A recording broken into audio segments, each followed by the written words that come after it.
There are places beneath the ocean where time no longer breathes, places where stone lies still, older than memory, in columns and stairways carved long before names were given, fragments of cities, of prayers, of lives, now silent beneath the tides. The sea does not forget. It sways above those broken temples, like a curtain, blue and endless. It hides them not in malice, but in quiet custody, as if holding them for the day someone dreams deep enough to find them again. Tonight we go looking, not with noise, not with light, but with silence, drifting down through dark water, where only currents speak, where the silt of forgotten centuries waits undisturbed. You won't need a map. Just a still mind, and the willingness to follow faint outlines where ancient hands once shaped stone and rising tides claimed everything back. Beneath coral and ash, behind veils of time, lie stories never recorded, only remembered by the ocean itself. We begin not with a discovery, but with a feeling that something is still down there, something that once stood tall beneath the sky, and now dreams quietly beneath the waves. So let your breath slow, let your thoughts drift. The sea is opening her deepest chapters tonight, and we begin just beneath the shorelines of India. Off the western coast of India, just beyond the crumbling temples and sun-bleached steps of the present-day city of Dwarka, the water grows suddenly deep. The Arabian Sea folds inward here, curling against the shore like a breath being drawn. It hides things in the silt, not just shells, not just wrecks, but memories older than any book. In the early 2000s, a research vessel conducting sonar scans along this coast noticed something strange. The patterns coming back from the seabed were not random. They were geometric, parallel lines, right angles, symmetrical clusters. They were not like the rest of the ocean floor, where rocks jutted and scattered like the teeth of a broken jaw. These were ordered. They formed grids. At first it seemed impossible, but the more they scanned, the more clearly it came into view, what looked to be the layout of a city, avenues, courtyards, foundations, structures that stretched over 5 miles of seabed. Some called it an illusion, an artifact of sonar. Others said it was real, a city that had once stood proud on dry land, then slowly drowned as the ocean rose. Divers were sent down. Visibility was poor. The waters off Dwarka are dense with sediment, and the current never quite rests. But they found something. A shard of wood embedded in the sand, preserved by layers of silt. It was dated using radiocarbon analysis. The result shocked everyone. More than 9,000 years old. That would place the site well before the rise of Mesopotamia, before the pyramids, before any known urban development in the region, before writing, before wheels, before civilization as we define it. If this was truly a city, it wasn't just lost, it was forgotten by time itself. Ancient Hindu texts speak of Dwarka, a golden city ruled by Lord Krishna, built with walls of precious stone and bridges of light. It was said to be a marvel of architecture, its gates watched by sentries in crystal towers, its streets wider than rivers. But when Krishna's time on earth ended, the ocean claimed the city. The texts say the sea rose and swallowed Dwarka whole, as if the gods were taking it back. For centuries, this was seen as mythology, a poetic story, no more real than Atlantis. But myths often begin as memories, distorted, refracted, retold. And what if, just once, one of those stories was true? The divers exploring the site described strange feelings. The pressure of the water was not unusual, but the silence was heavier than expected. The deeper they moved into the grid of submerged stones, the quieter it felt, as if the sea itself were holding its breath. There were flat slabs that lay in long rows, some with edges sharp enough to suggest tools. There were circular depressions that could have been wells or altars, or something no longer understood. Some divers claimed to see steps carved into stone, worn down by time but still visible beneath the algae. No grand statues, no gold, just silence, and stone, and the sense that something once lived here, something built. Skeptics say the formations are natural. Sandstone fractures, sediment patterns, riverbeds, reshaped by tectonic shifts. They argue that the sea can mimic architecture, just as clouds can mimic faces. And yet something resists dismissal. The scale, the precision, the alignment. If these are natural features, they are the most architectural accidents ever recorded. Others point to the Harpan civilization, the builders of Mohenjo-Daro and Lothal. They were brilliant engineers, known for their grid-planned cities and advanced drainage systems, but they thrived around 2600 BCE. This site, if the carbon dating holds, is far older. There are no harpen artifacts here, no seals, no pottery, no signs of trade. Whatever this was, it predates even them. So who built it, and why does no record remain? One theory suggests the city belonged to a coastal culture wiped out during the end of the last ice age. As glaciers melted, sea levels rose, sometimes quickly, catastrophically. Shorelines shifted, rivers reversed, and entire settlements would have vanished beneath the tides. No war, no disaster, just time and water. Perhaps this city was one of many, a string of early civilizations that lived by the sea, built in stone, and left no trace but the ruins now hidden beneath coral and silt. Or perhaps it was something else entirely, a city built not for permanence, but for worship, a temple complex designed to face the rising sun, to call to the gods, to stand on the edge of land and water as a bridge between realms. In some retellings of the Krishna myth, Dwarka was not made of gold, but of intention, a city built not for trade or conquest, but for meaning. What if these ruins are not the remains of a capital, but a prayer? And now long forgotten, that prayer still echoes in the quiet movements of fish through stone corridors, in the way sunlight bends through murky water, tracing what once were walls. Modern efforts to explore the site have slowed. There are legal disputes over jurisdiction. Some claim it's too dangerous to send divers deeper. Others say it's politically sensitive, that confirming a 9000-year-old city off India's coast would reshape everything we know about history. But the sea does not argue. It holds the stone gently. It softens the edges. It lets us wonder.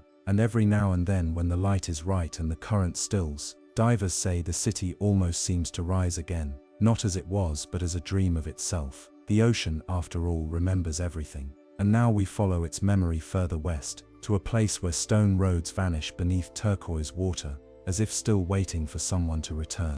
Just off the coast of North Bimini, in the warm, shallow waters of the western Atlantic, the sea floor reveals something peculiar. There, beneath just 15 feet of clear, sunlit water, lies a road, or something that looks like one. Massive limestone blocks stretch across the seabed in a straight line, a flat, level surface formed from stone slabs so regular in shape and placement that divers have likened them to paving stones. Some are up to 15 feet long, others form a curious curve. Together, they span nearly half a mile. Locals call it the Bimini Road. At first glance, it's easy to mistake for the remnants of a dock or seawall. But when the formation was first discovered in 1968, it quickly became the center of intense debate and speculation far deeper than the water covering it. To some, it's an archaeological anomaly, a possible remnant of a long-forgotten civilization, perhaps a ceremonial causeway or an ancient breakwater. To others, it's something far stranger, a trace of the fabled Atlantis, the lost city spoken of by Plato, swallowed by the sea in a single day and night of sorrow. And then there are the scientists, the geologists, who insist the formation is natural, the result of a process called beach rock fracturing. They explain how tides and time can break sedimentary rock along joints, creating straight edges, right angles, even patterns that mimic human construction. But the Bimini Road resists easy classification. It's too straight, too uniform. The blocks are too large, too flat, too consistent. Divers have described the eerie feeling of swimming above it, of gliding over a highway built for giants, now silent and strewn with algae. Some claim to have seen tool marks, others whisper of additional structures nearby, pillars, circles, walls now collapsed into rubble. And then there is the timing. The Bimini Road was discovered just as the American psychic Edgar Cayce had predicted it would be. Decades earlier, he had spoken of remnants of Atlantis being uncovered near Bimini in 1968 or 1969. When the discovery was announced, believers in his visions pointed to the prediction with awe. Skeptics rolled their eyes. Coincidence, they said, but under the surface, the mystery remains. No human artifacts have been recovered from the site. No pottery, no tools, no bones, just the stone itself. Stubborn, silent, rectangular.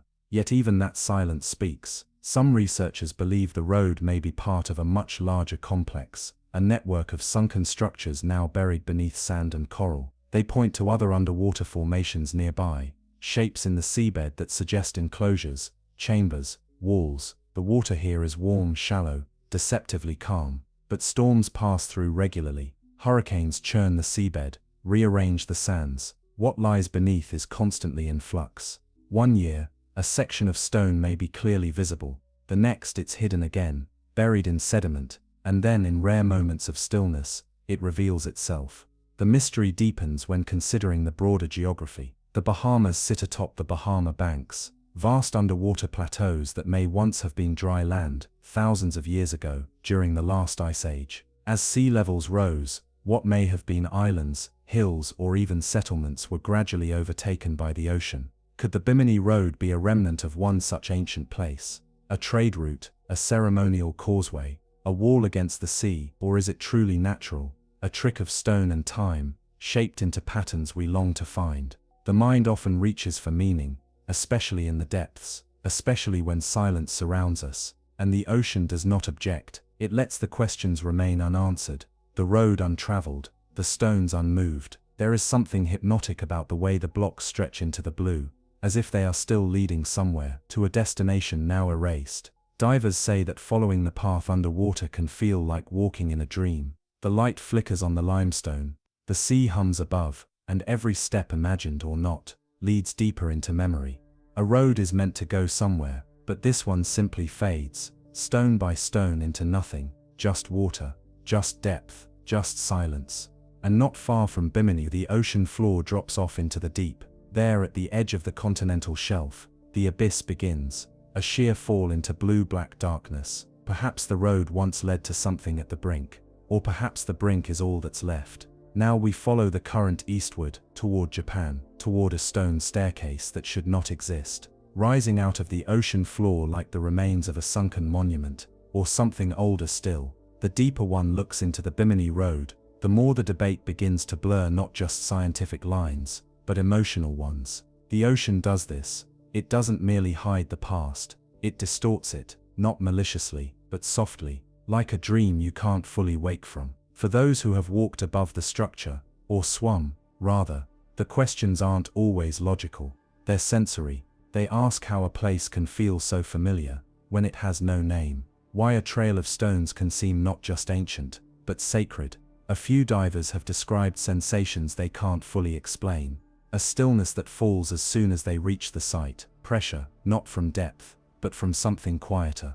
One man described it as the sound of thought in stone. Another, less poetic, said simply, "It didn't feel natural." There's no real evidence of tools, no carvings, no glyphs, no proof, and yet it feels like proof of something. Some researchers, fringe though they may be, have proposed that the road is not a road at all, but a base, the foundation of something long since gone. A building that once stood on these stones, its wooden or metallic form now dissolved by centuries of salt and current. Others look beyond Earth entirely. They see the formation's perfect angles, its mathematical spacing, and they leap. Aliens, ancient astronauts, beings who left behind roads not just across continents, but across oceans. These theories aren't taken seriously by most scholars, but the truth is, even serious scholarship stumbles here. There's simply too little to hold on to, just stone and suspicion. And the deeper problem, the ocean is alive. It moves. It reclaims. If there were once structures here, any fragile evidence, rope, wood, even metal, would have long since eroded. Coral now threads its way across the surface of the stones. Algae coats their edges, crabs nest in the cracks. It is a ruin with no context. But there's something romantic about that too. A purity in the way it just exists. No clear answers, no dates to pin, just the stones, and the space between them. There have been efforts to excavate, but they're limited. Permits are difficult to obtain. The region is ecologically sensitive, and any disturbance risks damaging not just the stones, but the living reefs nearby. So for now, observation remains the primary method. Photography, sonar, memory, and speculation. The idea of Atlantis has long been tied to Bimini, not just because of Case's predictions, but because the Caribbean and Atlantic together hold so many strange stories.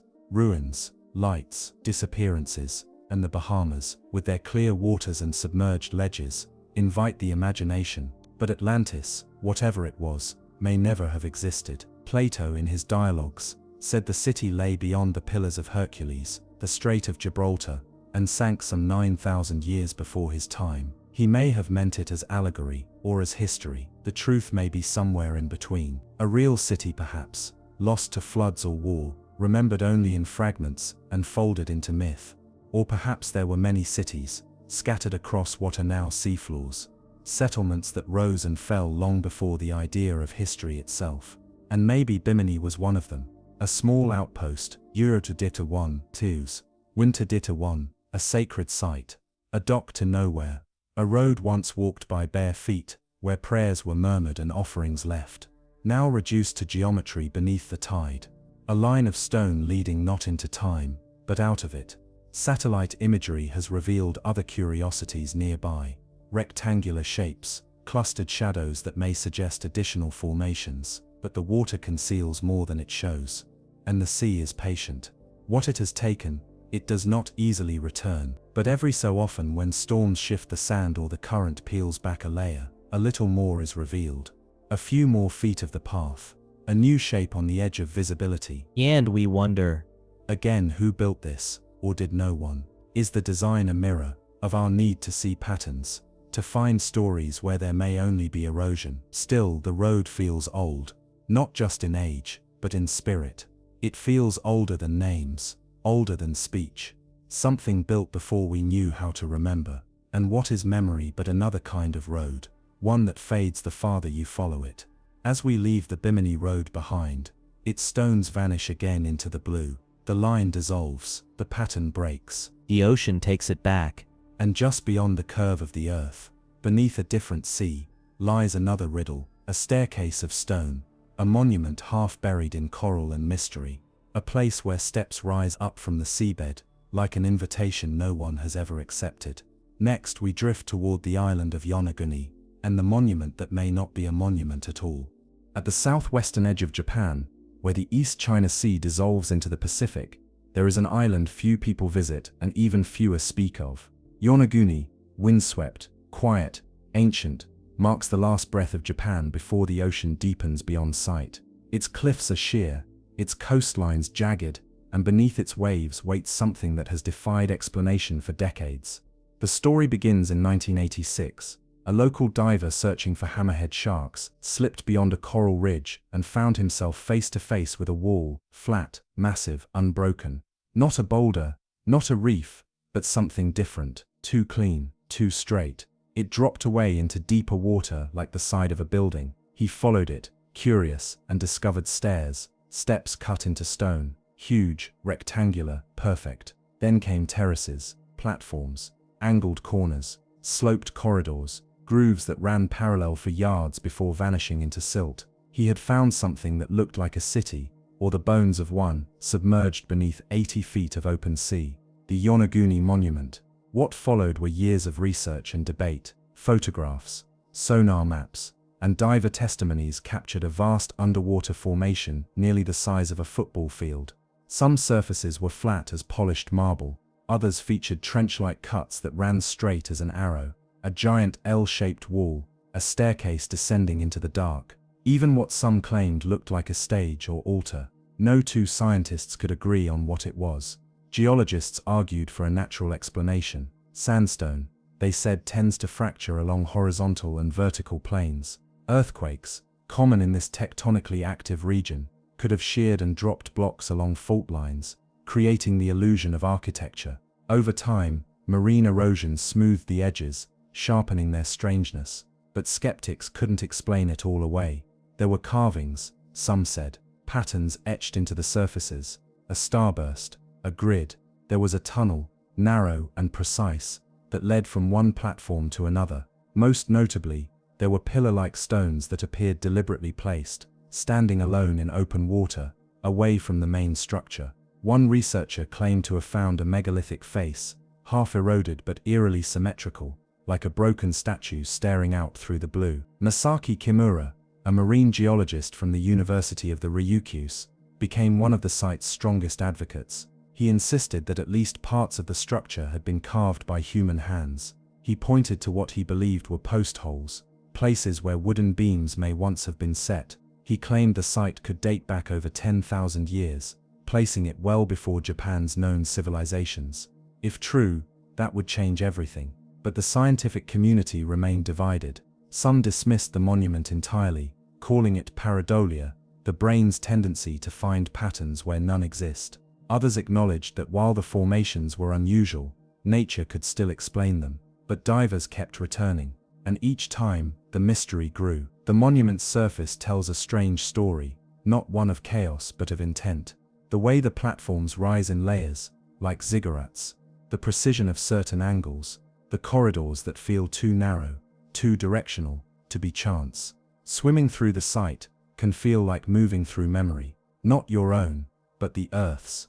A memory of hands that may have shaped stone before forgetting how, of rituals performed in light that no longer touches these depths, of walls that once echoed with voices that language can no longer recall. And still, the sea moves around it, silent, slow, unconcerned. Some believe the monument may have once stood above water, a sacred site later submerged by rising seas after the last ice age. Others imagine it was never meant for the surface, but was part of a culture that embraced the sea, building into it, beside it, with an understanding we no longer possess. And then there are the whispers, the speculative voices that link Yonaguni to other ruins across the Pacific, to Bimini, to Easter Island, to sunken temples off India. They speak of a lost network, a forgotten epoch, a civilization scattered by flood and time. There's no proof, only patterns, and the deep quiet in which those patterns still wait. No tools have been found, no bones, no writing, just the stone,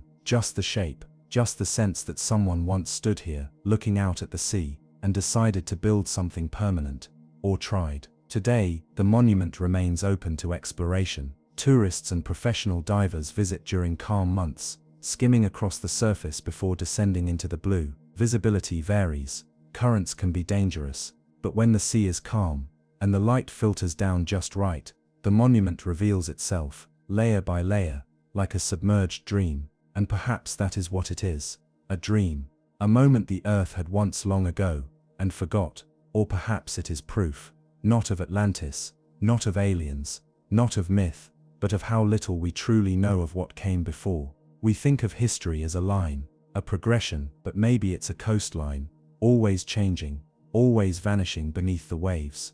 And if Yonaguni is a monument, then it was built not just for those who lived then, but for those who someday would remember.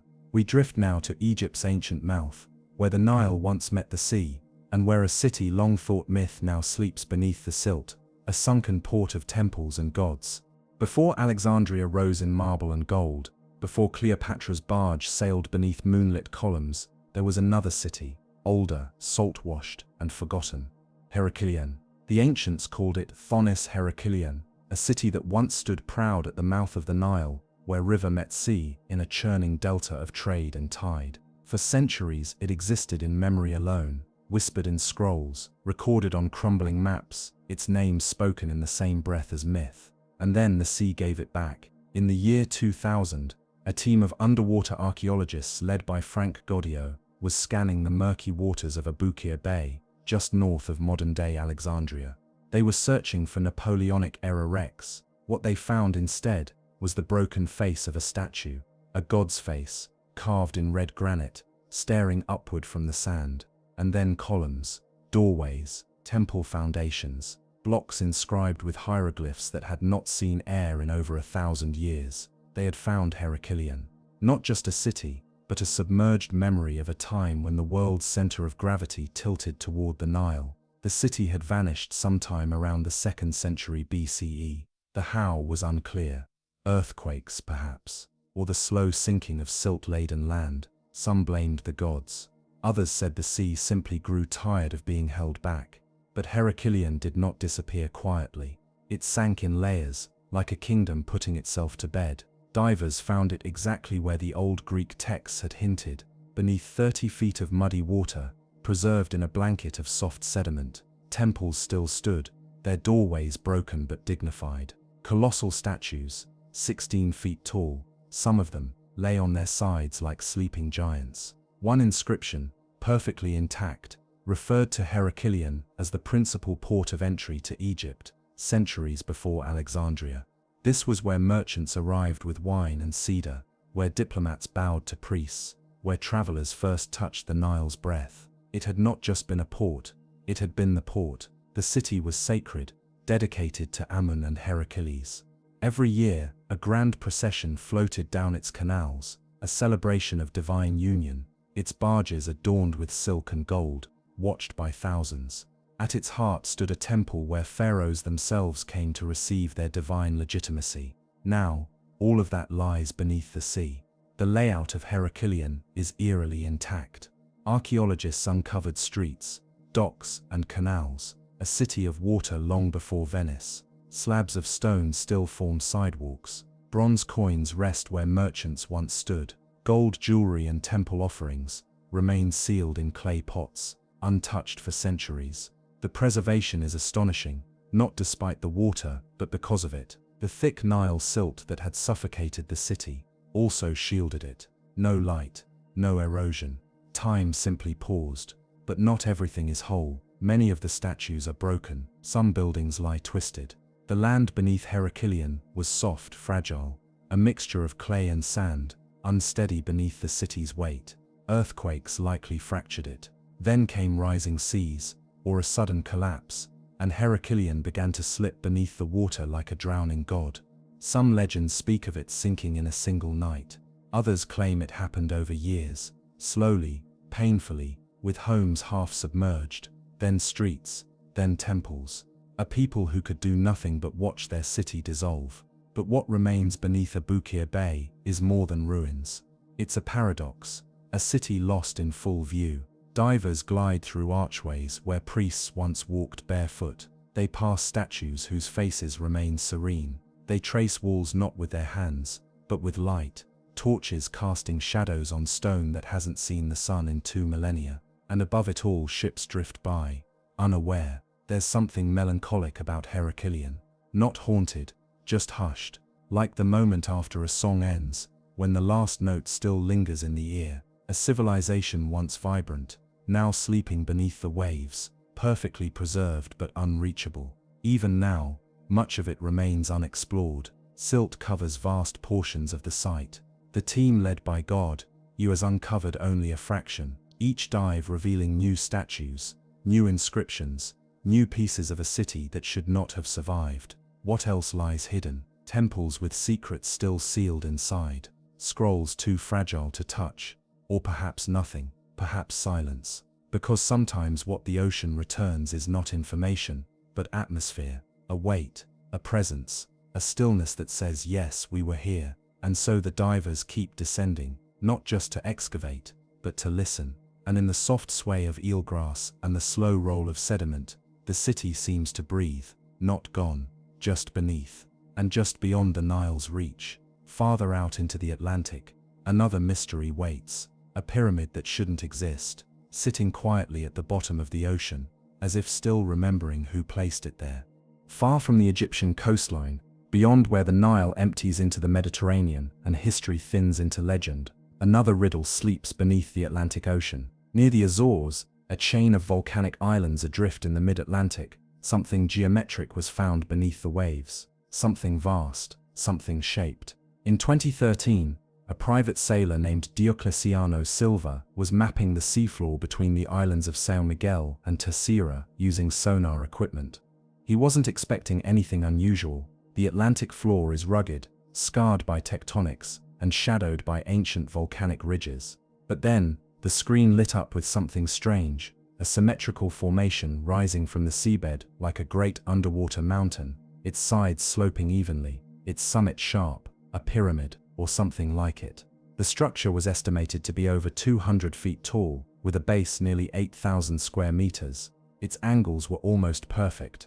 4 sides, rising to a point. The classic shape, clean, defined, unnatural. The discovery caused a stir. Local media reported it, maps were checked, naval records consulted. Nothing had ever been documented in this region, and yet there it was, rising out of the deep, silent and still, as if it had always been there. Scientists were cautious. Some suggested it was a seamount, a natural underwater hill formed by volcanic activity. Others said it was a mirage, a misreading of sonar data shaped by the ocean's turbulence. But the questions wouldn't go away. Why that shape? Why that precision? The Azores sit on the triple junction of the North American, Eurasian, and African tectonic plates, a place where the Earth itself folds and groans.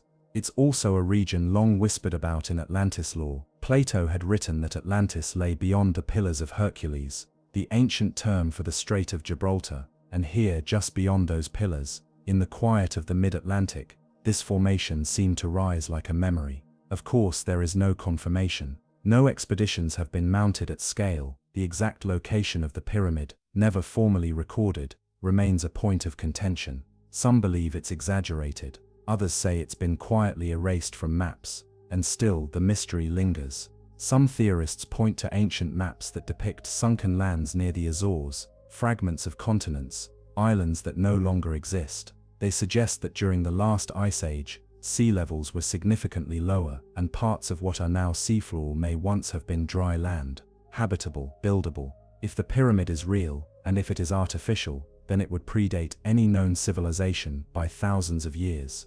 What culture could have built it? What purpose did it serve? A temple, perhaps? A signal? A marker of the heavens? Pyramids are not just structures, they are alignments. Many ancient pyramids point to celestial events, solstices, equinoxes, stars long since fallen out of view. Perhaps this one did too, before the ocean rose to cover its summit, and if it was meant to last, then it succeeded. It remains hidden, untouched, immovable. Some divers have searched for it. None have found it conclusively. The waters are deep, the currents harsh, and the Atlantic is vast. A blue cathedral with no walls and endless shadows. But the sea keeps secrets well. Perhaps the pyramid is there, perhaps it was never there. But in the silence of the Atlantic, both answers feel possible. There is a stillness to this part of the ocean. A hush, ships pass above, unaware. Fish drift through water that remembers a different time. And below, beneath the layers of current and pressure, something waits, solid, cold, sharp-edged, unnamed. No lights shine on it, no inscriptions mark it, but its shape alone is enough to haunt the mind. Why build in stone what can be swallowed by water, unless you believe the sea would never rise, or that the structure would last even if it did? Or perhaps, and this thought lingers like mist, the pyramid was not made by those who feared the ocean, but by those who knew it, who understood its rhythms, its hungers, who built not in defiance of water, but in harmony with it. The Azores are remote, few travel there, fewer still look beneath the waves. But those who have described something unusual, not just in sonar scans but in feeling, a weight, a pull, as if something down there is watching, or remembering. The pyramid remains unverified, but the questions it raises are real, not just about architecture or origin, but about what lies beneath so much of our planet. The 70% we rarely see, the world beneath the blue. Perhaps we were not the first to build, perhaps we are not the only ones who remember, and perhaps, just perhaps, the greatest monuments of our past do not lie in deserts or jungles, but in silence, hundreds of feet below. And so we continue, toward the coast of Greece, where another sunken city lies beneath the shallows. Not a myth, not a dream, but real stone streets, still winding, still waiting, beneath the gentle sway of the Mediterranean. In the southern reaches of Greece, where the Peloponnesian Peninsula curves like a sleeping lion into the Mediterranean, there is a patch of water so shallow, so clear, that sunlight reaches the bottom without resistance. Just off the coast of Laconia, near the modern village of Elefonisos, the sea is calm, still, almost ordinary. But beneath those waters, a city sleeps, streets and courtyards, foundations and tombs, rooms still outlined in stone. Pavlopetri. Unlike the great myths of Atlantis or Heracleion, Pavlopetri was not lost in rumor or buried by imagination. It was never entirely forgotten, merely hidden in plain sight. For generations, locals had spoken of old stones beneath the sea. Some fishermen claimed to glimpse walls below the surface when the tide was low and the sun directly overhead. Children played in the shallows, their feet grazing ruins without knowing.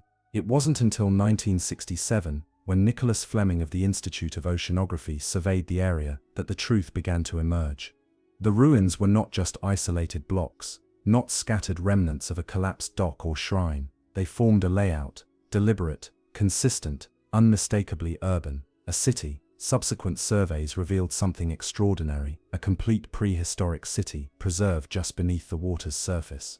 Roads, two-story houses, grave circles, and even a complex drainage system. Pavlopetri is not just the oldest known submerged city, it is the most intact, dated to at least 2800 BCE, and likely inhabited even earlier. The site predates the rise of Mycenaean Greece.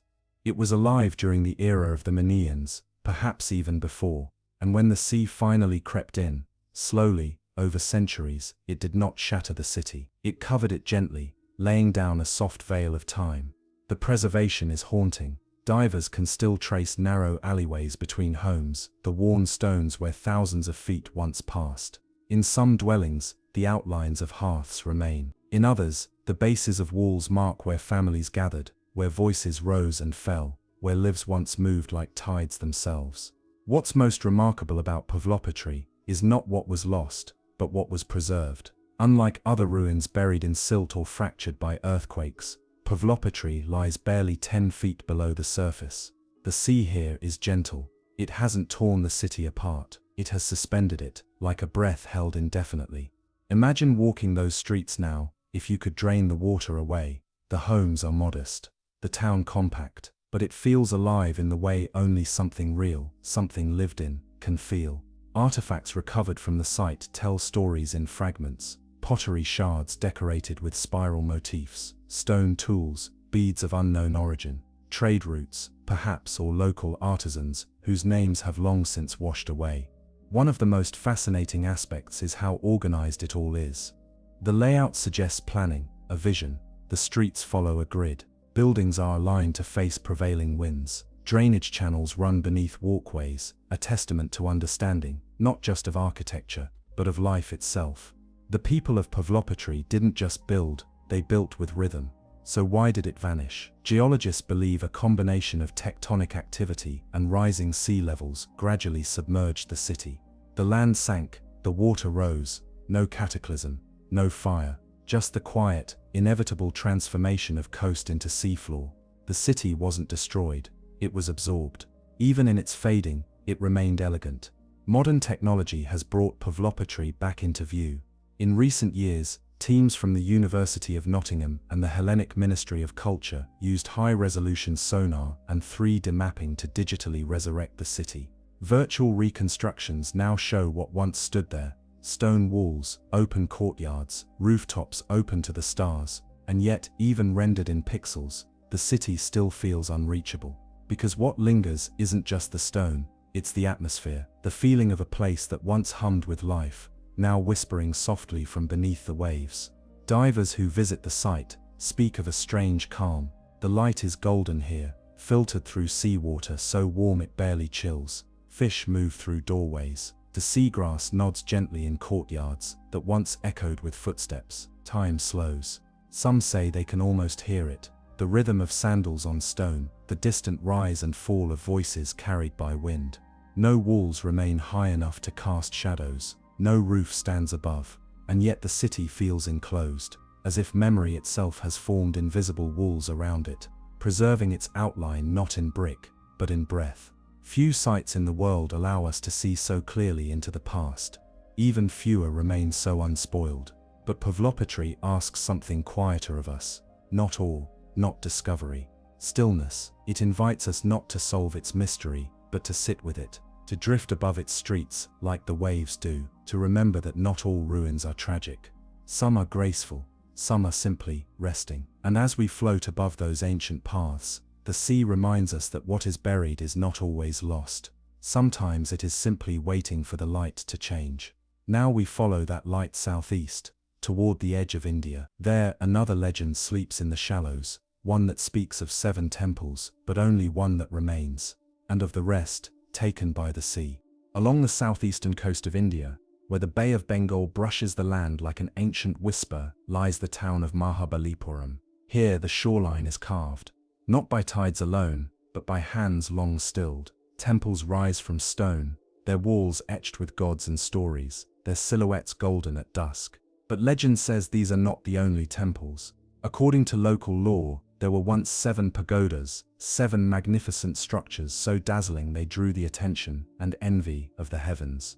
As punishment or fate, the sea rose one night and took 6 of them, leaving only 1 above the waves. For centuries, it was just a story, the kind told beside fires, passed between generations, lingering like salt in the air. Then in December 2004, the sea pulled back. Moments before the catastrophic Indian Ocean tsunami struck, the waters off Mahabalipuram receded drastically, exposing parts of the seabed no one had seen in living memory. Onlookers stood in stunned silence. What they saw for just a few minutes seemed to confirm the legend. Stone structures, walls, steps, columns. Then the wave came and the water returned. But the questions had already surged forward. In the weeks and months following the disaster, archaeologists and divers from the Archaeological Survey of India and the Indian Navy began exploring the area more closely. What they found was astonishing. A series of submerged structures, buried just beneath the seabed. Giant blocks of stone, platforms, architectural fragments, sculptures that seemed far too deliberate to be chance. Among them was a granite lion, partially buried in sand, lying at a depth of about 6 meters underwater. Its lines, though softened by time, were unmistakable. Lions are often associated with temples in southern Indian architecture, typically flanking the steps to sacred sanctums. More sonar surveys revealed right-angled structures aligned with each other, as if marking the foundations of something far grander than a single temple. Was this one of the missing pagodas, or all of them? The temples above ground in Mahabalipuram, like the shore temple, date back to the 7th and 8th centuries CE, built during the reign of the Pallava dynasty. They are carved from granite, many directly from the bedrock itself, with intricate reliefs showing deities, animals, and mythic battles. If the submerged structures date to the same period, or even earlier, it would suggest that much of the ancient city once extended beyond the current coastline. The sea, always hungry, has advanced over time. Shorelines shift, storms rewrite maps, whole settlements can vanish across centuries without drama, just a slow, steady surrender. But in Mahabalipuram, the surrender feels sacred. The shore temple stands alone today, exposed to the wind and spray, its base often lapped by tides. Yet it remains defiant, as if remembering its lost siblings. Some believe the submerged temples were part of a vast complex, one that served both religious and astronomical purposes. Ancient builders often aligned temples to solstices and stars. What if these two once marked the sky, reflected in the sea? The architecture above and below water shares hallmarks: symmetry, axis, elevation. The more researchers study the submerged remains, the clearer the connection becomes. But excavation is delicate. The seabed here is alive with shifting sands and unpredictable currents. Each dive reveals fragments, never the whole. And perhaps that's as it should be, because the story of Mahabalipuram is not just about what was built or what was lost, but about what lingers. The line between land and sea is thin here. Walk the beach at low tide, and you can feel it, the pull of something beneath your feet, just out of sight. Locals still speak of strange lights seen offshore, flickering where the temples are said to sleep. To some say they hear chanting on windless nights. Others say the sea sings to the stones. There is no proof, but the story endures. In 2005, UNESCO acknowledged the archaeological importance of the submerged site, but much remains unexplored: political tensions, funding limitations, environmental concerns, all slow the process. So the sea holds the rest. Some divers who visit the site describe it not just as a ruin, but as a presence, the sensation of descending not into wreckage, but into reverence. Fish weave through broken sanctuaries. Seaweed curls around carvings. The light moves like memory over sunken stone, and always that feeling that this place is not forgotten, just hidden. A pause, not an ending. Perhaps the temples still speak, not to us, but to the tide. And the tide remembers. Now we lift our gaze from the Indian Ocean and turn inland, not to a sea, but to a lake perched high in the mountains of South America. There, beneath the blue of Lake Titicaca, lies another mystery. Ruins carved in silence, resting where no river should have carried them, older than empire, deeper than myth. High in the Andes Mountains, where clouds cling low to ridges, and time seems thinner in the air, lies Lake Titicaca, a body of water so vast, so still, it mirrors the sky like glass. At over 12,000 feet above sea level, it is the highest navigable lake in the world, stretching across the borders of Peru and Bolivia, older than cities, older than kings, and beneath its mirror-like surface, something sleeps. For centuries, the indigenous peoples of the region, the Aymara and the Quechua, have spoken of structures beneath the lake, temples, roads, walls, whole cities, they said, built by the gods themselves, then drowned in floods, sent by angry spirits or forgotten wars. These were stories, oral histories whispered through generations, legends, myths, until they weren't. In the year 2000, an international team of archaeologists and divers, led by the Bolivian government, confirmed what had long been suspected. Using sonar and underwater video, they documented the presence of a vast structure beneath the lake's waters, a complex of stone walls, roads, and terraces, arranged too deliberately to be natural. The ruins stretch across more than half a square mile. Among the formations, divers found a large temple-like structure, estimated to be over 660 feet long, twice the length of a football field. They recovered carved artifacts, fragments of pottery, tools, and even a sculpted stone head, eerily serene. Carbon dating and analysis of the style suggest the site could be 1,500 to 3,000 years old, possibly older even than the Inca Empire, which rose to power centuries later. Some researchers believe the ruins may have belonged to the Tiwanaku civilization, a mysterious pre-Columbian society whose capital once stood 15 miles south of the lake's shores, now a sprawling ruin of monoliths and gateways. But these underwater structures lie too deep, too remote, and too perfectly preserved to fit easily into known timelines. They shouldn't be there. Lake Titicaca is not a quiet lake. It is cold, deep, shifting. The average diver, even in high-tech suits, struggles with the altitude. The thin air above meets thick water below, and the body feels both weightless and heavy. But when divers descend toward the ruins, they describe a strange silence, a silence that isn't just absence of sound, but presence of stillness, as though something is listening, as though the stones themselves remember. Some believe the area was once dry land, that millennia ago, the lake's level was lower, and what now lies submerged was once a thriving ceremonial site. That's what science suggests: geological uplift, climate change, glacial melt, all slowly altering the region's hydrology. But the locals tell a different story. They speak of Viracocha, the great creator god, who rose from Lake Titicaca to breathe life into the world. In the myths, he built a great city upon the shores, a sacred place of stone and light.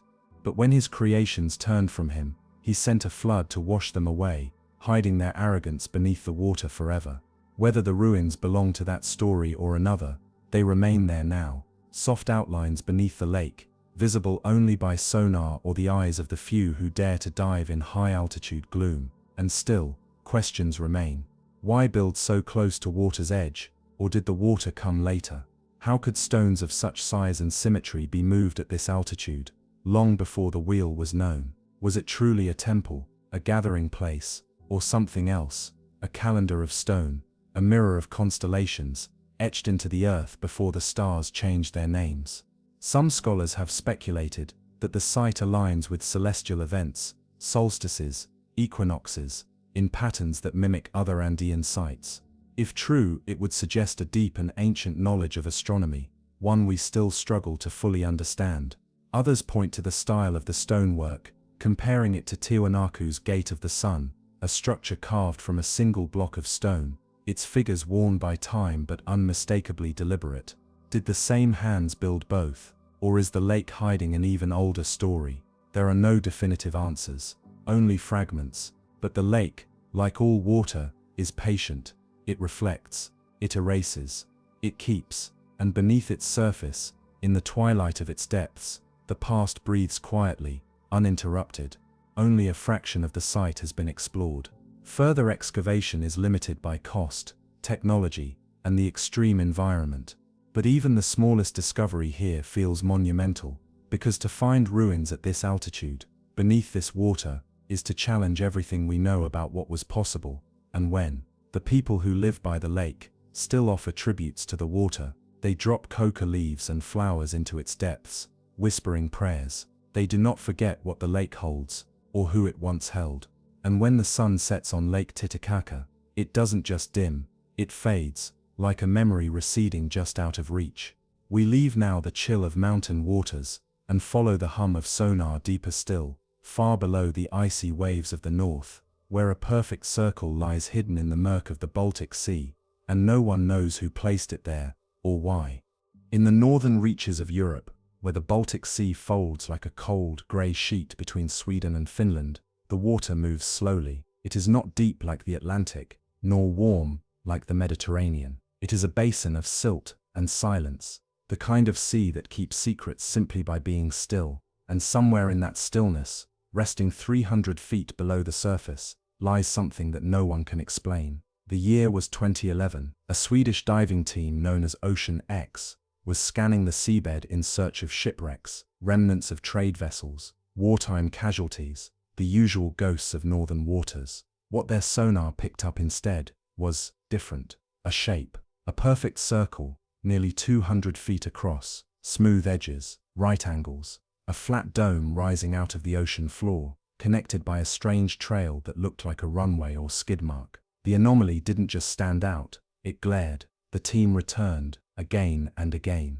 Each scan confirmed what they saw, a massive object, too symmetrical to be natural, too unusual to be ignored, and yet no one could say exactly what it was. Images released to the public showed a mushroom-shaped formation, 10 to 13 feet tall, with sharp sides, and what appeared to be steps or terraces along its edges. Some claimed to see rooms, others, entrances, grooves in the surface like those found on engineered structures, strange stone outcroppings, unlike anything in surrounding geology. It looked, some said, like a crashed spacecraft. Others likened it to an ancient temple, a fortress, a gateway, a monument from a civilization that predates every map. The press seized on it.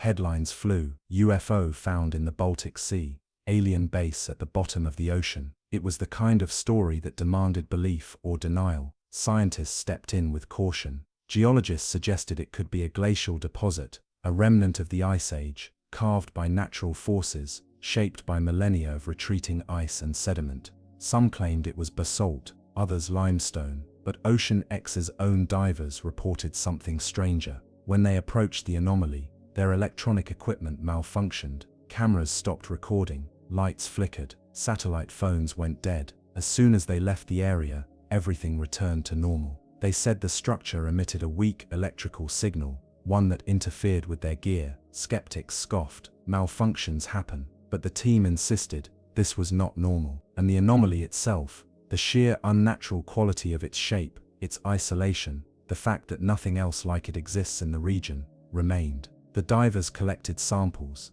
The rocks, according to analysis, were not unusual, but their placement was. Fractures that resembled walls, slopes that looked engineered, a texture not common to the rest of the seabed. Then came the most puzzling observation: a staircase structure leading to the top of the dome. Steps, regular, angular, worn, not geological cracks, not erosion. Steps. Who would build stairs beneath the sea? And when? The Baltic Sea was covered by ice for much of its ancient history. If this structure was built before submersion, it would have to date back over 10,000 years, older than Stonehenge, older than the pyramids, older than writing itself. There is no culture known to have existed in that region at such a time with the capability or reason to build something so immense, and yet the anomaly remains. No one has excavated it. No country has claimed it. The site is remote, expensive to explore, and politically delicate. It lies within international waters, but near national boundaries. Interest has faded in recent years, overshadowed by newer mysteries, but the anomaly hasn't moved. It sits there alone, unclaimed, waiting. Divers who've seen it speak of a kind of presence, not menacing, not alien, just old, immensely, impossibly old, as if the sea itself grew tired of our history and left behind something that no one could fully remember. Some believe it's a natural formation warped by wishful thinking. Others are certain it's evidence of something forgotten, a link in a chain of ruins stretching across the world's seas, from Yonaguni to Bimini to the Azores. And then there are those who refuse to say at all, who looked once and decided never to return. The sea here is not warm. It presses in on all sides, thick with silt, cold as stone, Visibility is poor. There are no coral reefs, no fish in bright colors, just gray upon gray, silence upon silence. And then the anomaly, rising like a question that will not go away. Why does it look made? Who or what would build something so massive, then leave it behind? What was its purpose? A signal, a sanctuary, a mistake? There is no answer, only sonar images, dive logs, and the strange hush that falls when the object appears in the gloom. We move now, away from the Baltic chill, toward warmer waters, a current leading us to Cuba's southern shore, where beneath the Caribbean blue, something enormous lies in deep silence, a city-sized mystery, etched into the ocean floor like a forgotten blueprint. South of Cuba, where the Caribbean Sea deepens into a velvet blue, the waters become quiet in a different way. It is not the icy silence of the north, nor the dreamlike hush of a mountain lake. This silence is thicker, tropical, heavy with salt and time. A silence that clings to the skin, rich with the memory of sunken things. And somewhere beneath it, near the western edge of the Guanahatabibs Peninsula, there lies something vast, something structured, something that should not exist. In 2001, a team of marine engineers working with a Canadian company named Advanced Digital Communications, ADC, was mapping the ocean floor off Cuba's coast. They were conducting sonar surveys, part of a broader initiative to explore the region's potential for undersea development. What they found instead was a mystery that defied every expectation. At a depth of approximately 2,000 feet, sonar picked up symmetrical structures unlike anything in surrounding terrain. Geometric shapes, massive, stone-like forms aligned in grid patterns, long corridors, right angles, pyramidal forms arranged with eerie precision, and not one or two, a complex, a city, or the ghost of one. The sonar images, made public later that year, showed formations that stretched over several square kilometers, perfect rectangles, enclosures, shapes that resembled buildings, roads, even what appeared to be a central plaza. ADC's lead oceanographer, Pauline Zalitsky, and her husband Paul Weinsweg, who spearheaded the expedition, were cautious. They initially hesitated to call it anything more than a geological anomaly, but the data pushed them closer to something they couldn't explain away. There's no natural explanation for what we're seeing, they said. But here's the part that haunts researchers to this day. 2,000 feet is deep, far too deep for any known civilization to have built on land. If these structures were indeed made by human hands, they must have been constructed at least 10,000 years ago, before the end of the last ice age, when sea levels were hundreds of feet lower. And if that's true, it would rewrite everything we know about human history. Cuban geologists were consulted. Some dismissed the formations as natural limestone features shaped by tectonic activity, but even they acknowledged the symmetry was strange. Attempts were made to send down ROVs, remotely operated vehicles equipped with cameras. But at those depths, visibility is poor, the water is dark, the pressure immense, and the current unpredictable. What came back were glimpses, murky footage showing what appeared to be steps, smooth blocks, and the suggestion of carvings now blurred by sediment. No artifacts have been recovered. No inscriptions, no tools, just shapes, massive shapes in formation. Some theorists believe the site is linked to ancient flood myths, not just the biblical deluge, but stories told by the Maya, the Olmec, and indigenous Caribbean cultures of a land swallowed by the sea. The Maya spoke of a place called Aztlan, a homeland that existed before their migration, a place rich in stone cities and strange knowledge. The name, scholars suggest, may be more poetic than literal, but what if it was both? Other theories, more speculative, tie the site to Atlantis, suggesting the Caribbean could have been home to a technologically advanced society lost to the rising sea. There is no way to know, and yet the shapes remain. The Cuban government has been largely silent on the matter. Some suggest political tension between Cuba and the West has slowed exploration. Others whisper that more was found than has been shared. Still, independent efforts continue. Satellite analysis of the region's bathymetry supports the sonar data. Something structured lies beneath those waters, something too large to ignore. Divers cannot reach it, submersibles are costly, and so the mystery sits, beneath 2,000 feet of pressure, held still by darkness and distance. What city could have existed here, so far before known history? What people would build pyramids in a place destined to drown, and why does no one speak of it now? Some say the ocean has its own way of erasing, not by destruction, but by silence. It takes sound first, then color, then memory, and what remains is shape, form without context, stone without name, but form is enough.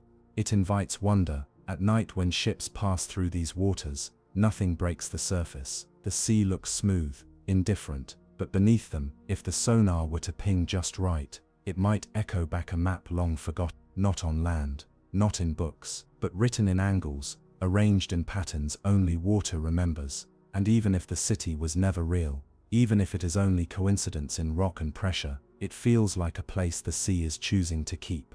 Because some ruins are not meant to be rediscovered, some are meant only to be imagined, and in imagining them, we remember how much we've forgotten. We drift now westward, away from human structure, and into the language of sound. Deep in the Pacific, a strange noise echoes through the trench, low, rhythmic, unclaimed by science.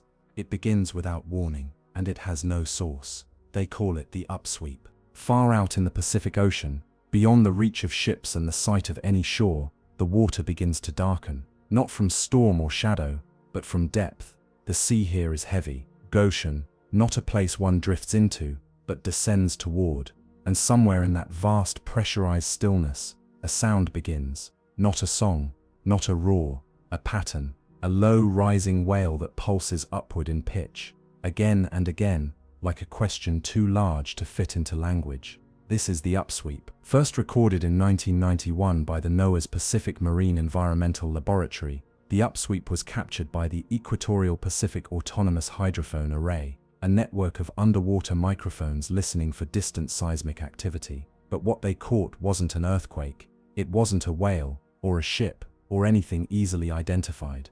It was a signature, a long-duration, frequency-modulated sound, rising in frequency over the course of several seconds, repeating, unchanging, and it's still happening. For over 3 decades now, the Upsweep has returned, most often in spring and fall, when the Pacific shifts with subtle thermal changes. Each year the sound pulses again, echoing through thousands of miles of deep water, its tone eerily consistent. No source has ever been found. The sound is strongest near 50° S 100° EE, a region in the South Pacific far from any landmass. Deep ocean, no islands, no volcanoes, no activity, just a stretch of water as empty and vast as the surface of another planet. Scientists have proposed theories. Some believe it could be related to volcanic activity, perhaps hydrothermal vents or undersea eruptions resonating through trench systems. But Upsweep lacks the chaotic texture of natural eruptions. It's clean, repetitive, structured. Others have pointed to icequakes, caused by the fracturing of glaciers or icebergs. But no major ice shelves exist near the Upsweep's origin point. Whales. No known species produces sounds that match the Upsweep's signature, and if they did, why would it remain unchanged for 30 years? Even the most complex marine mammals evolve their calls. But this sound is static. It doesn't migrate. It doesn't respond. It simply repeats. And that's what makes it so unsettling. Because something about the Upsweep feels mechanical, like a signal, a beacon, a process running in the deep, untouched by time. Each Upsweep lasts several seconds, and then silence. Then it starts again, and again, for weeks, then months, then years. Sometimes it fades, sometimes it returns louder, but it never disappears. The hydrophones that record it pick up everything: whale songs, subsonic rumbles, the creaking of the earth. But the Upsweep always stands out, regular, emotionless, unwavering, a mystery, not of sudden drama, but of endless presence. It is not frightening in the way of screams or crashes. It is not violent, but it unnerves, because it shouldn't be there, and yet it always is. What is down there? What keeps making this sound? And why has no one ever seen it?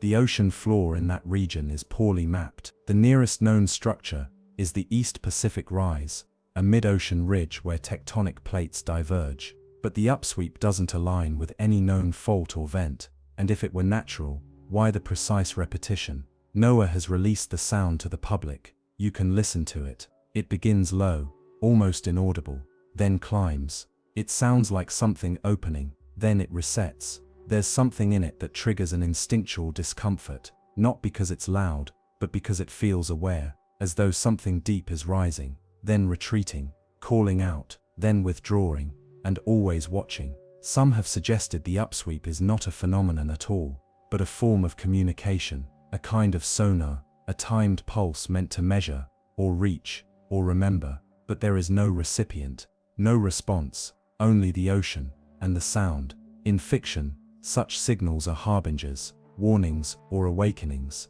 In reality, they remain unanswered. The upsweep is not the only unexplained sound recorded by the ocean's ears. There are others, the bloop, Julia, slow down, each with their own tone, origin, and theories, but the upsweep remains the most consistent, the most persistent, the most difficult to explain. Perhaps one day a submersible will find the source, perhaps a future dive will uncover a vent, a machine, a creature, or a place where the earth hums in a voice we haven't yet learned to recognize. Or perhaps it will stop one day, abruptly, and we'll never know why it started, or what its silence means. Until then, the upsweep continues, always far, always faint, always there, and now we drift from the invisible to the visible, toward a crimson-colored vessel seen adrift across decades, with no crew aboard, no history to claim it, and no reason it should return, except that it always does. In the endless blue between the Philippines and the Western Pacific, there are shipping lanes known for their solitude, wide corridors of ocean where hours pass without another vessel in sight, where the horizon is clean, unbroken, and the sea feels larger than time. And then sometimes, a red shape appears. A ship, small, silent, weather-worn, its hull is crimson, or at least it once was. Now the color is muted, rusted in patches, its name scoured away by salt and wind. No flags fly from its mast, no signals are sent. It drifts, alone. Sailors call it the red-hulled drifter, and no one knows where it comes from. Over the past few decades, the ship has been sighted in multiple locations, off Luzon, near Guam, close to the Mariana Trench. Each time, it's the same, a rusted red vessel, no larger than a fishing trawler, with no visible crew, and no sign of distress. Attempts to board it have been made, a few successful, others not. Those who've stepped aboard describe a scene that feels curated by absence. The deck is often slick with water, but clean, the wheel unmanned, hatches closed, no damage, no cargo. Sometimes, the smell of diesel lingers, sometimes, something else. No identification has ever been found, no registration, no call signs. The engine, when present, is intact but dead, tools neatly stowed, tables bolted in place, as if the crew simply vanished between one breath and the next. But perhaps most disturbing is the fact that this ship does not deteriorate, not fully. Over the years, sailors have noted that its condition never seems to worsen. Photographs taken decades apart show nearly identical wear, rust in the same places, paint faded to the same hue, ropes frayed but holding. It's as if the ship is preserved, not by time, but in defiance of it. Some believe it's a ghost ship in the truest sense, not a wreck, not a remnant, but a vessel that exists outside normal chronology. There are reports, quiet, unofficial, of navies attempting to tow the drifter to port. Each time, something goes wrong. Engines stall, tow lines snap, the ship vanishes in fog. When found again, it's always drifting, never anchored, never moored, as if it refuses to be kept. Weather doesn't move it. It simply appears, sometimes thousands of miles from its last recorded sighting. Theories abound. Some say it's a World War II ghost, a forgotten vessel cursed by the sea. Others suggest it's a ship that never existed, a recurring hallucination shared between crews, a maritime echo, appearing only when the ocean is perfectly still and the mind begins to drift. But those who've boarded it speak of tangible things. One report, logged unofficially by a US naval crew in 1997, describes entering the cabin to find a table set for three, plates clean, napkins folded. The room was dry, unnaturally so, with no mildew or mold. The clocks had stopped, but all at the same time. Another sailor, in 2008, claimed to hear the sound of footsteps below deck, rhythmic, heavy, too slow to be wind or creak. No one else was aboard. Others say the ship hums, not from machinery, but something deeper, a vibration beneath the feet, like a song just below hearing. These accounts are anecdotal, unconfirmed, but the ship remains, and each time it appears, it's met with the same unease, a reluctance to engage, a fear not rooted in danger, but in dissonance. It shouldn't be there, and yet it is, weathered, but whole, empty but watchful, and always drifting. There are those who believe the ship is connected to the trench nearby, that it rises from somewhere deeper than the ocean floor. The Mariana Trench, the deepest place on Earth, is not far. Sonar records near past sightings have shown unusual readings in the region, shapes in the deep that don't match known geography. Perhaps the ship is an artifact of something else, a surface expression of a deeper anomaly, or perhaps it's a warning, but the ocean doesn't give answers. It offers only presence, and the drifter's presence lingers. Some say if you pass it without looking, it stays quiet, but if you stop, if you try to understand it, something aboard begins to notice, something that remembers. So mariners steer wide. They don't report it anymore. What's the point? It disappears as quickly as it arrives, slipping behind fog, vanishing with the tide. But those who've seen it, truly seen it, carry the image with them. A red shape on the horizon, unmoving.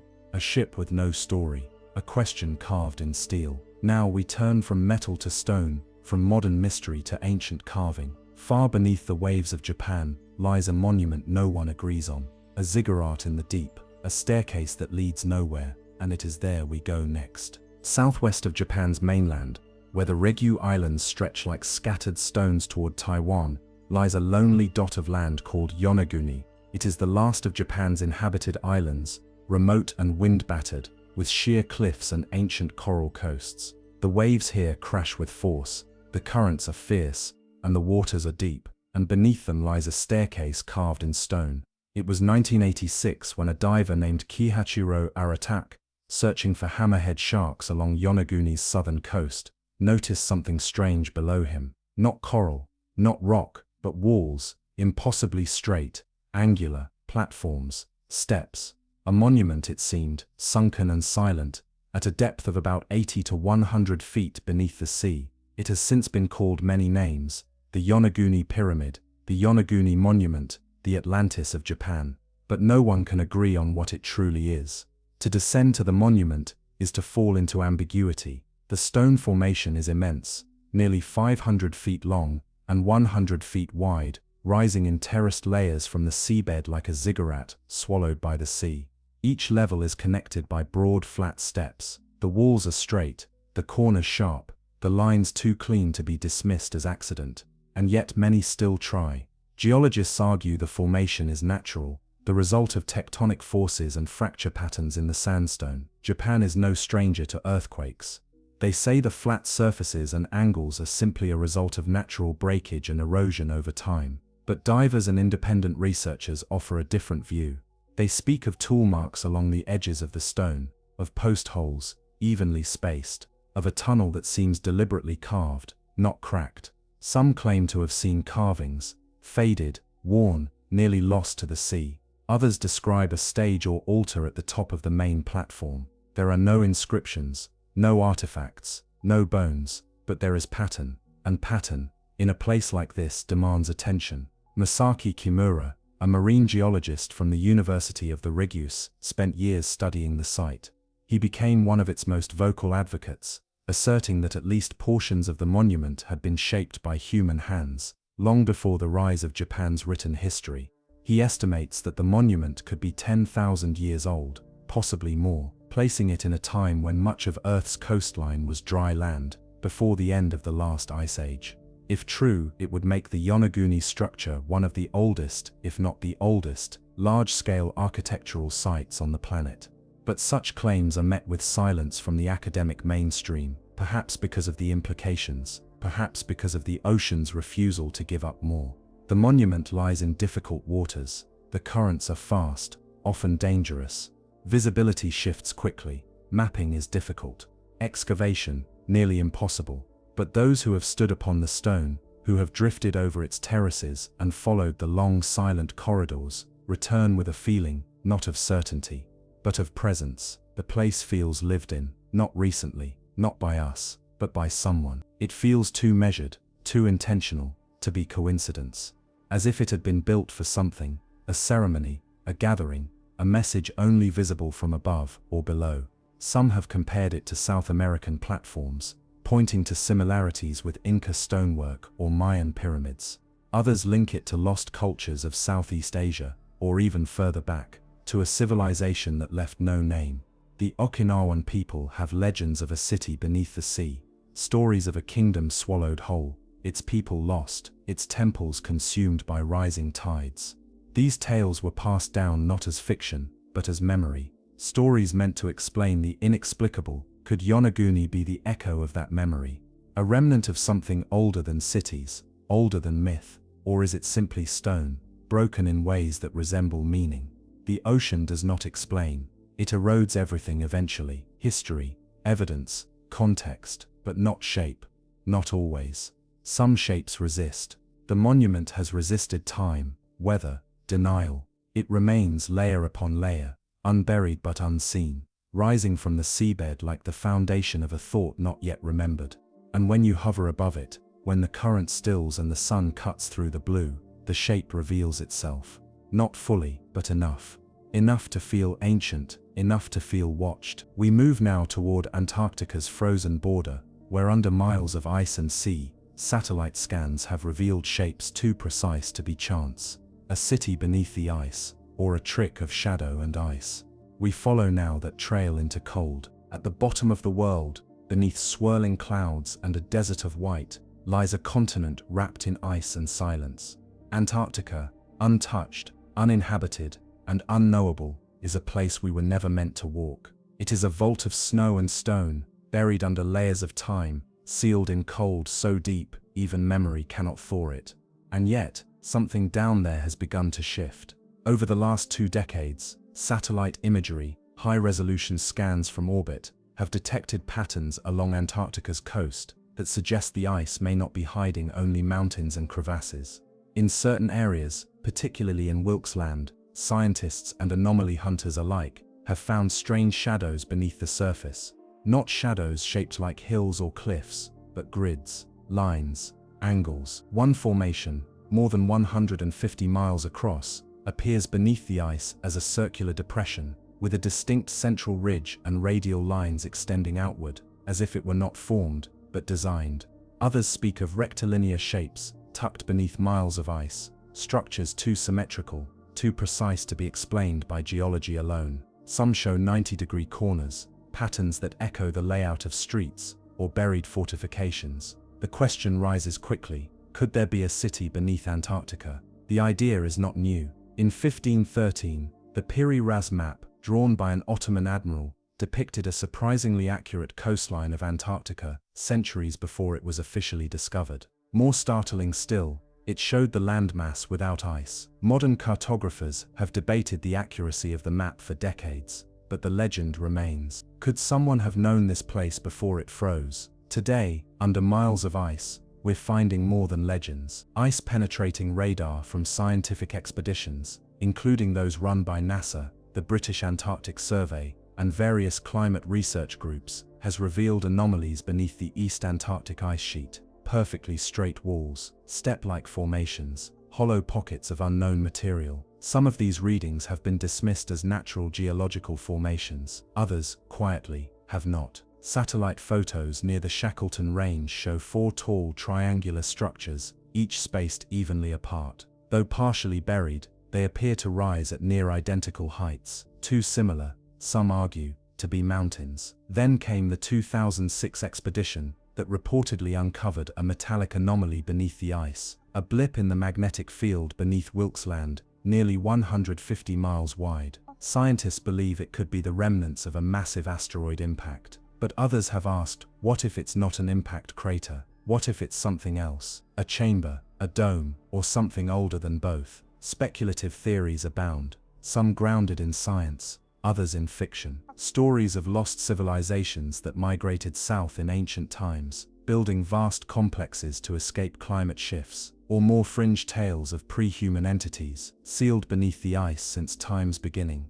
Most scientists are cautious. Antarctica is notoriously difficult to explore. Its weather changes without warning. Its terrain can conceal chasms hundreds of feet deep. Even the most advanced equipment struggles under its weight. And yet, The radar returns persist, images surface, shapes appear. There is no official expedition underway to excavate these sites. The Antarctic Treaty prohibits permanent settlements, and international cooperation has kept development limited to research. But whispers among private contractors, defense groups, and independent explorers suggest something has been found, and that it may not remain buried forever. So we are left with the images, the scans, the suggestion of something under the ice, something not natural. Could a city truly exist here, one built before the poles froze, before our histories began? Could Antarctica have once been green, temperate, alive with civilization? Ancient maps speak of it. Glacial movement obscures it,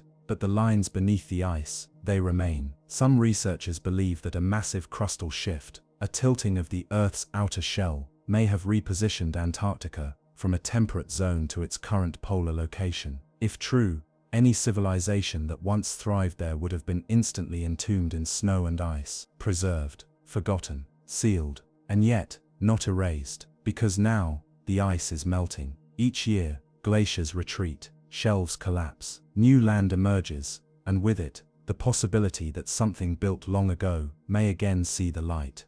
Divers can't reach it. Runners struggle, satellites catch only glimpses, but the continent breathes slowly, and what is buried does not stay buried forever. We leave now the silence of the south, and drift toward warmth, toward a vanished world once ruled by empires, now forgotten beneath the Red Sea. A city swallowed, not by snow, but by salt and myth. It is called Atlit Yam, and its stones are older than the pyramids.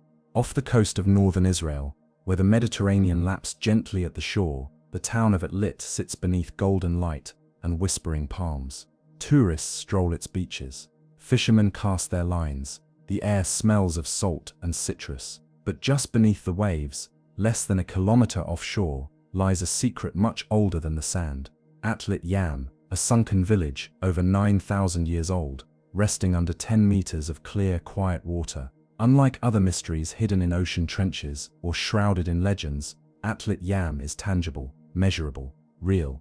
And yet, it is no less haunting. Discovered in 1984, the site was revealed during construction of a seawall. Divers descended expecting natural rock or debris. Instead, they found walls, stones in circles, paths leading to nowhere. What they had uncovered was one of the oldest known submerged settlements in the world, older than the pyramids, older than Stonehenge.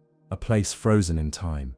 Underwater archaeologists eventually mapped the site: rectangular houses, courtyards, grinding stones and wells. Everything you'd expect of a thriving Neolithic community. And at its center, a circle of 7 monolithic stones, standing upright, each weighing nearly half a ton. They form a ring around a freshwater spring, an ancient sanctuary beneath the sea. It is silent now. Fish drift between the stones. Algae has softened their edges, but the design remains, precise, intentional, untouched by millennia of tides. What happened here? Why did the people of Atlit Yam vanish? The answer lies in the land, or rather, in the sea. Geological surveys show that around 6,900 BCE, a massive tsunami likely struck the eastern Mediterranean, triggered by a volcanic collapse in Sicily. Waves surged inland, swallowing coastlines, scouring settlements. Atlit Yam may have been caught in the flood, drowned not by war or decay, but by water rising too fast to flee.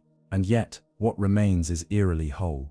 In one of the houses, archaeologists found the skeletons of a woman and a child, perfectly preserved in the sediment. Their bones lay side by side, undisturbed, as if gently placed and left to sleep. Nearby they found evidence of tuberculosis, the earliest known case in human history, a reminder that even in ancient times, life carried weight, illness, loss, love. But Atlit Yam was not just a village, it was a home. Its people fished, grew barley, raised livestock. They built stone walls, maintained wells, they gathered at the spring. They left behind no written words, but their architecture speaks with clarity. This was not a primitive cluster of huts, it was a community, ordered, peaceful, sacred, and now it lies beneath a mirror of sea, glowing softly when the sun filters through the shallows. Divers who explore the ruins speak of a deep stillness, not emptiness, presence, as if something remains. The stones are not buried, they are not broken, they stand, and it is here, in the shadow of those ancient monoliths, that our journey slows. In the heart of North America, where the Great Lakes stretch like inland oceans between Canada and the United States, Lake Huron sits quiet and wide. Its waters are cold, slate blue, and ancient. Beneath the surface, shipwrecks lie forgotten, and rocky shelves stretch far into the dark. But in one particular place, a hidden corridor beneath the lake, there is something far older than shipwrecks. A wall, not built by settlers, not laid by any known people. A stone wall, straight and clean, resting 120 feet beneath the lake's surface, arranged with intention, stretching across the lakebed like the foundation of a forgotten boundary. Discovered in 2009 by a team of underwater archaeologists led by John O'Shea from the University of Michigan, the formation stunned researchers, not only because of its structure, but because of its age. The stones, set in a low ridge, are estimated to be at least 9,000 years old, long before cities, long before history, when Lake Huron wasn't a lake at all, but part of an open plain. Back then, in the wake of the last ice age, vast stretches of land connected regions that are now separated by water. The Great Lakes had not yet filled. Instead, the area was crisscrossed with trails, migration routes followed by early humans as they tracked caribou across tundra-like terrain. And that is what makes this wall so unusual, because it wasn't a fence or a foundation, it was a drive lane, a human-built caribou hunting structure, designed to funnel large animals toward natural choke points, ambush sites where small bands of hunters could take down prey far larger than themselves. Other structures have since been found nearby: rock alignments, stacked stone piles, and V-shaped configurations, all strategically placed. They follow the paths animals once walked. They mark an understanding of land and of behavior. In short, they represent knowledge. These were not aimless stone piles. They were part of a system, a landscape engineered for survival, and now, it lies beneath the lake.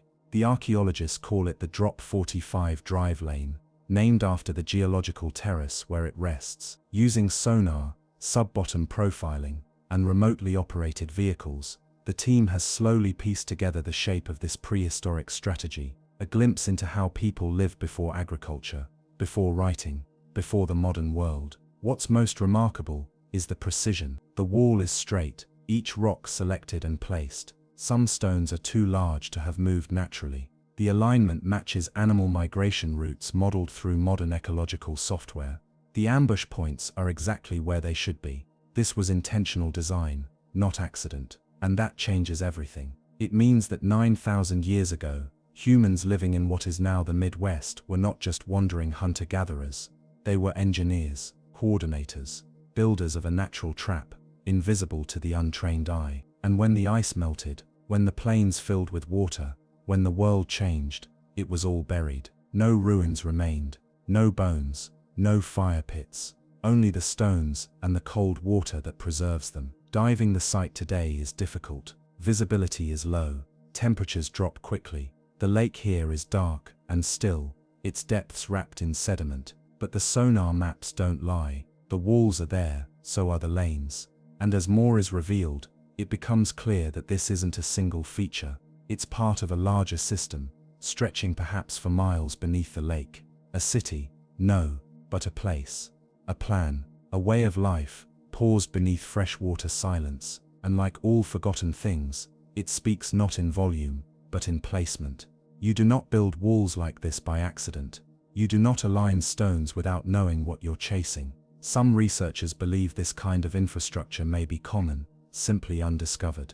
That across the world, beneath lakes and seas, similar ancient hunting systems wait in darkness, misidentified or missed entirely. After all, when we search for ruins, we often look for grandeur, temples, tombs, pyramids. But sometimes, meaning is found in subtlety, in a straight line of stone laid by hands that understood the earth. At the time of its construction, the Lake Huron wall would have overlooked wind-blown plains. Herds of caribou would have passed below, hooves muffled by moss. A handful of hunters, coordinated, patient, would have waited in silence. Now, the wall sees only water, cold, endless, undisturbed, and yet it endures, because stone remembers.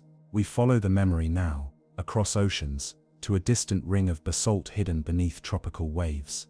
In the South Pacific, near the islands of Tonga, divers speak of perfect circles, built where no settlement should have been.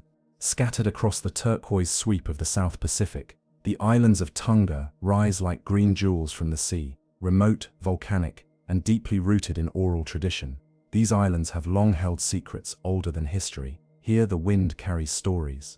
The reef hums with memory, and beneath these calm, shallow waters, near an uninhabited atoll whose name few maps record, divers discovered something unexpected, a perfect circle, not coral, not natural reef, but a ring of black basalt stones, each nearly the same size, arranged in a deliberate, measured formation. From above, it resembles a megalithic compass, lying flat against the seafloor, concealed beneath centuries of sand and marine growth. The stones form an unbroken loop, about 20 meters across, each one placed as if by hand, and no one can explain it.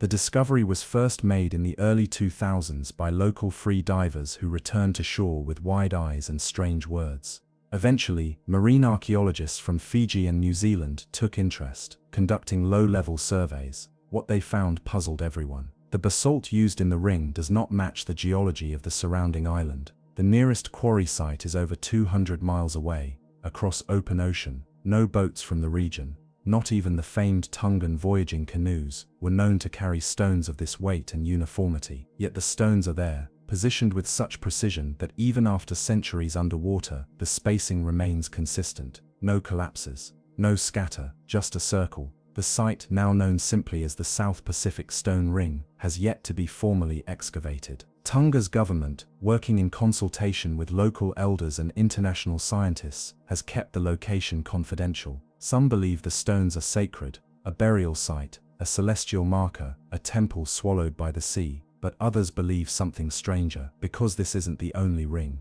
at least 3 other similar structures, partial rings, arcs, or concentric circles, have been spotted via sonar within a 50-mile radius. Each one near an uninhabited reef, each one aligned slightly differently, as though pointing to something only visible from the stars. Some believe they are calendars, measuring the solstice by the rising sun. Others suggest tide markers, used by a lost culture to predict floods, tsunamis, or seasonal shifts in the reef. But there's a problem. No known Polynesian culture is believed to have built in stone at this scale, especially not underwater. These cultures were brilliant navigators, astronomers, and storytellers, but stone circles, that is something else. Something out of place. One possibility is that the structures predate the Polynesians entirely. Some geologists speculate that these rings could be over 5,000 years old, constructed when the sea level was lower, on dry land or tidal flats that have since been consumed by rising oceans. That would place their origin far beyond the known settlement of these islands, into the realm of prehistory, where few artifacts survive and even fewer explanations hold. But again, the question returns: who would bring basalt stones over 200 miles by sea, and for what purpose? Ritual, burial, navigation, or something more esoteric, a message only visible from above. A symbol etched in stone, meant to outlast the tide. Some divers have described strange feelings while circling the ring. One, an experienced marine archaeologist, claimed to feel a low vibration emanating from the stones. Not sound, not movement, just a pressure, a pulse. Another diver surfaced in tears, unable to explain why. It felt like standing inside a memory, she said. Not mine, but someone's. The stones are now protected. Buoys mark the outer perimeter. No boats may anchor nearby, and as time passes the mystery deepens. No inscriptions have been found, no bones, no tools, only the ring, and rings by their nature have no beginning, no end. Some believe the circle was never meant to be entered, only observed. Others think it was a place of gathering, where voices rose in song to something that has since sunk into silence. What remains is shape, deliberate, immovable, unanswered, and perhaps the sea wants it that way. We leave now this ring in the reef, and follow the flow of the Mekong River south, toward murkier waters, where temples are said to lie beneath mud and rain. Fishermen speak of walls just below their nets, and sometimes when the current pulls just right, a spire breaks the surface before vanishing again. In Southeast Asia, where the Mekong River carves a winding path through 6 nations, The water is not blue, it is bronze, heavy with silt, warm from sun, forever shifting.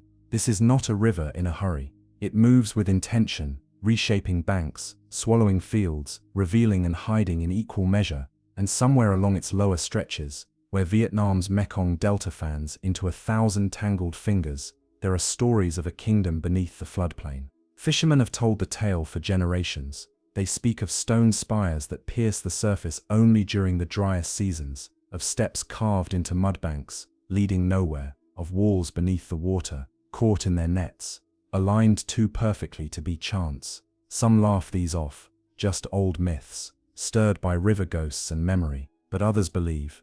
In 2016, a monsoon season ended abruptly, and the Mekong's levels dropped lower than expected. In one remote bend near An province, farmers walking the exposed flats stumbled across a formation, a row of stones, smooth-shaped, buried in the soft clay, not scattered, not natural. A few days later, divers investigating nearby reported what they believed to be the top of a gate, carved with symbols too eroded to recognize, but symmetrically placed. Archaeologists were alerted. The Vietnamese Ministry of Culture dispatched a small team. What they found confirmed what locals had long suspected. There were structures beneath the Mekong, foundations of buildings long swallowed by flood and time.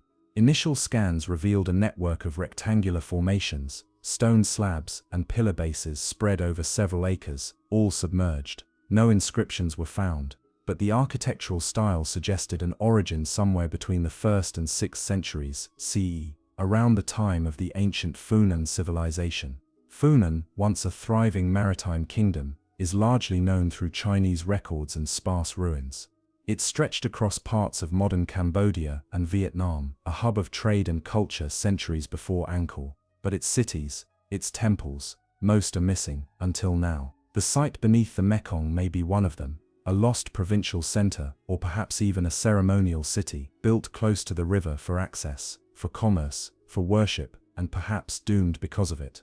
The Mekong floods seasonally, rising with snowmelt and rain. Over centuries, its path has shifted, erasing roads, swallowing fields, submerging anything that couldn't move with it.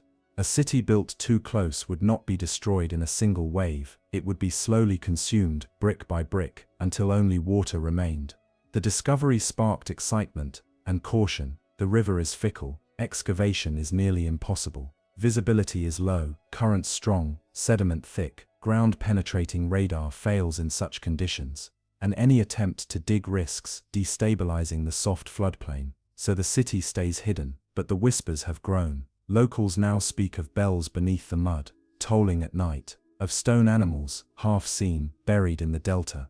Some claim to have heard chanting from beneath the water on still evenings, voices that rise and vanish without echo. It's said that one monk, paddling across the river before dawn, stopped midstream as the top of a stupa rose briefly from the water, then slid back down, swallowed once more. No one knows the exact scale of the city beneath. It could be a single temple, or a complex, or an entire province now forgotten by history, and still the Mekong flows over it, unbothered, slow, eternal. It covers everything in motion, memory, stone, the bones of kings.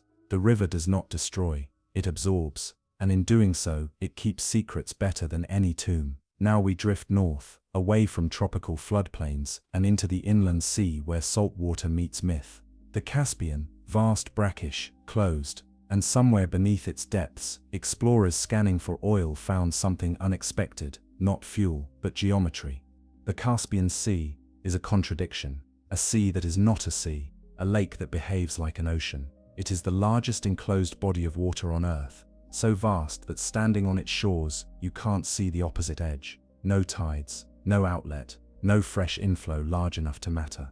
It is a basin of salt and silence, and somewhere near its southeastern floor, hidden beneath murky depths and shielded by layers of sediment, lies a formation few people have ever heard of. A place researchers have quietly referred to as the Cradle. The discovery was made not by archaeologists, but by energy companies. In the early 2000s, as part of oil exploration in the region, seismic reflection scans were conducted in the southern Caspian Basin. The goal was to map subsurface geology for fossil fuels. What appeared on the monitors instead was something unexpected. A a large rectangular formation, buried under silt, perfectly flat on top and flanked by a grid of smaller symmetrical anomalies. At first it was dismissed, a geological oddity, a coincidence of sediment compression or fault movement.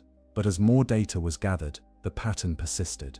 The rectangular mass was over 300 meters long, aligned almost perfectly north-south, and surrounded by smaller geometric shapes, evenly spaced, most between 20–30 meters in width. Nothing like it appeared elsewhere on the scans, and nothing in the regional geology could account for the sheer regularity of the forms. A small ROV survey was attempted in 2014, commissioned unofficially by a private exploration firm. The results were inconclusive. Visibility was poor, the currents difficult, but a few grainy images made their way back, enough to raise questions. They showed what looked like blocks of stone, massive, dark with age, rising from the seafloor in even layers. In one photo, a corner was visible, sharp, unmistakably right-angled. None of the scientists involved were willing to call it a structure, but none could dismiss it either. No known civilization is believed to have built in the Caspian itself. The region was home to the ancient Elamites, Scythians, and later Persian dynasties, but none left any record of offshore construction. And this wasn't a ruin clinging to the coast. This was deep, far from modern shorelines, and well beneath the waves. The cradle, as it came to be called in internal reports, may lie on a stretch of land that was once above water. Geological studies suggest that the Caspian's water levels have fluctuated wildly over the past 100,000 years, sometimes expanding, other times retreating and exposing the seabed. If the cradle was ever on dry land, it would have been tens of thousands of years ago, long before known civilizations. Too long, which is why some believe it was never built by us. Speculative theories link it to lost civilizations, perhaps predating Sumer. Others imagine an advanced pre-Ice Age society, erased by rising waters and continental shifts. There are even whispers of something older, not built, but left. A remnant, a message, a marker. Of course, mainstream archaeologists are cautious. With no artifacts recovered, no inscriptions, no surrounding tools or relics, it's impossible to date the structure or even confirm its artificial nature. But the sonar is difficult to ignore, and the silence surrounding the discovery speaks volumes. The Caspian region is geopolitically sensitive. Oil rights, shipping lanes, and territorial boundaries make international collaboration rare. And so the cradle remains undisturbed, not by law, but by inertia. It waits in the dark. Divers do not go there. Visibility is near zero. The seabed is soft, prone to collapse. Equipment vanishes into silt. The only glimpses we have come from above, from scans, shadows, guesses. But something is down there, something arranged. Some believe the cradle is a base, a foundation for a long-vanished city. Others see it as a tomb, its contents swallowed by sediment long ago. A few imagine it as a temple, a stone floor raised toward the stars, now buried in a sea that has no stars. Whatever it is, it should not be there. And yet, there it is. And so we end our descent not in mythology, but in silence. Not in legend, but in form. Because even if the cradle is nothing more than a geological mystery, it has succeeded in one thing. It has made us look deeper, and deeper still we go, into our final mystery. To the Bering Sea, where strange lights have been seen beneath frozen waves, where sonar fails, where fishermen speak of voices in the fog, and where something waits beneath the ice, something that should not be awake. In the far north, where the winds carve the ice and darkness lingers for weeks, the Bering Sea sits cold and ancient. Between Russia and Alaska, its waves shift like steel, and beneath them lies a world as silent as stone. This is a place of shifting shelves, forgotten wrecks, and trenches deeper than mountains are tall. And lately, it's become a place of light. Fishermen from both sides of the sea have reported it. Soft pulses in the water, just below the ice. Not the flicker of auroras overhead, but something beneath, deep and deliberate. The light is not bright. It doesn't shimmer. It pulses, rhythmic, slow, like a heartbeat, pale green, sometimes white, never blue. The first known account came from a Russian trawler in 1999. The crew, anchored just north of the Komandorsky Islands, noticed their nets illuminated from below. Thinking it was bioluminescent plankton, They ignored it, until the lights moved, against the current. The glow approached, paused beneath their hull, then vanished, as if observing. The sonar, they said, spiked with noise, unreadable, jagged, and then, silence. They returned to port early. Their instruments had glitched. Their GPS had stuttered. One man refused to sail north again. His final log entry, when translated, simply read, "The sea looked back." At first, such stories were dismissed. Fishing legends, exhaustion, optical illusions caused by ice and stress. But the reports grew. An Alaskan longliner in 2003, a South Korean research vessel in 2007, a US Navy submarine patrol in 2011. All spoke, unofficially, of unexplained lights beneath the Bering, accompanied by brief bursts of sonar interference, pressure anomalies, and an overwhelming sense of presence. One diver, during a rare under-ice operation, claimed to see a circular pattern glowing faintly in the seafloor. Not etched, emitted. "It looked like a lens," he said, "like the ocean was watching me." What could cause this? Some believe it's geothermal, volcanic vents beneath the sediment, glowing through minerals in rare underwater combinations. The Bering is geologically active. That explanation is plausible, except no heat signatures have been recorded near the sightings, and the lights seem to move. Slowly, intentionally. Bioluminescence, possible, but known organisms do not behave like this. No trails, no feeding frenzies, just light, isolated, calm, and often stationary. Then there's the sonar. Each time the lights are reported, sonar logs show brief, inexplicable distortions, bursts of chaotic reflection, then complete silence, as if something either absorbs sound completely or refuses to reflect it. The Aleut people, whose ancestors have lived along the Bering Strait for centuries, tell stories of what they call the Cold Watchers, spirits beneath the sea, who glow like eyes, and rise only when the sky is darkest. They are not malevolent, they say, but they remember, they observe. They are older than the ice. Satellite imagery offers little help. The Bering is too often cloaked in cloud. The northern waters reflect poorly, and the lights are too dim to penetrate surface clutter. But deep-sea submersibles have returned with anomalies, perfectly circular depressions in the seabed, almost like sockets, smooth and untouched, with no known cause. Are these natural? Perhaps. But no other seabed in the world exhibits the same pattern, nor are they found in geologically similar zones. Only here, only beneath the Bering, and the lights return, always faint, always pulsing, always in the same places. Some believe the lights are communication, a language written in patterns too slow for us to read. Others see them as warning beacons, remnants of something buried beneath the crust, something that once moved freely in the world above, and no longer can. And some, the most cautious, suggest that the lights are neither beacon nor language, but eyes, passive, quiet, unblinking, waiting. There is one account, unverified, passed among Arctic trawl captains, of a man who dove beneath the shelf in winter. He was tethered, equipped with heat gear and sonar pings. 2 minutes into the dive, the crew reported a sudden burst of static, then nothing. The diver was retrieved unconscious, unharmed, but unable to speak for days. When he finally did, his first words were, "They are not asleep." The coordinates of that dive are now restricted. No formal agency has addressed the Bering lights, but privately, research vessels have rerouted. Deep-sea radar arrays have been relocated. Access has narrowed, and the lights continue. Are they natural, constructed, sentient?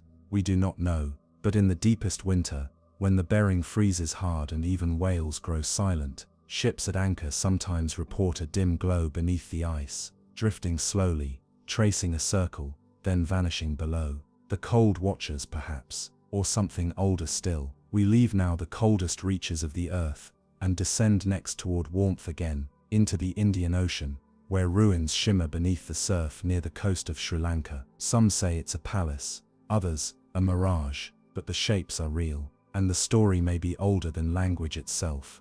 High in the Andean Altiplano of Bolivia, where the air is thin, and the horizon stretches like a frozen breath, lies a lake that flickers in and out of existence. Lake Poopó, once the country's second largest body of water, now fades with each passing year. The sun drinks it faster than the sky can replenish. But when the waters retreat, when the wind scours the cracked mud flat and the lake becomes a memory, something appears. Lines, walls, foundations, not recent, not modern, stonework, low and regular, spanning the lakebed like the ribs of a buried city.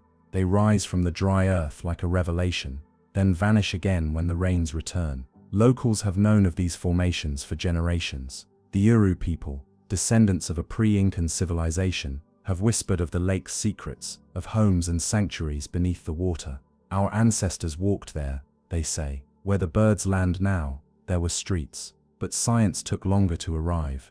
In 2015, during one of the lake's worst droughts, satellite imagery captured geometric patterns etched into the exposed basin. Lines too straight to be natural, squares too even to be shaped by wind. Aerial surveys followed, then drones. What they found was staggering. Stone structures, long rectilinear patterns, lanes and enclosures, aligned with each other in a grid-like fashion. Not haphazard, not driftwood, a settlement plan, embedded in desiccated clay, and not just one. Dozens of clusters appeared, spread across the lake's southern basin, connected by what may have once been roads or canals. These weren't individual ruins, they were part of a network. Some archaeologists believe the structures may be remnants of the Puukoura culture, a civilization that predated the Inca and thrived in the high Andean plateau thousands of years ago. Others suggest they belong to the Uru Chapaya, a lesser-known people who lived on floating reed islands and along rivers, crafting settlements near water that no longer flows. Dating the ruins is difficult.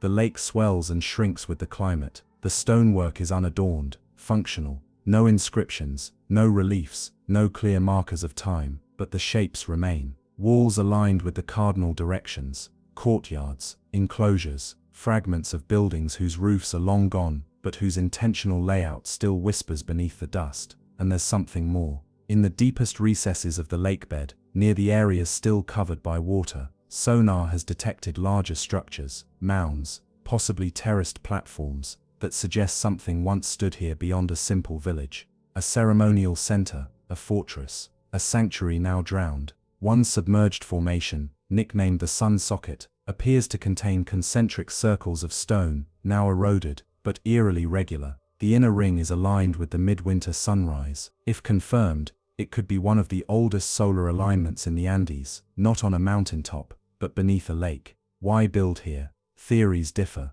Some believe Lake Poopó was once more predictable, its edges reliable, its floods rare, a fertile region for early cultures, with fish and birds and trade routes, connecting to Lake Titicaca to the north. Others argue the lake was sacred, a living deity to the people who lived nearby. To build near it was to exist in harmony, and to let it reclaim your home was not loss, but offering. Today, the lake is a ghost. Droughts, exacerbated by climate change and water diversion, have reduced it to a cracked plain. Fishermen now walk where boats once floated. Birdsong echoes across empty water, and yet, this disappearance has given us a gift, a glimpse beneath, a look at what lies under the mirror, and the glimpse is haunting, because this was not a village destroyed by war or swallowed in one violent wave. This was erosion by time, a slow forgetting, a surrender. The people here did not vanish. They moved with the lake. Their descendants still live nearby, crafting reed boats, speaking languages that predate empire,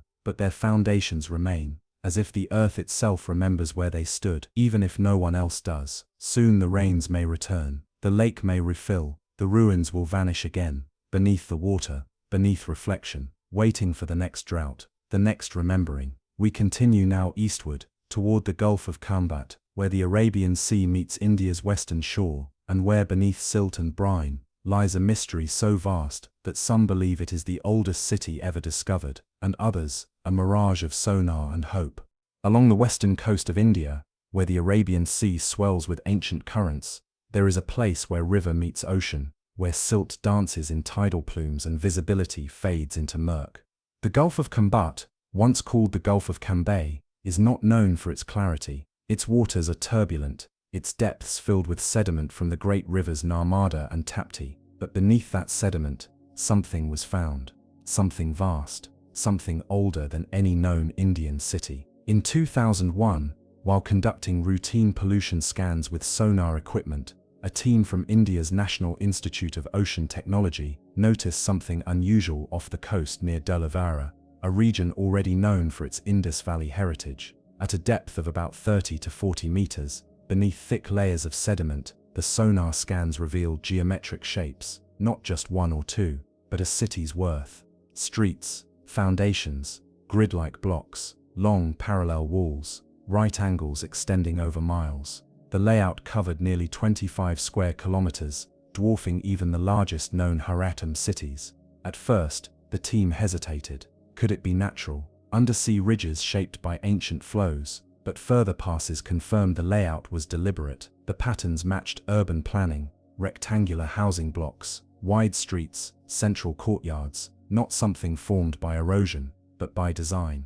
Excavation, however, was impossible. The Gulf's water is opaque with silt, visibility is often less than a meter, the seafloor is unstable, divers cannot operate for long. No traditional dig is possible, and yet, samples were taken. Divers retrieved carved stone tools, pottery fragments, fossilized bones, and a piece of wood, later carbon dated to 7,500 BCE. If accurate, that would make the site over 9,000 years old, older than the Indus Valley, older than Mesopotamia, older than the pyramids. It would not just be a lost city, it would be the oldest known civilization on Earth. But such a claim brings skepticism. The site has not been excavated in full. The tools and artifacts, critics say, could have drifted there from river systems. Some argue the sonar patterns are natural, misunderstood data in a difficult environment. But others are convinced. Dr. S.R. Rao, one of India's most respected marine archaeologists, declared it the remains of a pre-Haratam civilization,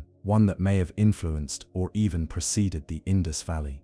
The implications are staggering: a city beneath the sea, a culture erased by flood, a chapter of human history written in mud and stone, and buried before we ever learned to read. If the city once stood above sea level, it would have thrived during a time when humans were just beginning to settle into villages, to organize, to build.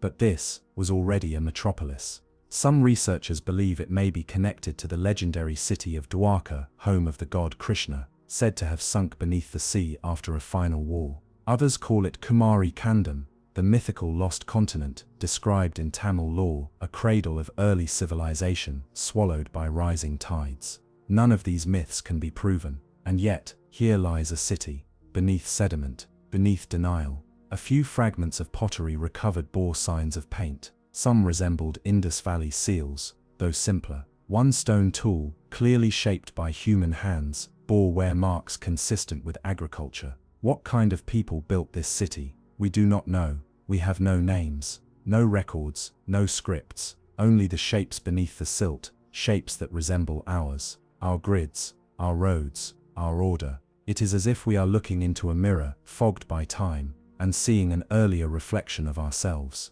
Why was it lost? Most likely, the sea rose. Around 9,000 years ago, melting glaciers raised ocean levels worldwide. Coastal civilizations, especially ones built close to river mouths, would have been inundated. The people may have fled, or they may have watched their homes disappear, day by day, foot by foot, and then, silence. We call it a lost city, but perhaps it was never truly lost, only covered, waiting for the right moment, for sonar, for divers, for curiosity, to pull back the curtain of mud and memory. The Indian government has proposed further exploration, but progress is slow. Technology is limited. Politics, funding, skepticism, all stand in the way, and so the city sleeps.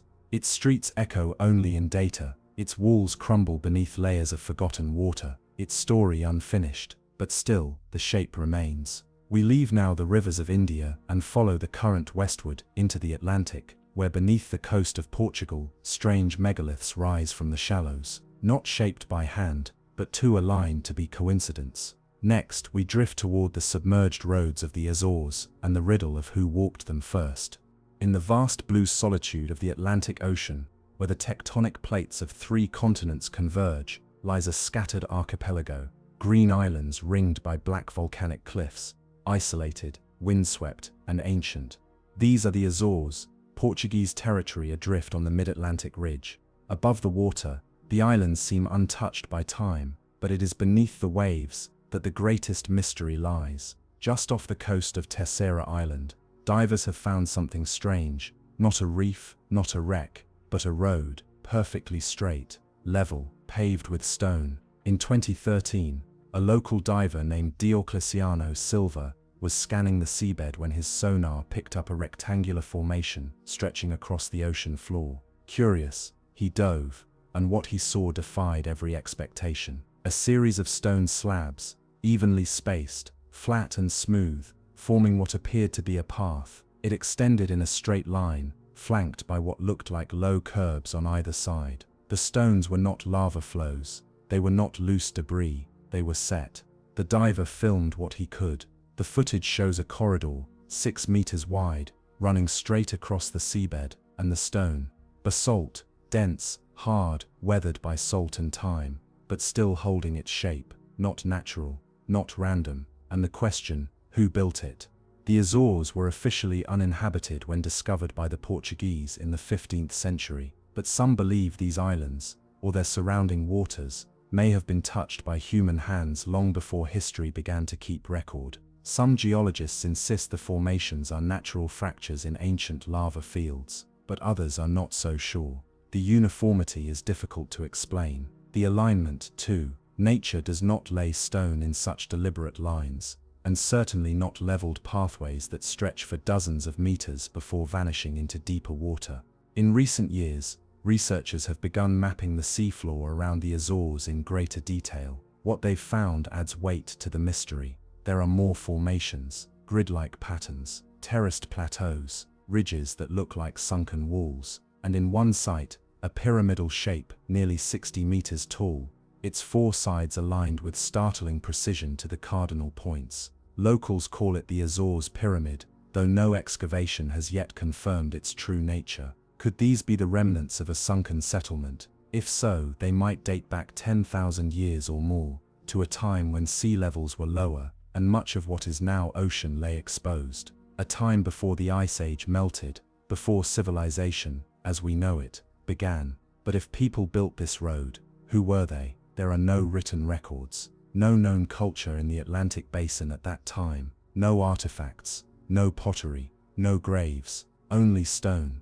Theorists link the site to the myth of Atlantis, drawing from Plato's description of a powerful island nation beyond the Pillars of Hercules. The Azores sit exactly in the region Plato described, and the road, some believe it could have been part of a larger network, causeways between islands, or the remains of a city now swallowed whole. Mainstream science remains skeptical. Without definitive evidence, the road is called a curiosity, a geological fluke, misunderstood and romanticized. But divers who have seen it firsthand speak differently. One described the feeling as stepping onto a memory, another as walking into a question. There is no coral here, no reef, just silence, and the road perfectly still beneath the shifting tide. Some believe it was not built for walking, but for ritual, a path into the sea, a processional line that vanished into the waves by design. Others think it was once part of a city, the only part left visible after some distant flood reshaped the world. The Atlantic is deep here, deep enough to hide anything. And the road, like so many other submerged secrets, tells us only half the story. The other half is buried, not just beneath sediment, but beneath skepticism, bureaucracy and time. We leave now the path that leads nowhere and turn toward a darker coast. South of England, near the Channel Islands, divers have begun to map something beneath the waves. An ancient forest, a series of walls, and what may be the last visible trace of Doggerland, the lost land bridge that once connected Britain to Europe. Beneath the cold grey churn of the North Sea, between the cliffs of eastern England and the coasts of the Netherlands, lies a silence no tide can wash away. It is not the quiet of empty water, but the hush of forgotten land, an entire country's worth of hills, rivers and human footsteps, now drowned beneath the sea. This was Doggerland. Once it was the heart of Europe, a vast, fertile plain that stretched from modern Britain to Denmark. Lush, green, alive with deer and uruks, fire and flint. Around 10,000 BCE, during the final days of the last ice age, Doggerland connected islands and tribes, a living bridge where today only trawlers pass. And then, it vanished. Not in an instant, but in centuries. The The sea rose, the glaciers melted, the rivers swelled, villages were swallowed, and then the land was gone, erased from maps but not from memory. Fishermen were the first to uncover the truth. In the 20th century, as commercial trawlers dragged the seabed for cod and sole, they began pulling up strange things: antlers, spears, bones, tools, all prehistoric, all from a place that by every account should have been underwater since before recorded time. Then, in the 1990s, scientists began to take interest. Using seismic surveys originally intended for oil exploration, researchers mapped the seafloor and found something astonishing: a ghost landscape, rivers, valleys, hills, floodplains where mammoths once roamed, lakebeds dotted with what appeared to be settlement sites. It was all still there, buried beneath meters of sand and silt, like a memory sealed in mud, and with it, traces of people. In 2019, a diver off the coast of Norfolk recovered a worked flint core shaped by human hands over 8,000 years ago. Other finds followed: fragments of tools, hearths, and butchered animal bones, the signature of life, preserved in the sea. But it was only the beginning. At the center of Doggerland lies Dogger Bank, a high, shallow ridge that once may have been an island, the last exposed spine of a sinking world. It was here, scientists believe, that the final flood occurred. Around 6,200 BCE, a massive underwater landslide known as the Storge Slide struck off the coast of Norway. It triggered a tsunami, estimated at over 20 meters high, that swept across the North Sea. The waves struck Doggerland with full force. What land remained was battered, forests uprooted, settlements drowned, and by the time the sea receded, the center of the bridge had collapsed. Britain became an island. The people, they fled, west to the hills, south to the continent. Their stories lost, their fires extinguished beneath salt and silence. But Doggerland never truly disappeared. Its fossil riverbeds are still visible in sonar. Its woodlands lie preserved in anaerobic layers of silt. In 2015, researchers discovered a submerged forest off the coast of Norfolk, its trees still upright, their roots tangled in ancient soil. Divers swam between trunks that had not seen the sun in 8,000 years. Some believe even structures remain: long barrows, post holes, traces of dwellings beneath the sand. But excavation is difficult. The sea is cold, the current strong, and the window for exploration brief. Yet the picture grows clearer. Doggerland was not a fringe territory. It was a homeland, a place where people lived, hunted, buried their dead.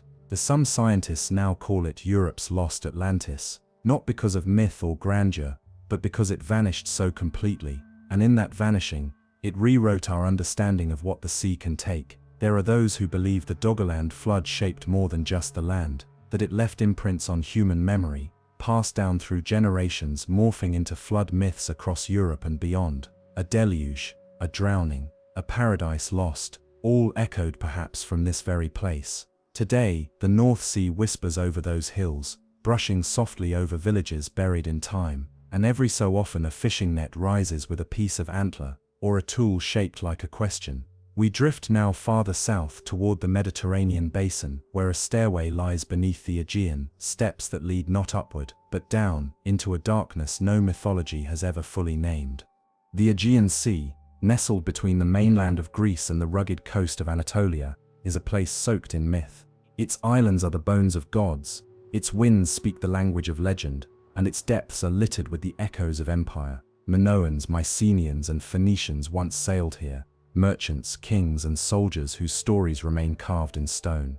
But beneath the shimmering waters near Naxos, one of the Cycladic islands, divers have reported something that predates even the earliest temples: a staircase, carved from bedrock, wide and shallow, descending step by step into the deep. It was first noticed by sponge divers in the early 2000s, a curious formation about 30 meters underwater, just beyond the drop-off where the shelf gives way to open sea. At first, it was assumed to be a natural terracing, a trick of geology and erosion, but when archaeologists reviewed the footage, they paused. The steps were uniform, each one the same height, same depth. There were 11 in total, cut into the stone at precise intervals. No other rock formation in the area resembled them, and the way they curved slightly at the base suggested design, not accident. No inscriptions, no ruins nearby, just the stairs, vanishing into the abyss. In the years since, marine archaeologists from Greece and Italy have surveyed the region. While some continue to believe the stairs are a rare geological feature,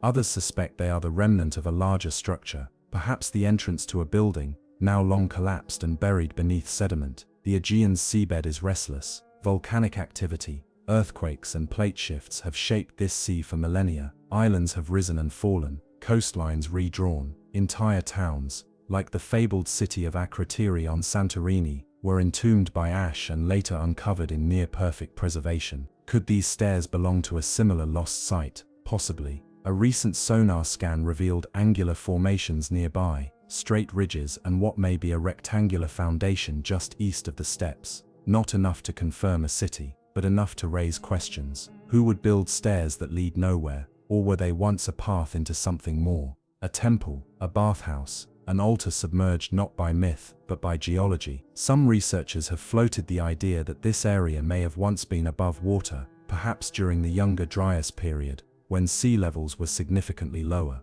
If so, the stairs could be over 12,000 years old, predating the Cycladic cultures by thousands of years. Too old for pottery, too old for language, just stone shaped by hand and left behind. Local legends offer no answers, but they do mention places where the sea sings, where the old paths vanish in the tide. Stories of fishermen who saw lights beneath the waves, of voices in the surf, and the stairs remain. Divers describe an eerie feeling when descending them, as though each step leads not down but back, back to something forgotten, back to a time before time. There is no railing, no inscription, no final step, only a curve into darkness, where the seafloor falls away and the Mediterranean resumes its slow, endless breath. Some say the stairs were ceremonial, that they were meant to be used only once, in silence, by candlelight or moonlight, leading the initiates into water, into transformation. Others believe they are all that remains of a house, a city,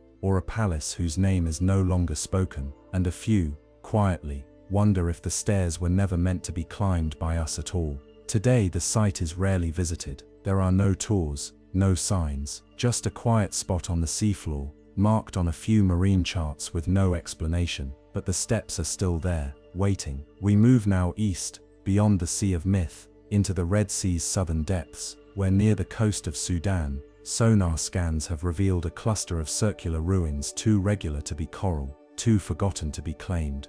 In the southern stretches of the Red Sea, where the waters deepen between the coasts of Sudan and Yemen, lies a trench of shifting blues, dark, sultry, heavy with salt and silence. Unlike the clarity of the Mediterranean, or the wild chill of the North Atlantic, the Red Sea here is dense, its floor hidden beneath layers of sediment and geothermal haze. And yet, beneath these waters, sonar has begun to trace shapes, not jagged, not random, but circular.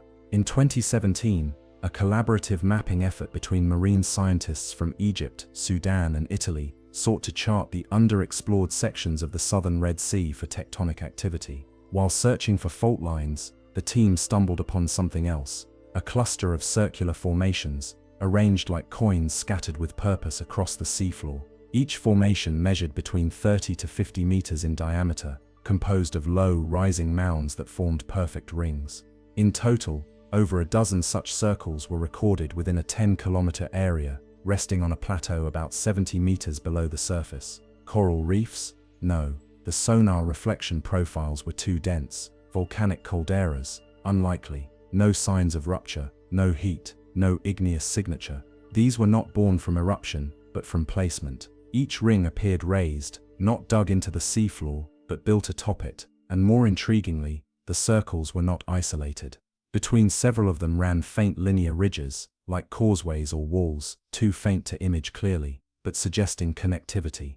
Sudanese divers attempted exploration in late 2019, but visibility was poor. The sea here is unpredictable. Sudden surges, sediment plumes and pockets of warm brine that blur vision and disorient sensors. Still, one diver reported the feel of stone beneath his gloves, smooth and regular, arranged in a slope that did not match the surrounding terrain. They returned with fragments, small samples of carved rock, basalt, fossilized sediment. A few shards of what might have been tools, though none could be dated with certainty. Was it a settlement, a burial ground, a ritual complex built on islands now long lost? We don't know. What is clear is that this portion of the Red Sea was not always ocean. During glacial periods, sea levels dropped by as much as 120 meters, exposing vast plains and coastlines now buried. In those windows of time, thousands of years ago, early humans traveled this corridor. The Bab el-Mandeb Strait, just south of the circles, may have been a crucial migration route out of Africa. Could these circles have been waypoints, oases, markers for a people moving not across water, but across exposed land? The formations are eerily symmetrical, not just circles but nested rings, some with smaller mounds inside. Others appear broken, as if partially collapsed. The sonar pings return clean arcs, sometimes 270 or 300 degrees intact, interrupted only by fault fractures or sediment flow. And always, the geometry is deliberate. Even nature, in its most chaotic forms, rarely draws circles this well. Some researchers suggest the site may predate recorded civilization by thousands of years, a proto-settlement, possibly Neolithic or earlier, built by coastal foragers or early seafarers whose presence here was never documented. But others whisper something older. They speak of ancient texts, of Zerzura, the lost city of the sands, rumored to have vanished beneath desert or sea, of djinn-haunted ruins left by pre-human architects, of Atlantis's southern twin, swallowed not by the Atlantic, but by the Red Sea's slow embrace. No evidence confirms such ideas, and yet, the circles remain, untouched, unmapped, unclaimed. International waters and local political tensions have kept further study limited. The site lies far from major ports, in a region where piracy, migration, and territorial disputes complicate research, and so the circles wait. Beneath the current, beneath the centuries, their purpose unread, their builders unknown, their silence complete. Divers who've approached them speak of a strange calm, not dread, but recognition, as if the place wants to be seen, but not understood. And when the current rises, when visibility collapses, and the outlines vanish once more into the blue-green murk, all that remains is the certainty that someone, or something, once stood there, aligned the stones, built the rings, and left without a trace. We rise now from the warmth of the Red Sea, and follow the wind into the Atlantic's cold shoulder, toward the Bay of Biscay, where fishermen speak of a cathedral beneath the waves, one that sings when the tide is right, though no bell has rung there in 1,000 years. The Bay of Biscay stretches like a quiet bruise between the shores of western France and northern Spain, an expanse of grey-blue water that shifts with sudden storms and long silences. Beneath its windswept surface, the seabed is riddled with shipwrecks, trenches and sediment, carved by centuries of war and weather.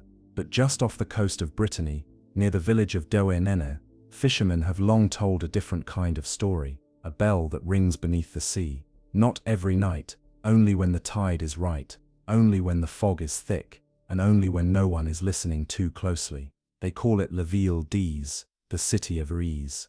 A legend, they say, a myth, a warning. But something beneath the waves tells a quieter tale, one not carved in folklore, but in stone. In the summer of 2009, sonar scans from a French geological survey revealed a series of unusual formations just 6 kilometers offshore. The readings showed rows of vertical shapes, arranged like the collapsed walls of a building, sharp angles, repeating arches, echoes of architecture where none should be. At first, they were dismissed, remnants of a sunken fort, perhaps, or an ancient cliff collapse misread by software. But then the divers went down. The water here is turbulent, especially in winter. But when the currents calm and the sun cuts through the silt, the truth becomes hard to ignore.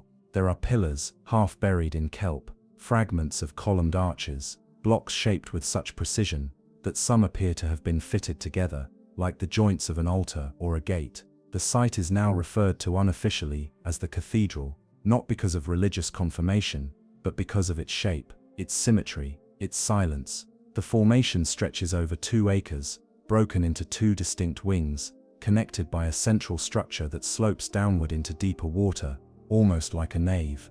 The architecture bears no resemblance to Roman, Celtic, or medieval design. There is no mortar, no recognizable style, and no human remains have been recovered. But the scale is undeniable. Some pillars stand over 3 meters tall, with bases sunk deep into the seabed. The spacing between them is regular, measured. The stone, a kind of weathered granite, appears local but has been cut, smoothed in ways that suggest tools. No known records mention any settlement offshore, no maps, no ship's logs, and yet the structure remains, unseen from above, unknown from history. Local oral tradition offers only the legend of Wies, a once great city built by a Breton king, protected by a mighty dam and hidden behind seawalls. It was ruled by his daughter Princess Dahut, who was said to have betrayed the city, opening its gates during a storm, allowing the sea to pour in and reclaim the land. According to the myth, only one survivor escaped,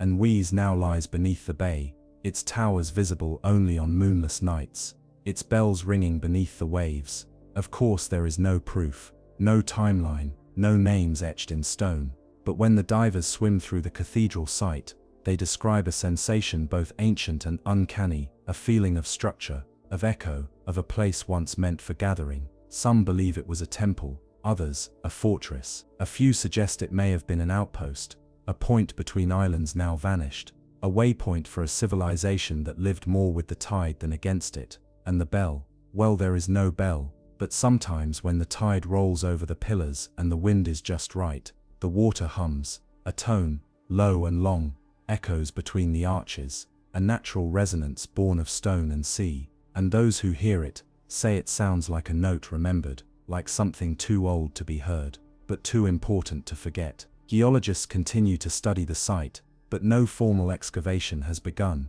The government is cautious, the sea is unpredictable, and there are those who say that some things are better left undisturbed, because what if it is Wies? What if the myth was not a story, but a warning? The cathedral sits there still, just beyond the surfline, just beneath the reach of stormlight, a ruin without a name, a song without a singer, a city whose foundations are deeper than belief. And so we follow that note now into colder waters, toward Greenland's submerged coast, where recent satellite scans have revealed something even more impossible: long ridges and hexagonal foundations beneath melting ice.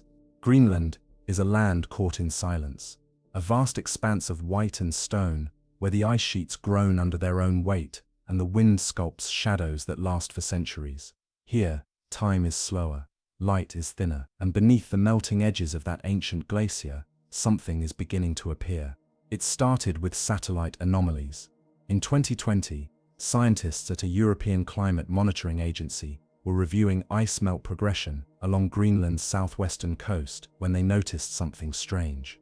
In a narrow fjord near Kujalleq, where glacial runoff meets the sea, the LiDAR scans showed regular geometric shapes, not in the ice but beneath it. The formations were low relief, barely visible, but they were unmistakably hexagonal, large, uniform, aligned in tight grids. At first, the team assumed it was a glitch, an artifact of scanning errors caused by the dense ice or shadow. But as the glaciers continued to retreat in the following months, the same pattern became clearer. Rows of hexagonal foundations, each measuring roughly 20 meters across, some partially buried, others now fully exposed.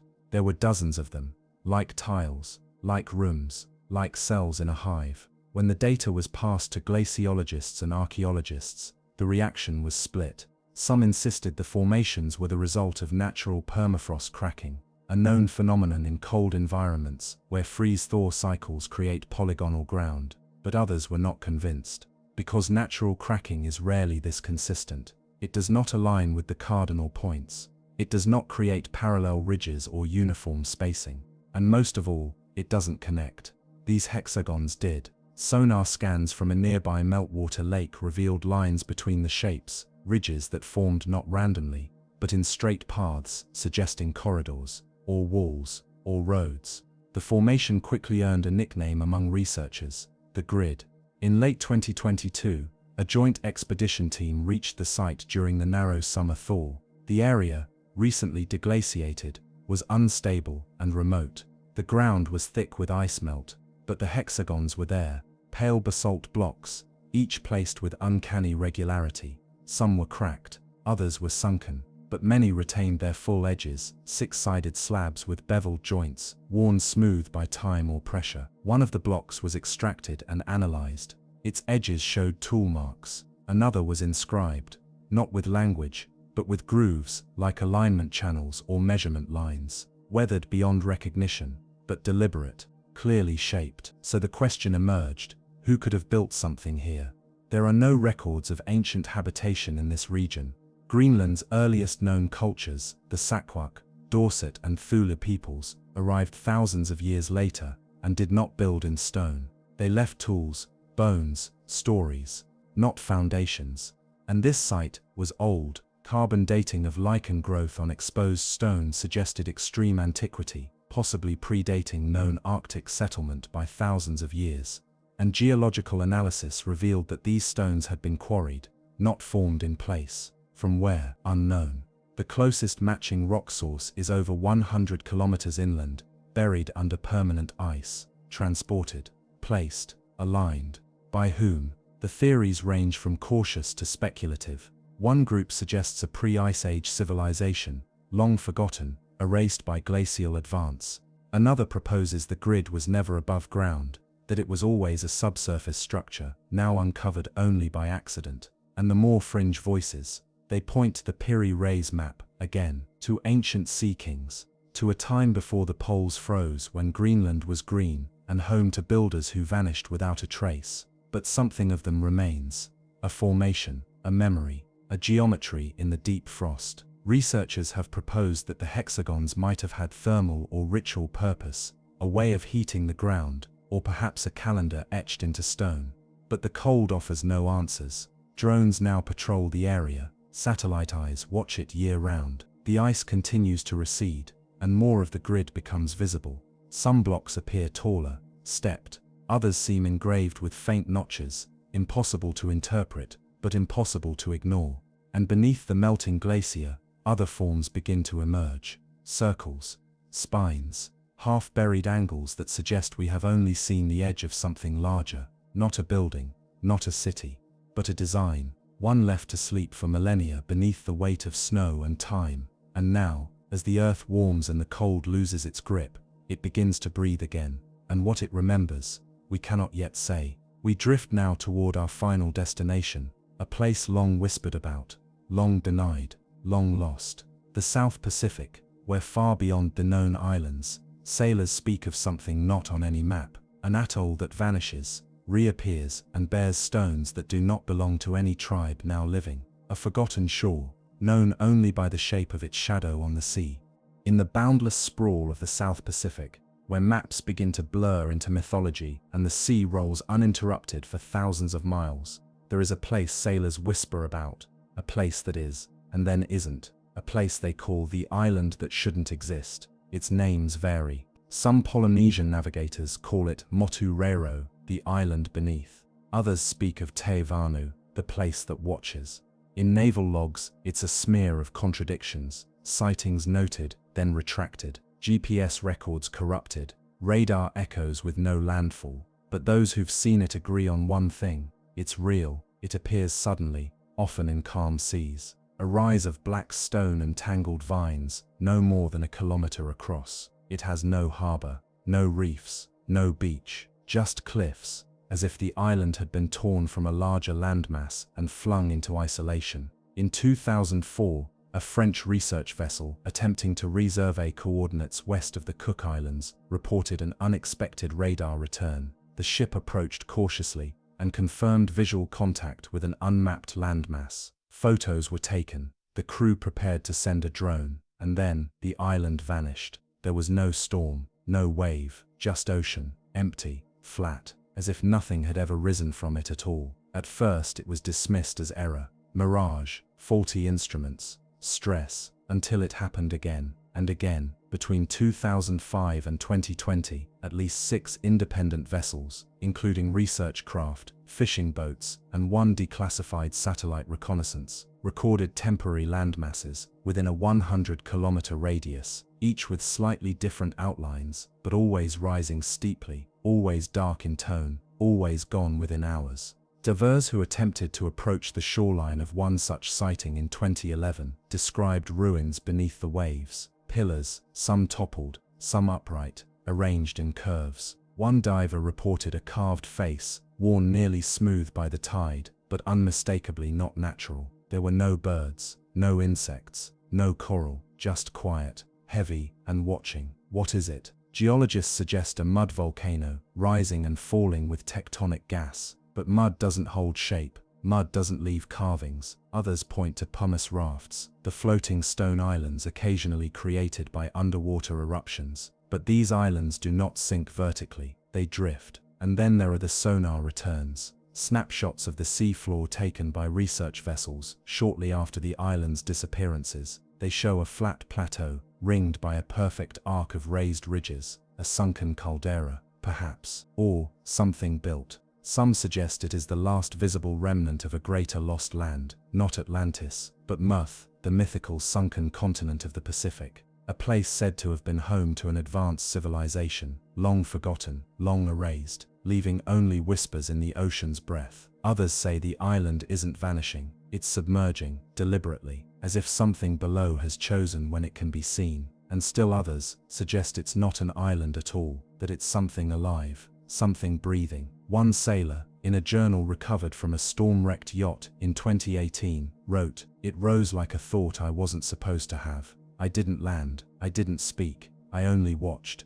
and it watched back." There are no official studies planned. The ocean here is vast, the sightings too brief, and no government wants to chase a ghost over open sea. But even today, when passing the coordinates, captains log their position carefully. The GPS flickers, the compass falters, the sea grows still, and sometimes the mist parts. And there it is, not on the map, not in the world, but there, and now, we drift away. We have wandered through drowned cities and sunken roads, followed lights that defy sound, walked ancient staircases beneath the sea. We've witnessed echoes of hands we do not know, shaping stone for reasons we cannot name. And though each mystery stands apart, they share one silence. They were all left behind. They say there is a place in the Java Sea, where the current forgets how to move. A place where the water turns still without warning, where even the fish swim slowly, cautiously, as if they know not to disturb whatever lies beneath. The Indonesian archipelago is no stranger to hidden things. Jungles that breathe in silence, volcanoes that grumble in their sleep, ruins wrapped in vines like mussel clinging to forgotten bone. But offshore, far beyond where tourists snorkel and trawlers drift, the sea holds a secret stranger than any temple above the waterline. It began with fishermen, always. It begins with fishermen. Generations ago, there were whispers among coastal families near Karimunjawa of an ancient stone forest beneath the waves. Nets dropped in certain spots would come up empty, not because the fish weren't there, but because something below caught and tore through the lines. Those who dove said the light behaved strangely there, filtering through the surface in crooked beams, and sometimes in perfect visibility. Great shadows appeared far below, tall, narrow, unmoving, only to vanish the moment a diver swam toward them.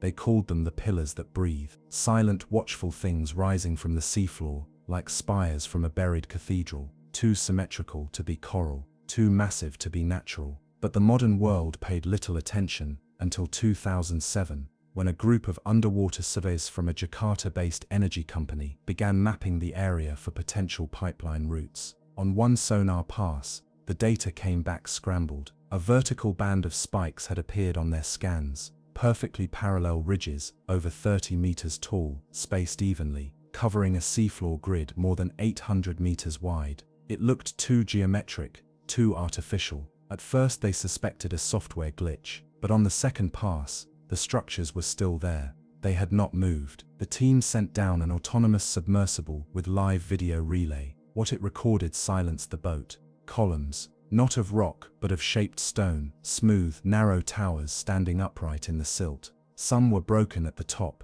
others leaned slightly, but all shared the same tapering form, thin at the base, flaring as they rose. They resembled stylized torches, or the elongated stelae used in ancient ceremonial grounds. Carvings could just be made out on a few grooves, spirals, and symbols that no team member could recognize. But the strangest thing wasn't what they saw, it was what they didn't. There was no wreck nearby, no sign of collapsed structures or walls that the pillars might once have supported, no rubble, no erosion channels. It was as if the towers had not fallen into the sea, but had always been there, rooted, growing like trees from an invisible orchard, standing in formation like sentinels. The footage was quietly archived. The company had no interest in ruins, only pipelines. The anomaly was logged and avoided, but someone leaked the data, and by 2011, marine archaeologists from 3 universities had begun preparing expeditions. One was granted a short-term permit to explore the site.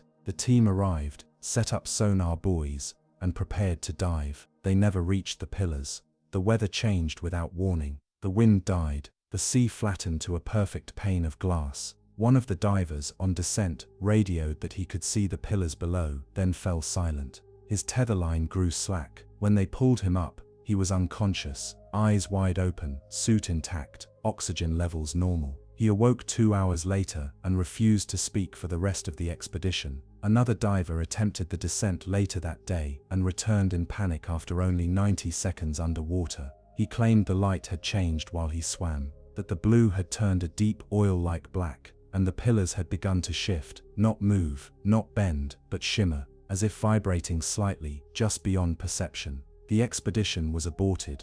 Later analysis revealed unusual readings in the water surrounding the site. Not radiation, not heat, but magnetism. Low-frequency pulses, irregular, as though the sea itself was breathing in bursts. Compasses malfunctioned. Even the satellite imagery, taken from overhead, returned subtle anomalies, pixels distorted in a radial pattern, like ripples in film. The team filed a report and left the site under the radar, but legends began to surface, old ones. Oral traditions among the Javanese coastal elders tell of a place called Kota Bayangan, the Shadow City, a place that existed before Java had a name, a city where people carved prayers into stone and raised towers not to the sky, but to the water. They believed that something older than gods lived in the sea, and these towers were offerings, antennas for memory. They say the city drowned in silence, not by wave or storm, but by forgetting. That its people slowly stopped speaking, stopped walking, until only the towers remained, recording what the world would not.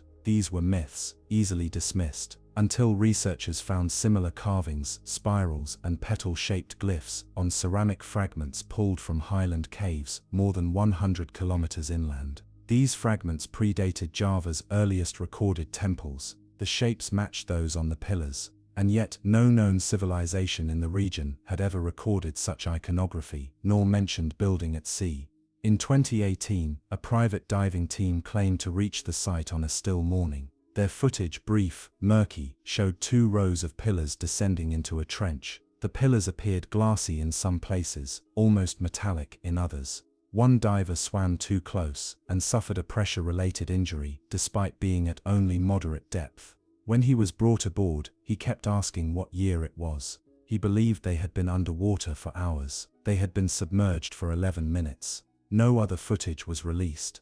That same year, Indonesian naval authorities designated the surrounding coordinates as a restricted marine area. Environmental protection, they claimed. But there are no reefs there, no fisheries, just silence. Satellite passes show no ships remain in that zone for long. Fishing boats cut wide arcs around it. Commercial shipping routes were subtly redrawn. The towers remain unseen, but the ocean remembers. In deep-sea recordings from the region, passive acoustic monitoring, a repeating tone was picked up between 2 a.m. and 3 a.m. for 6 nights in a row, a tone too low for most human ears to detect. It rises slowly, plateaus, then stops. Every night, exactly the same. Some have suggested it's tectonic, others believe it is artificial. The pattern matches no known marine life. And on the 7th night, it was silent. Divers who return from the edges of the zone speak less of fear and more of absence. Of moments where they no longer remembered their own names underwater. Of black silhouettes that stayed still at the edge of vision. Of the feeling of being scanned. And once a diver claimed he heard music, not from his radio, not from his boat, but from the towers themselves. A sound like low chimes, distant, rising from the silt. When he surfaced, there was blood coming from his left ear. His hearing never returned. There are those who now believe the pillars are more than ruins, that they are an instrument, that they record, or transmit, or amplify something beyond comprehension, that they were never meant for us to find, or perhaps that they only become visible when the ocean is ready to remember what it lost. The towers are still there, silent, watching, rooted in a trench too deep for explanation, too symmetrical for chance. The Java Deep hides them not because they are fragile, but because we are.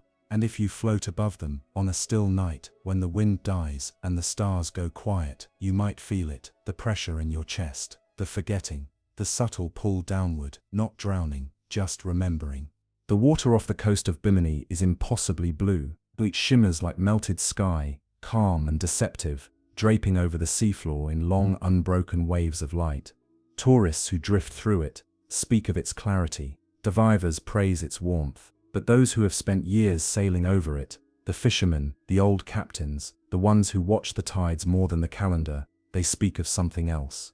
A place where the ocean holds its breath, where shadows move without source, and where a road of stone stretches out beneath the waves, then falls away into nothing. They call it the Bimini Road, a name that sounds benign, harmless, like a scenic path in a seaside village. But this is no ordinary road. It lies about 6 meters beneath the surface, near North Bimini Island in the Bahamas, a formation of massive rectangular limestone blocks that seem too precise, too straight, too patterned to be coincidence. Aligned in a gentle curve over 800 feet long, the stones rest side by side like cobbles on a boulevard, some flat, some stacked, some tilted as if by weight long since lifted. No one knows where it leads, or where it once came from. It simply begins, continues, then vanishes into the blue, as if the sea itself erased the final destination. It was first formally documented in 1968, when divers exploring the area stumbled upon what looked like an ancient causeway. At first they thought it was natural, perhaps part of a submerged reef, but as they followed the line of blocks, questions grew. The shapes were too regular, the spacing too even, and here and there, beneath layers of coral and marine growth, were markings, scratches, grooves, depressions that did not resemble erosion. They resembled craft, design, intention. The story ignited. Some claimed it was proof of Atlantis, the legendary island Plato had described as sinking into the sea in a single day and night. Others believed it was part of a lost Mesoamerican civilization, one whose cities stretched farther than we ever imagined, now swallowed whole by the ocean. The skeptics pointed to geology, to beach rock formations, to natural fractures and erosion. They said the stones were coincidental, that the ocean plays tricks, that human minds love patterns too much to trust what is random. But still, the road is there, sitting quietly beneath the surface, unexplained. Subsequent dives brought more discoveries. Nearby, smaller blocks appear scattered as if broken from a larger complex. Some of them resemble pillars. One diver photographed what looked like a corner wall, a right-angled join between 2 vertical slabs, both shaped and smooth. Another found a strange depression in the sand that, when brushed clean, revealed a spiral etched into stone. It was unlike anything native to the region. No petroglyphs, no symbols from the island's known pre-Columbian peoples, just a spiral, carved and left to sleep under the tide. Sonar mapping of the area revealed additional features, straight lines, intersecting angles, and what appeared to be a foundation buried under centuries of sand.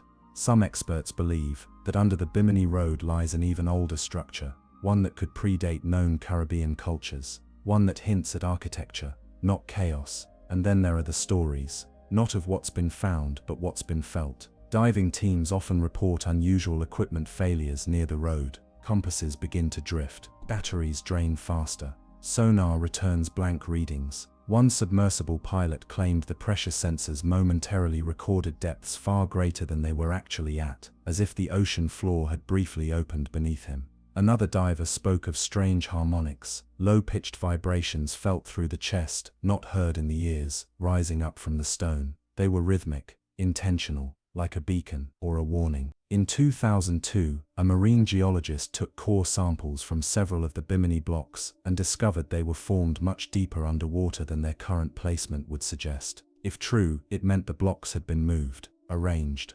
And yet there is no technology in recorded local history that could have transported such massive stones. Indigenous Bahamian legends tell of a land that once rose far above the sea, a place of temples and spirits, of light that came from the ground, not the sky. It was swallowed, they say, when the gods turned away. And though the people died, the bones of their roads remained. Roads that pointed the way to something greater, now hidden beneath the waves. Some divers have followed the road past its curve, into deeper water, where the stones become scattered and partially buried. Beyond that point, they report something stranger. The seafloor changes, becomes soft, even warm. Sand gives way to sediment that bubbles faintly, as if breathing. And then, silence. Not the usual silence of the deep, but a silence with weight, as if sound itself is being swallowed. Few go that far anymore. Satellite scans of the area show temperature anomalies, patches where the water is inexplicably cooler than the surrounding sea, forming faint circles. One circle lies directly beyond the road's final visible stones. Marine biologists can't explain the temperature drop.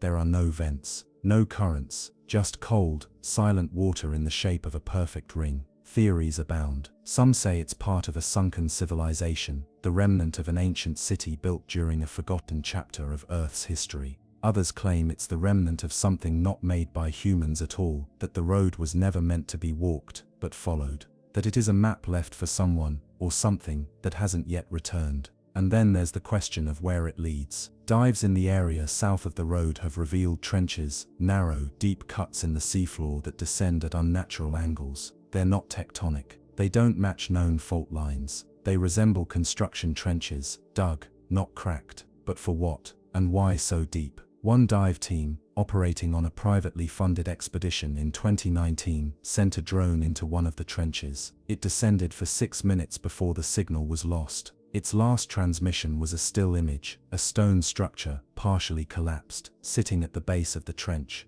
On its side, barely visible through the murk, was an archway, and something standing beside it. It looked humanoid, tall, narrow, still, but the image was corrupted. No recovery was possible. The drone was never found. Today the Bimini Road lies mostly undisturbed. Divers still visit, though fewer now. The allure has shifted from discovery to reverence. There's a sense that whatever truth it holds, it isn't ready to be spoken. That perhaps we were never meant to walk its path, only to witness it, and wonder, and so it waits. A road without a city, a question without a name, a thread unraveling into the abyss. Follow it, and you'll find the sea watching. Not guiding, just watching. Off the coast of Yonaguni, Japan's westernmost island, the ocean folds into itself with a kind of sacred patience. The water there is unusually clear, a pane of shifting blue that hides its secrets just below the surface. For most of history, the seabed around Yonaguni was considered ordinary, rocky, deep, home to schools of hammerhead sharks and coral formations. But in 1986, a local diver named Kihachiro Aratake descended on a routine dive and saw something that would unravel the edges of history itself. What he found did not resemble nature. There, rising from the ocean floor in calm, silent majesty, stood a structure unlike anything seen in the Pacific. It was massive, over 25 meters tall and 150 meters long, hewn into sharp geometric shapes. Wide steps stretched along its sides, each one nearly perfect in size and depth. Angled platforms, straight edges, pillars and flat planes connected to what looked like terraces, ramps and pathways.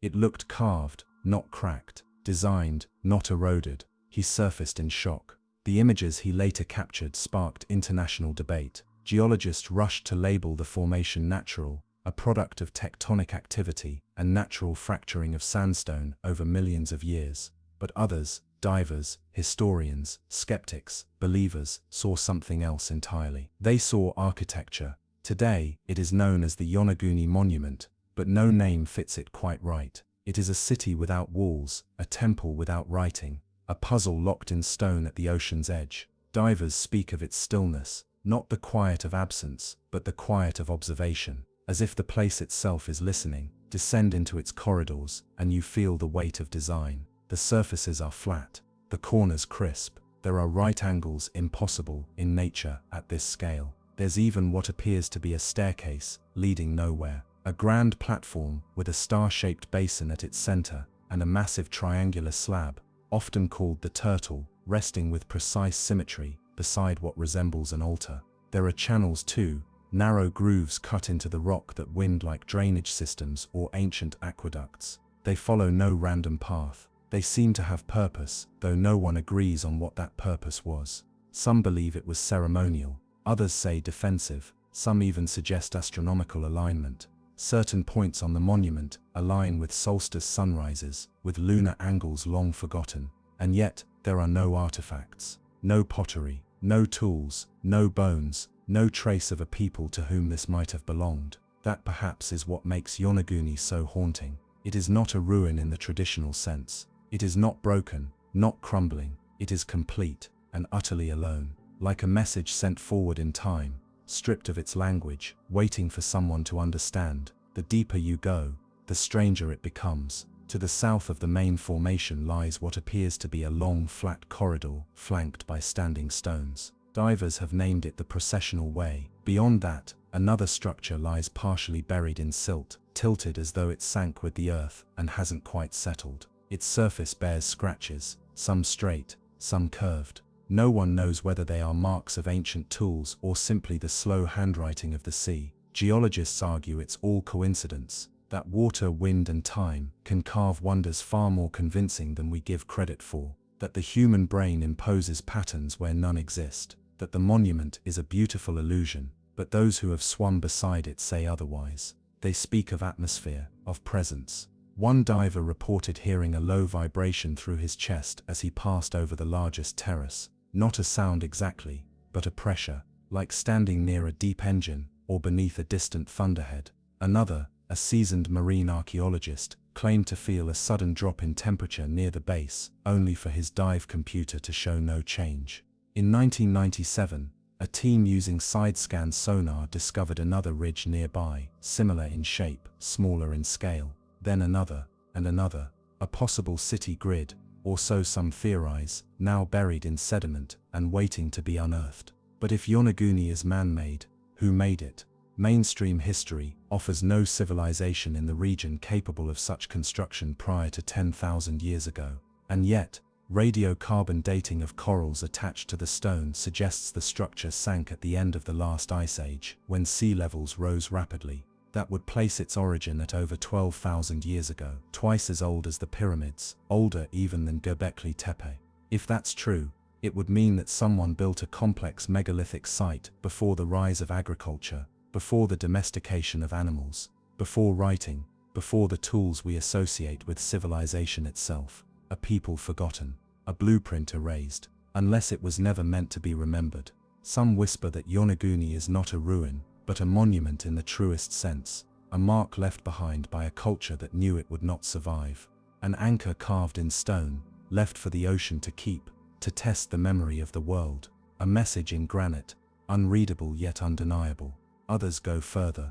They believe Yonaguni was never above water, that it was always meant to be submerged, that its builders lived with the sea, not against it, that it is not a relic of loss, but a design of intention. A temple not to gods of the sky, but to the ocean itself. There are local legends that speak of such people, sea people, shape changers, builders, worshippers of tide and moon. Myths, of course, but the lines between myth and memory blur when the evidence lies silent beneath 30 feet of clear water. The Japanese government does not officially recognize Yonaguni as a historical site. Excavation is discouraged. Study is minimal. Some suspect this is because confirmation would rewrite too much. Others believe the site is being quietly monitored for reasons no one is willing to explain. And still, it sits, patient, waiting. The monument does not decay, it does not shift. The sea has not worn it away, though it has tried. The shape remains, solid, defiant. Dive there on a windless morning, and you'll see it as it was 12,000 years ago. Nothing has changed. And that's the strangest part of all. Time moves around Yonaguni, not through it. And as you swim down those perfect steps, under the silent weight of salt and stone, you may feel it too, that ancient gravity, that cold, knowing quiet. This is not a place the sea forgot, it is a place the sea remembers, and it remembers everything.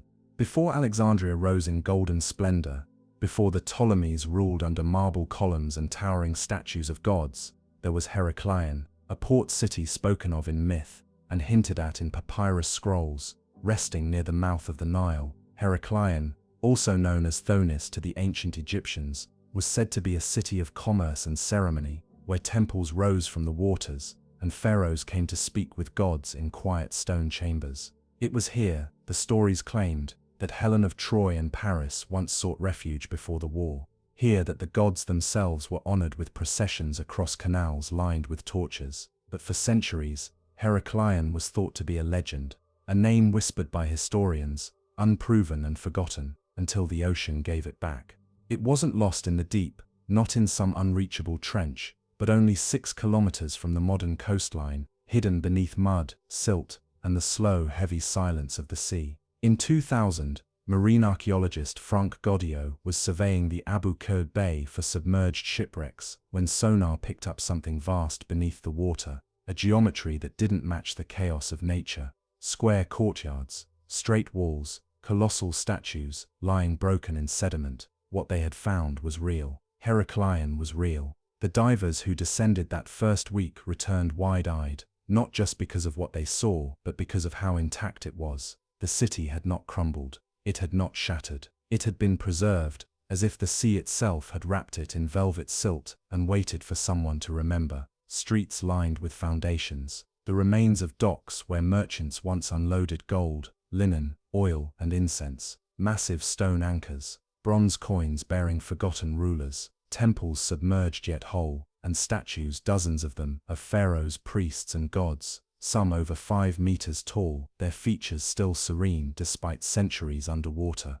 There were columns etched in hieroglyphs, reading praises to Amun-Gareb, sarcophagi still sealed, even a massive black granite stele, bearing inscriptions in both Greek and Egyptian, commemorating tax codes and laws for traders. But the most haunting discovery lay in the patterns of the city. Heracleion was not arranged at random. Its layout echoed celestial paths, temples aligned with star maps, canals matched the seasonal flow of the Nile. There were chambers that had no visible entry, walls thick enough to withstand the collapse of time. The largest temple, dedicated to Khonsu, the moon god, sat at the city's center, and in the heart of that temple, divers found a circle, 10 meters wide, ringed by carved stone reliefs of priests with arms raised to the sky, faces worn smooth by the currents, but still recognizable. Some believe it was a place of ritual, others think it was a calendar, a tide chamber, or something else entirely, something not meant to be rediscovered.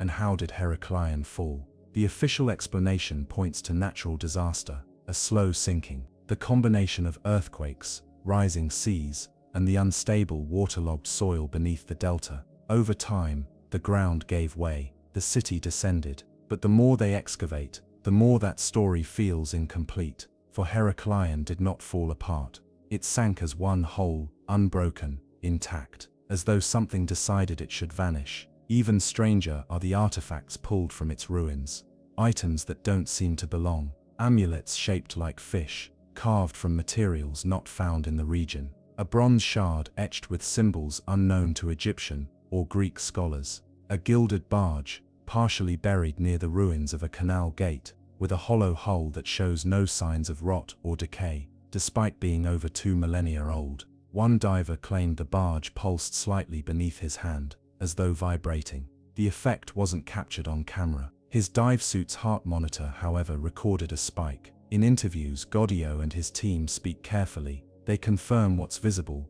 what's measurable. But in private notes, divers have spoken of strange pressure changes inside the temples, of sonar interference that creates ghost images on the scans, overlapping layers of structures that vanish when approached. A few nights during the dig, equipment would power on without reason. Lights would blink in coded patterns. One diver sleeping aboard the support ship woke to find his bed soaked with seawater, though his room was dry. No one could explain how the water had come.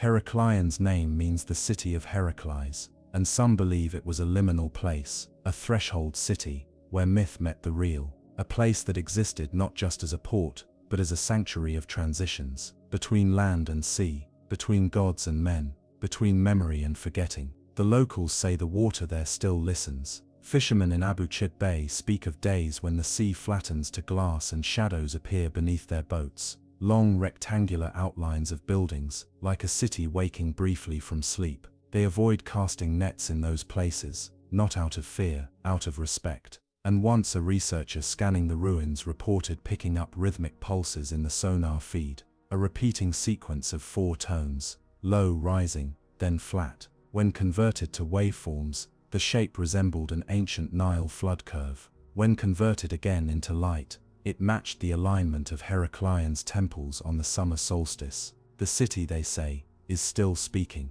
but we don't yet understand the language. Today, Heracleion remains underwater. Archaeologists work slowly, carefully, excavating what the sea is willing to return. But the deeper they go, the more the city refuses to be fully explained. It is too old, too precise, too unlike the cities around it. Some now wonder whether Heracleion was merely the latest name the place bore, that before the Greeks, before the pharaohs, before even Egypt had carved its first god into stone, Heracleion was already there, waiting, and perhaps the sea did not bury it out of anger or accident. Perhaps it hid the city to protect it, to hold on to a memory too powerful to be left on land. And in the currents that now flow through its broken courtyards, past statues that once looked out over crowded marketplaces, past stone faces that remember more than any human ever could, the sea tells its story, not loudly, but endlessly. Off the coast of the Azores, where 9 volcanic islands rise like sleeping giants from the mid-Atlantic ridge, the sea is deeper than memory. Sailors have passed through this stretch of water for centuries, tracing routes between Europe and the Americas, but few pause long enough to question what lies beneath. The surface is unremarkable, endless blue and rolling waves, but below, in the darkness where light loses its meaning, something waits. In 2013, a Portuguese sailor scanning the seabed between São Miguel and Terceira Islands noticed a strange geometric shape on his sonar. It was too symmetrical, too clean. A 4-sided figure rising from the ocean floor, massive, angular, and unexpected. The data was later analyzed and revealed a submerged structure, nearly 60 meters tall and perfectly triangular in outline. To many, it looked like a pyramid. The initial scans were dismissed by geologists as a trick of light and slope, a coincidence of rock formations and sonar angles. But those who examined the raw data found it harder to ignore. The structure had a square base, estimated at over 8,000 square meters, and rose with a consistency not seen in natural undersea ridges. There were lines, straight ones, where none should exist, and edges too sharply defined to have been carved by currents alone. Portuguese media briefly lit up with theories.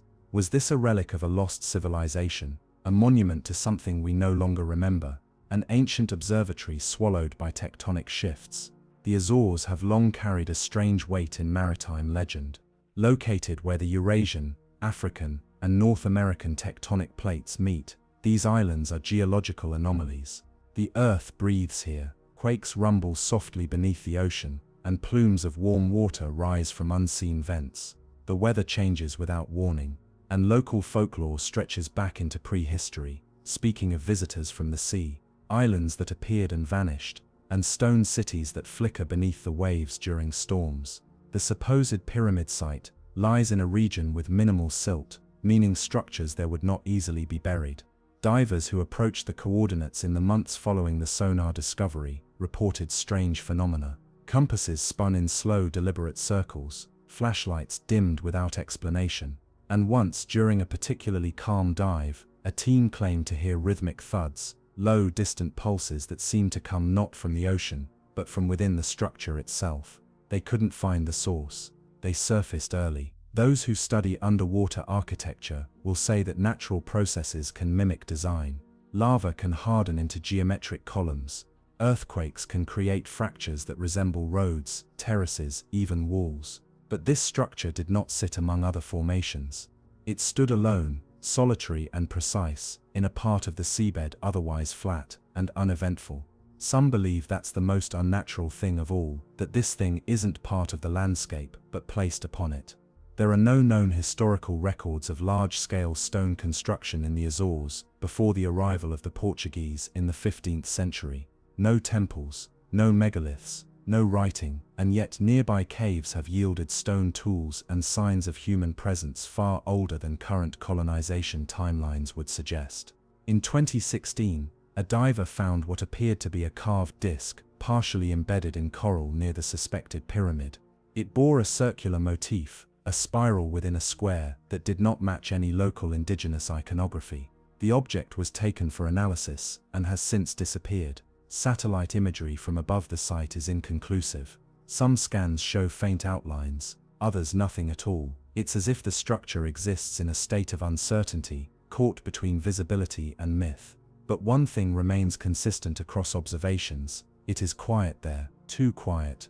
Fish avoid the area, no large schools pass through. It's as though the ecosystem itself recognizes something foreign beneath the water. Local sailors speak of the quiet line, an invisible threshold in the sea where birds stop flying overhead, and the water loses its familiar rhythm. They say storms form faster near it, that radio equipment behaves strangely. And once, in the early 2000s, a small private yacht reported sailing over perfectly flat water only to strike something beneath the hull. When they checked for damage, none was found. But the depth finder, moments before the impact, had registered over 2,000 meters of open water. In 2019, a documentary team attempted to capture footage of the site using submersible drones equipped with high-resolution cameras. For the first hour, the descent proceeded normally. Then the drone feed began to distort, interference in the signal, followed by sudden drops in depth reading. One drone passed what looked like a sheer stone face, textured like basalt, scored with horizontal lines. Then the feed cut to black. The drone never returned. Analysis of the final footage revealed a brief flicker, just a few frames before the signal ended. A shape, tall, narrow, with sharp corners, emerging from the shadows beyond the camera's light radius. It looked like a pillar, or part of a doorway. Some dismissed it as compression artifact. Others were less sure. Theories about the Azores Pyramid have proliferated since. Some suggest it is the last fragment of a civilization predating recorded history, possibly connected to the fabled Atlantis. Others posit that it was an ancient observatory, built to track solstices or celestial bodies from below the waves. A few suggest something more technological, that the structure is not a monument but a machine, once dormant and now slowly reawakening. The Azores lie near the center of a mysterious maritime region, known for anomalies. Ships have reported compass drift, aircraft once vanished from radar near the area, and military sonar occasionally picks up unexplained echoes beneath the seabed. In one instance, a NATO vessel monitoring deep-sea activity picked up a vibration that matched no geological pattern. It repeated every 7 hours. Then it stopped. There is no official investigation into the pyramid. The Portuguese Navy has declined to confirm or deny whether they've explored the site. Independent researchers, attempting to survey the area, have reported denied permits, sudden weather disruptions, or unexplained interference with their equipment. It is as if something, or someone, does not want the structure disturbed, and yet it remains. Silent, waiting. There's something inherently unsettling about a pyramid under the sea. Pyramids are meant to rise from the earth, to point skyward, to mark graves or glory, but this one points up from darkness, from a place no sunlight touches. Its walls, if they are walls, have been smoothed by time and pressure, but their shape remains. There is no erosion where erosion should have taken everything, and no collapse where tectonic forces should have torn it apart. Divers who have reached the site and returned speak of dreams that follow them home, of perfect triangles drawn in fogged mirrors, of water seeping through windows at night when there is no rain. One diver, who refused to be named, described seeing lights beneath the structure during his ascent, not reflections, not bioluminescent fish, lights stationary, cold, bluish-white, arranged in a line. He tried to descend again. Something pulled him back. There are moments, they say, when the sea above the pyramid turns still as glass, and the wind dies. Boats drift, time stretches, equipment pauses, and in that moment, if you listen closely, you can hear it. A hum, deep and slow, like the groan of an ancient door, echoing through the bones of the ocean. What lies inside the pyramid, if anything, remains unknown. If there is an entrance, it is buried. If there are chambers, they have not been mapped. But there is a growing sense among those who study the site that it is not dead, that it was never meant to be abandoned. Perhaps it was built before the flood myths, before maps, before history, or perhaps it was not built at all, but grown, shaped by a process we no longer understand. A memory etched into the earth when the crust was still soft and the ocean young. The Azores remain quiet, but the structure is still there, unmoved, untouched, unexplained, waiting. Off the southern coast of Laconia, Greece, where the Aegean laps gently at the shorelines and the breeze carries with it the memory of gods, there is a city beneath the sea. Its name is Pavlopetri, though it never had a name in its lifetime. Not one we can confirm. It sat on the coastline more than 5,000 years ago, thriving quietly beside the rising sun, a settlement of low walls, stone roads, and doorways once warmed by firelight and the smell of crushed olives and burning myrtle. Today it lies submerged under a shallow bay, its stone outlines perfectly preserved in the sand, like a city caught mid-thought. It is the oldest known submerged city on Earth. For centuries, no one knew it was there. Fishermen occasionally snagged nets on the shallows. Children diving in the warm water thought they saw walls beneath the sand, sharp lines, corners, even open rectangles where seaweed grew tall and undisturbed. But it wasn't until 1967, when oceanographer Nicholas Fleming flew a survey plane over the Elaphonesus coast, that the ruins were truly seen. From the air, the water was impossibly clear, and just below the surface, geometric shadows stretched in patterns too precise to ignore. Dives were organized. What they found stunned archaeologists. Streets, houses, courtyards, tombs, even what appeared to be a central plaza. The buildings were small, but the city's layout was deliberate, connected, planned. It wasn't a single structure, it was a neighborhood. Entire quarters lay in quiet rest beneath the sand, untouched by looters or time. The walls, though low, were intact. The doorways still faced east. Ceramic fragments littered the site, jars, bowls, amphorae, some decorated with spirals and waves, some bearing the fingerprints of their last owners, frozen in ancient clay. But what truly set Pavlopetri apart was not just its preservation, but its age. Radiocarbon dating of materials found on site placed the city as far back as 2800 BCE, older than the Minoans, older than most of the great cities of Greece. It had thrived through the Bronze Age, then vanished beneath the sea sometime around 1000 BCE. No one recorded its name. No epic poems sang of its people. It simply ceased to be, and yet here it was. Every stone still in place. The cause of its submersion is believed to be a combination of rising sea levels and seismic activity. Greece sits on a volatile bed of tectonic plates, and the earth here shifts like breath. One quake, one long storm, and the sea had swallowed a world. But it had not erased it. Divers found double-walled buildings, an advanced technique for stability. They found channels carved into the stone, likely for water drainage. Foundations that suggested two-story structures. Threshold stones worn smooth from use. One home had a small bench carved into the interior wall, just beneath a narrow window, a place to sit and watch the world pass. Inside another structure, marine archaeologists discovered a cache of rounded stones. At first, they thought it was ballast or waste, but further examination revealed that the stones had indentations, and when arranged together, they formed a grid. Some now believe it was a form of accounting, a trader's ledger laid in stone. Others think it was a game board. Pavlopetri wasn't a fortress. It had no walls, no towers, no signs of war. It was a place of trade, of family, of quiet daily life. A port town. The roads lead to what would have been the sea's edge, where low docks once received small ships carrying goods from Crete, Egypt, and the wider Mediterranean. Pottery styles found here bear influences from across the known world. Pavlopetri was connected, and yet it vanished from memory completely. Today, the city lies only 4 meters beneath the surface, accessible to snorkelers and researchers alike, but few visit. The location is unmarked, the water calm, the ruins mostly hidden unless the light hits just right. The preservation is so perfect that divers often speak of the uncanny sense that someone still lives there, that the sea is only borrowing the place for a while. On windless days, locals say you can look down and see the streets stretch out in perfect lines, that if you follow the roads with your eyes, they lead to places your mind begins to fill in. Markets, kitchens, children laughing in courtyards, footsteps long since faded but echoing nonetheless. In 2009, a team using digital modeling created a full 3D reconstruction of Pavlopetri. When viewed in virtual reality, the city seemed to breathe again, but something unexpected emerged during the scan. Beneath one of the stone floors, a low chamber appeared, small, square, undisturbed.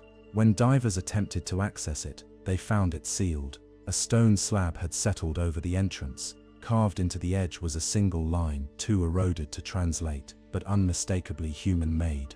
The slab has not been moved. Some believe it should remain as it is.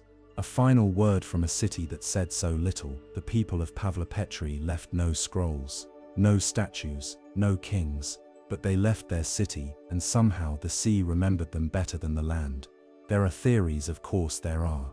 Some say Pavlopetri was part of a wider network of coastal settlements now lost to sea level rise, that the Mediterranean once supported dozens of such towns. Others wonder whether it was something more, a cultural hub older than we have allowed for, a precursor to the Minoans, a missing chapter in the story of civilization, a city built not to impress gods or conquer neighbors, but to exist, to be lived in, to be loved. There is something haunting about walking down a street that no longer belongs to air. The weight of water changes the sound of your breath, the pace of your heartbeat. Divers speak of a clarity of thought at Pavlopetri, of a stillness that isn't silence, but patience, as if the city is still listening. And sometimes when the light filters through the Aegean just right, it feels less like you're diving into ruins and more like you're passing through a veil, into a world paused, not destroyed, not forgotten, just waiting for someone to see. Pavlopetri never had a monument, no heroic battles, no grand epics, just roads, homes, people, and the sea. And somehow that was enough. The city's preservation is so complete, so untouched by time's usual brutality, that many researchers struggle to explain it. In most submerged sites, buildings collapse under pressure, wave action grinds walls to rubble, and plant life overwhelms the remains. But here, in the sheltered bay of Pavlopetri, the ocean has acted not as a destroyer, but as a custodian. Sand drifted gently over the streets, settling like a blanket, preserving the outlines, the angles, the spaces where life once moved. The city was not broken, it was tucked away. One of the most remarkable discoveries is a small channel carved with almost surgical precision through one of the residential sectors. At first, it was thought to be a drainage line, but as they traced its path, it appeared to have a deeper purpose. It ran not downhill, as water would flow, but curved and rose slightly before descending again, ending in a shallow pool framed by carved stones. Some now believe it was a ritual feature, a cleansing pool, or perhaps even a rudimentary aqueduct system designed not for function but for ceremony. Scattered among the walls, divers found fragments of obsidian and quartz materials not native to the area. This suggests trade routes reaching well beyond Crete or mainland Greece. Someone brought these stones here deliberately. They may have been used as tools, but their presence near household thresholds suggests something more symbolic. In later cultures, quartz was often associated with protection, with memory. Perhaps the people of Pavlopetri laid them at their doorways to keep something in or something out. Beneath the eastern quarter of the ruins, a deeper scan revealed a buried structure, circular in form, nearly 8 meters across, with concentric rings visible under layers of sediment. The team initially believed it to be a collapsed cistern, but when a diver excavated part of the top layer, they found something startling. A floor mosaic, faded, broken, but unmistakable, a spiral of dark stone set in pale sand. No known culture in this region, at this time, used mosaics in such a fashion. The spiral motif returned again in the fragments of pottery, recovered from what appears to be a communal space, perhaps a meeting hall, or a sacred gathering point.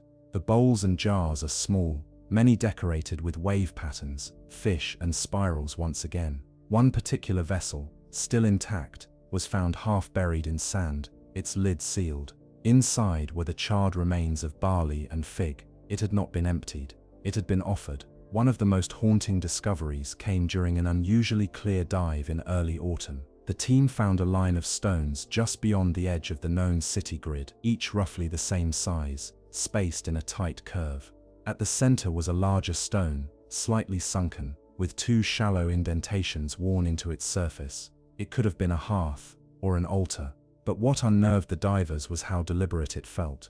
The stones were too even, the spacing too precise. It resembled a kind of amphitheater, a gathering place, intimate in scale, but ancient in feeling. When the divers returned to the same location 2 days later, a thin layer of sand had covered the site. The curve was gone, the amphitheater erased. Some said it had always been an illusion, but others insisted the sea had covered it back up, as if it had shown too much. Underwater acoustics in the area have revealed another peculiarity. In the northeast quadrant of the city, where several tombs rest half buried and sealed in stone, the soundscape changes. Hydrophones placed in the water near the tombs pick up a distinct drop in frequency, a muffled zone, where external noise seems to fade. It's not a trick of depth, it's as if the city is quiet on purpose in that section, as if silence was built into the very architecture. Divers speak of it too. They say the water there feels thicker, time slows, sound becomes hollow. One described it as walking into a cathedral, pressure behind the ears, an instinctive hush, and a sense that someone else had just left the room. Pavlopetri's burial was slow. There is no sign of sudden collapse, no wreckage strewn in panic. The buildings are neat, the roads are clean. It's as if the city knew it was being overtaken, and folded itself gently into the sea, not as defeat, as retreat. The deeper mystery is why no records remain. No neighboring city mentioned it. No texts describe it. Even as a trade port, it should have had a footprint in other archives. But it doesn't. It is a city that seems to have existed outside the awareness of the ancient world, content to thrive, then disappear, leaving only its bones. Some archaeologists now believe that Pavlopetri may not have been a singular city, but part of a network of coastal settlements. Many lie undiscovered beneath the Mediterranean, waiting for the sea to shift just enough to show their edges. Others may have already been erased entirely, ground down by the slow tidal machinery of the world. But Pavlopetri, by some miracle of geography and time, remains. In 2021, a drone-mounted LiDAR system was flown over the bay at low tide, and the data it returned revealed new sections of the city, grids previously obscured by sandbars and seagrass. One path leads further out to sea. Beyond the current excavation area, it disappears beneath a deeper slope. Some researchers believe it could lead to another district, a harbor, or even an entirely separate complex. No one has yet followed it to the end. To stand at the edge of Pavlopetri's plaza, even underwater, is to feel the weight of a world that once breathed exactly as we do, woke to sunlight, carried children, lit fires, feared storms and grew old. And somehow, this world still breathes beneath the sea, unchanged, undemanding, watching. When the wind is quiet over Laconia, and the water is still, those walking the modern shore sometimes claim they hear sounds from offshore. Not music, not voices, but a rhythm faint, tidal, human, like footsteps in sand. And they say, if you look just right into the water, the stones will rise to meet your gaze. They will form walls and doorways again. The sea will lift the veil, and for a moment the city returns, but only if it wants to. In recent years, Pavlopetri has become the focus of increasingly advanced non-invasive archaeological methods. High-resolution sonar, photogrammetry, and sediment mapping have given researchers a deeper, more intimate view of the city without disturbing its fragile bones. The new data, when processed, reveals a site even more complex than initially believed. Rooms not previously seen emerge from the composite scans, small chambers tucked behind others, short corridors sealed on both ends, too narrow for storage, too deliberate to be incidental. One such room was uncovered in the northeast corner of what is thought to have been a residential building. It measured only 2 meters by 1, with walls slightly higher than those surrounding it. The floor was different, paved not in stone, but in packed clay, now hardened by time and salt. At the far end of the chamber, built into the wall, was a raised shelf, smooth and rounded at the edges, worn into a shallow depression. It was unlike any domestic feature seen elsewhere in the site. One diver who helped scan the room claimed to feel unusually lightheaded inside, even at shallow depth. Another described the space as densely quiet, as though sound refused to echo. It is now believed by some to have been a shrine, personal, intimate, forgotten. But forgotten by whom?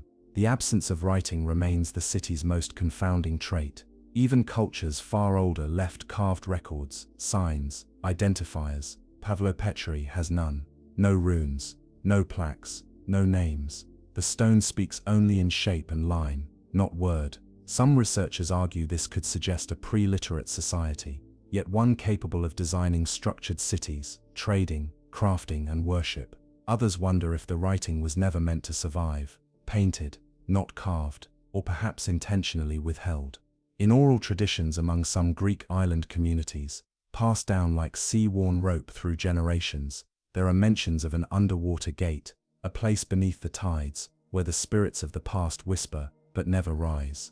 Though the names shift, one recurring term stands out: Petrovithia, the deep stone, a place never pinpointed, but always described as still, low, warm, and waiting. Some historians now wonder if Pavlopetri was that place, or one of many like it. There's a story from a local fisherman, passed to a researcher in the early 2000s. He was diving for octopus in the bay, near the ruins, when he spotted something glinting from the sea floor, a narrow object lying half buried in sand. He dug it out with a small blade, and found it to be a carved ivory comb, perfectly intact, its teeth slightly worn but unbroken. The handle was etched with spirals. When he surfaced, the comb was dry, not damp, not wet, dry, as though it had never touched water. He threw it back. There are places in Pavlopetri where visibility drops for no reason, where the water goes cloudy in a matter of minutes. Divas descending with full sun above report, entering sudden shadow, as if the light is being held back, and then it passes, without current, without explanation. Some think it's thermocline, others believe the city is breathing again. One of the more controversial theories suggests that Pavlopetri may have held knowledge far greater than its simplicity implies. The city's orientation, now thoroughly mapped, reveals alignment not only with solstice sunrises, but with the position of Sirius, known in ancient Egypt as the harbinger of the Nile flood.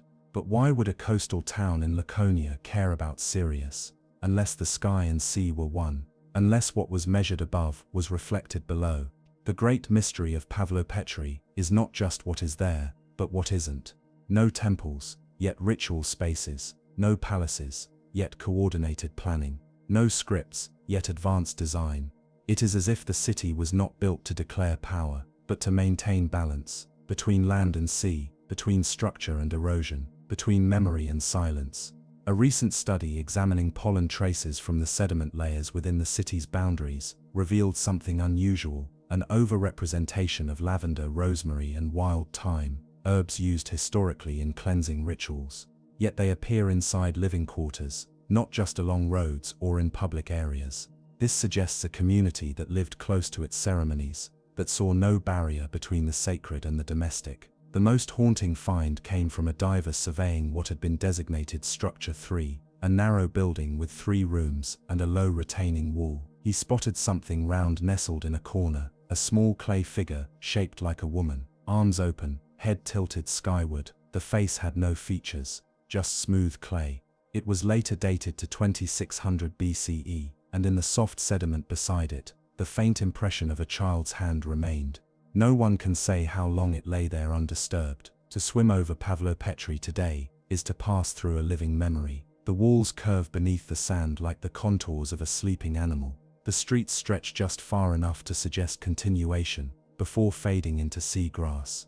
It is a place half present, half vanished, as though caught between becoming and erasing. There is no violence in its fall, no battle, no fire, just water, rising, inch by inch, until breath could no longer pass through doorways, until the city fell quiet. But that quiet was not death, it was preservation. On calm nights, the bay reflects the stars so clearly that locals claim to see the outlines of streets on the water's surface, as if the city above and the city below are mirroring each other, as if they were never separate. And perhaps that is the truth Pavlopetri offers, that the past is not behind us, but beneath us, not gone, but submerged, not forgotten, but waiting for the right eyes, the right light, the right silence. Only then, beneath the tide, does it speak again.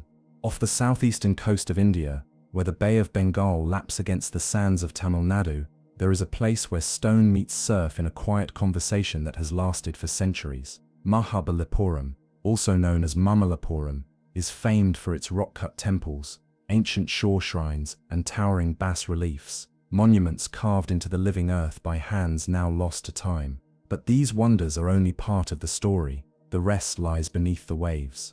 According to local legend, there were once 7 temples that stood along the shore, their spires shining in the sun like fire. 6 of them were swallowed by the sea in a single night, leaving only one, the shore temple, still standing, battered but upright, staring out at the endless horizon. For centuries, this was dismissed as poetic myth, the kind of tale born from monsoon rains and fishermen's memory. But then in 2004, the sea pulled back, When the Indian Ocean tsunami struck on December 26 of that year, it revealed something no one expected. As the waves retreated before the surge, the seafloor near Mahabalipuram briefly lay bare. Locals and tourists alike reported seeing rows of perfectly cut stones, steps leading to nowhere, and what appeared to be walls etched with figures, buried in sand and time. Some claimed they saw lions, stone lions, glaring up from the exposed seabed. Then the water returned. In the months that followed, marine archaeologists began exploring the site. The Archaeological Survey of India, joined by divers from the National Institute of Oceanography and later UNESCO, confirmed that there were indeed ruins beneath the bay, stone walls, temple-like structures, and carved blocks lying in patterns no natural force could have created. The sea had kept a secret. The legend had teeth. What they found lay roughly 500 meters offshore, in depths ranging from 5 to 10 meters. Structures arranged in rows, oriented to the cardinal directions, partially buried in silt. Some featured bas-reliefs, nearly identical to those seen in the surviving shore temple. Others resembled platforms or plinths, their tops polished smooth by centuries of current. One site even revealed what appeared to be a collapsed gopuram, a temple tower, its upper half broken and tilted, still bearing faint floral carvings, and it was only the beginning. Further dives uncovered more: a large rectangular foundation, steps hewn from granite descending into nothingness, carved panels depicting deities, Vishnu, Durga, and unknown figures, elephant shapes worn down by salt, columns lying like fallen soldiers, their bases still rooted in stone. It wasn't one temple down there, it was a city. The structures were dated to the Pallava dynasty, around the 7th or 8th century CE, though some fragments suggest older construction, possibly dating back to the Sangam period, or earlier. This wasn't a single temple lost to a storm. This was an entire sacred complex, vanished beneath the tide without a word, buried for over 1,000 years beneath sediment and secrecy. The legends had long said that the gods grew jealous of Mahabalipuram's beauty, that so many temples shining at once offended the heavens, and so 6 was sunk in a storm.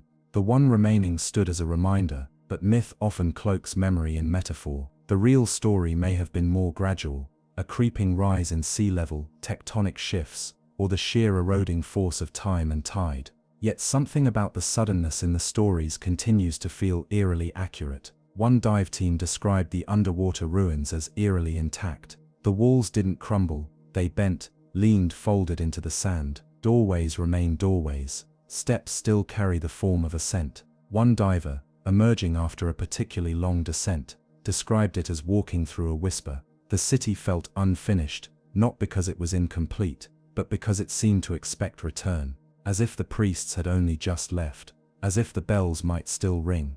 Fishermen in the area speak of strange catches near the ruins, fish they don't recognize, shadows they don't follow. Boats passing directly above the underwater temples sometimes report navigation glitches, compasses that jitter, depth sensors that briefly register impossible spikes. On quiet nights, it's said that the wind carries chanting, faint and low, like a prayer murmured from the belly of the sea.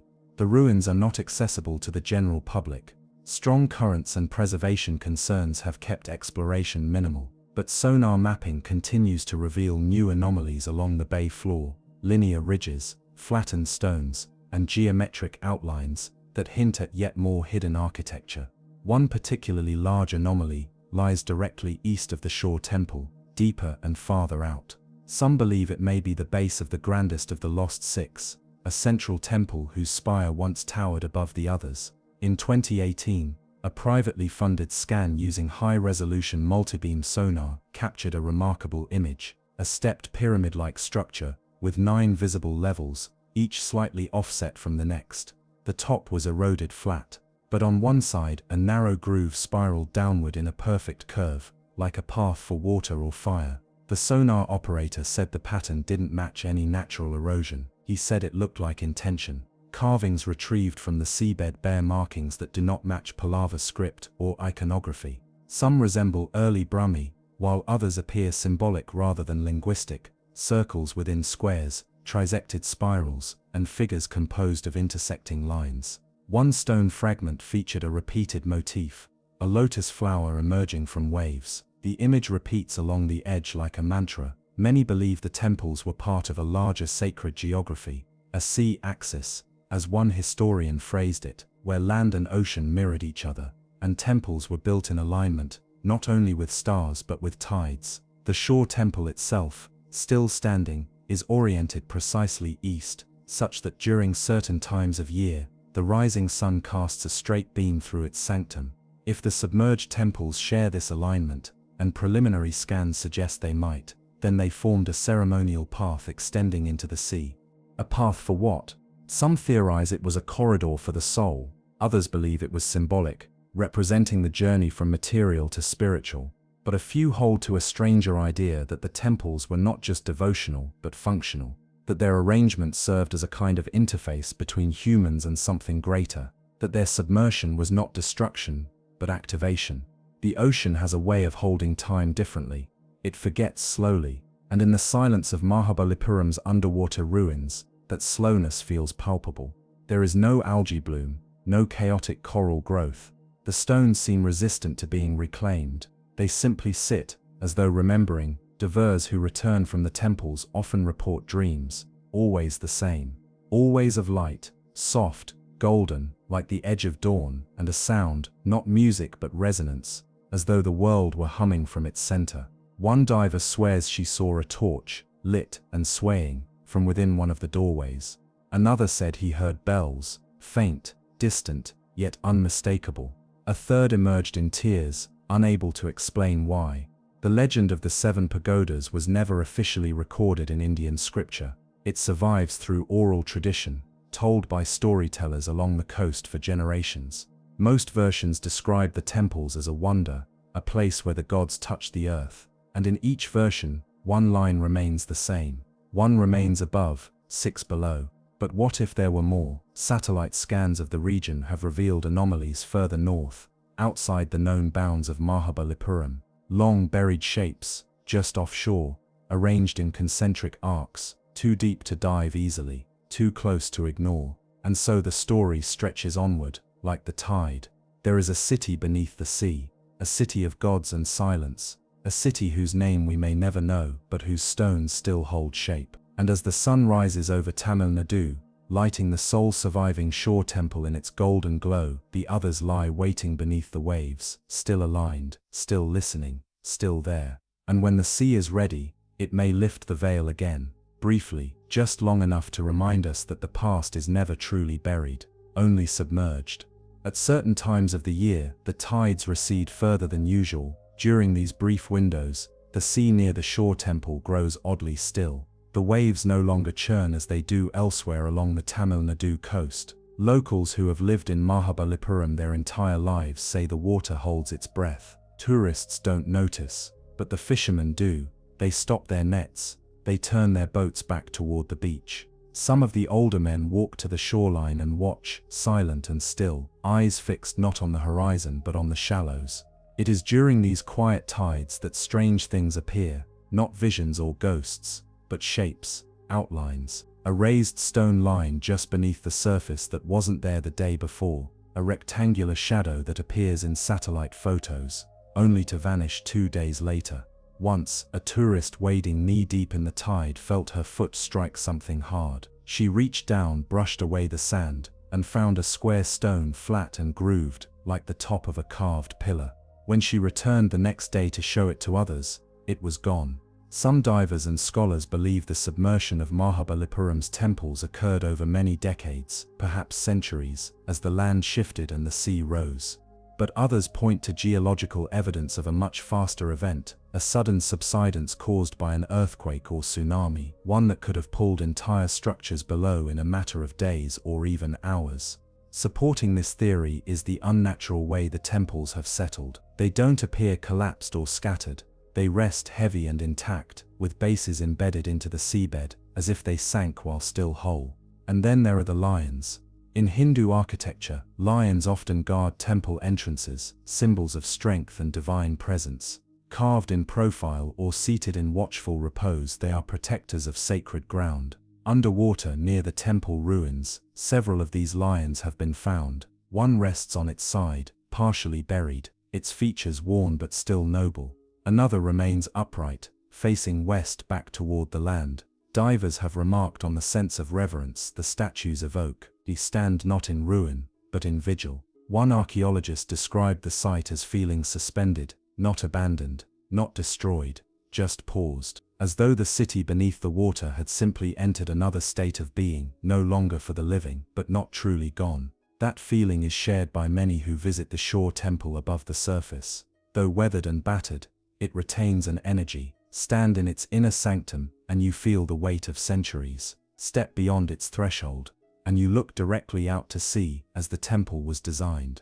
At sunrise, the light enters the chamber, crossing the stone floor in a perfect line, as if the ocean itself is offering prayer. Some believe the temple was meant as a beacon, not for ships but for the gods. A final visible outpost of a sacred complex that once stretched beneath and beyond the shoreline. They believe the submerged temples mirror the heavens, their arrangement echoing constellations, Orion, the Pleiades, or perhaps the Vedic nakshatras. It's not provable, not yet, but the symmetry is undeniable. And then there are the bells. In 2015, a dive team conducting a sonar survey near one of the submerged sites recorded a series of acoustic anomalies. The sounds were faint, rhythmic, and metallic, like distant chimes. Initial analysis suggested they were the result of water movement through hollow stone, but one pattern repeated too precisely. Every 4 minutes a 3-note sequence rang out. It was almost musical. The team returned to the site several times. Sometimes the sound was present, other times it wasn't. On one dive they brought a hydrophone to capture it directly. The recording exists. No one can explain it. Locals were unsurprised. They've long told stories of bells under the sea, tales passed from generation to generation, of fishermen hearing temple bells during storms, guiding them back to shore, of people waking in the middle of the night to the sound of prayer chants with no source, of dreams where water poured down steps, not in destruction, but like a blessing. And there are those who dream of the seventh temple. If 6 were submerged and 1 remains, then where is the last? Some say it still stands beneath the deepest water, farther out than any dive team has gone. Others believe it was never built, not in stone, but in energy, that the 7th temple is not a structure but a space, a sacred geometry made of alignment, vibration, intention, that the 6 temples, 3 above, 3 below, surround an invisible center, a temple that cannot be seen, only felt. That's the one the bells come from. In recent satellite scans, researchers identified a ridge extending nearly a kilometer offshore. It's not a natural formation. It runs in a perfect arc, curving back toward the original temple complex. Some believe it is part of a sunken wall. Others think it's a processional path, a submerged ceremonial walkway now hidden by centuries of sediment. At its midpoint, sonar picked up a void, an open space beneath the seabed, 10 meters wide, 5 meters high, and echoing. An excavation has not yet been approved. The ocean has been generous, but only in glimpses. It shows you what it wants you to see, and when you leave, it covers the rest. Divers speak of a presence in the water, not malevolent, not divine, just ancient, watching, like a librarian taking careful note of which visitors come and go. One diver left an offering, a small brass dial lamp placed on a stone step near one of the submerged pillars. When he returned 3 weeks later, it was gone. In its place was a smooth, round stone, perfectly centered. He took nothing with him. He never dove again. There are still carvings beneath the waves, faces that smile, eyes that gaze into water as if into time. There are halls no longer echoing with footsteps, and sanctuaries whose prayers now move with the currents. The sea does not forget. It holds memory differently. Where humans write books, the ocean builds ruins. It layers them in sand, wraps them in silence, and waits for someone to ask the right question. Mahabalipuram is still speaking, not in words, but in echoes, in alignment, in stillness, and perhaps one day, when the sea pulls back again, not for destruction but for revelation, we'll see the temples once more, not just as ruins, but as they were, whole, shining, singing. Until then they remain beneath the tide, their foundations firm, their rituals unbroken. The ocean breathes above them, and they wait. In the years following the first confirmed underwater discoveries, the story of the submerged temples of Mahabalipuram has shifted from myth to memory. But there is a fine line between the two. one drawn not by fact but by repetition. The more a story is told, the more it roots itself into the collective belief, binding past and present through the weight of curiosity. And in Mahabalipuram, belief is not a substitute for truth, it is a doorway to it. New technologies have opened further possibilities. Magnetometer readings taken near the known ruins have revealed unusually strong magnetic signatures, concentrated in tight, linear clusters. At first, these anomalies were thought to be caused by submerged metallic ores or natural magnetite deposits. But the formations don't match geological expectations. The readings suggest that something under the seabed, deep below the sediment, contains symmetrical metallic traces, arranged with intention. When plotted across a three-dimensional map of the region, these magnetic traces align with the layout of the temples above water. The spacing is nearly perfect. It's as if the architecture extended downward, not upward, a buried mirror. The presence of magnetism also raises another theory, that the temple complex, both above and below water, may have been built not only for worship but for resonance. Sound and stone have long shared a relationship in sacred architecture. Across cultures, from Egypt to Angkor Wat to the temples of southern India, certain chambers amplify sound with startling efficiency. Chanting inside them creates overtones, echoes that continue long after the original sound stops.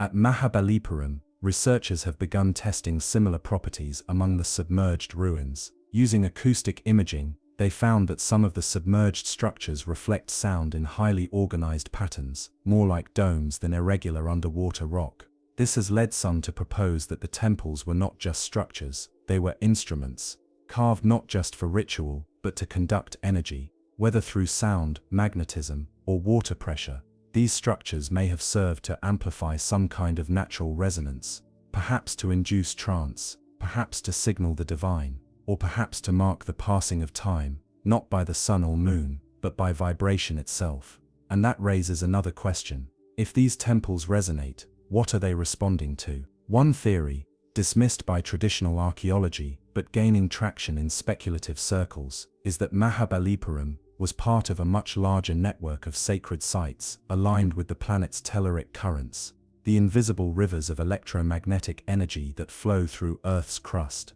The temples then weren't isolated shrines, but nodes in a planetary grid, a system designed to balance or harmonize energy across great distances. Other submerged sites across the Indian Ocean and into Southeast Asia may once have connected with it, all of them now lost beneath rising seas and shifting plates. This theory is difficult to prove, but it draws strength from the undeniable precision of Mahabalipuram's architecture, the alignment with the cardinal directions, the astronomical orientation, the repeating motifs of waves, spirals, and lotus petals, symbols that carry meanings across cultures and ages. These are not the signs of a settlement built only for shelter or trade. They are signs of a place built with meaning encoded into the very rock. There are deeper layers yet unexplored. In 2022, ground-penetrating radar from a research vessel detected a large subterranean chamber beneath one of the submerged sites. It lies beneath 10 meters of silt and stone, its dimensions unknown. The equipment recorded faint but consistent reverberations, low, slow pulses, echoes of movement from far below. They couldn't identify the source, but the signals came every 44 minutes. Like a heartbeat, a metronome, the chamber has not yet been excavated. Some say it shouldn't be. Legends across the Tamil coast speak of sleeping gods, of spaces beneath the sea where time stands still, where to disturb the silence is to awaken something not malevolent, but immense. These stories don't speak of punishment, they speak of consequence, of balance disrupted.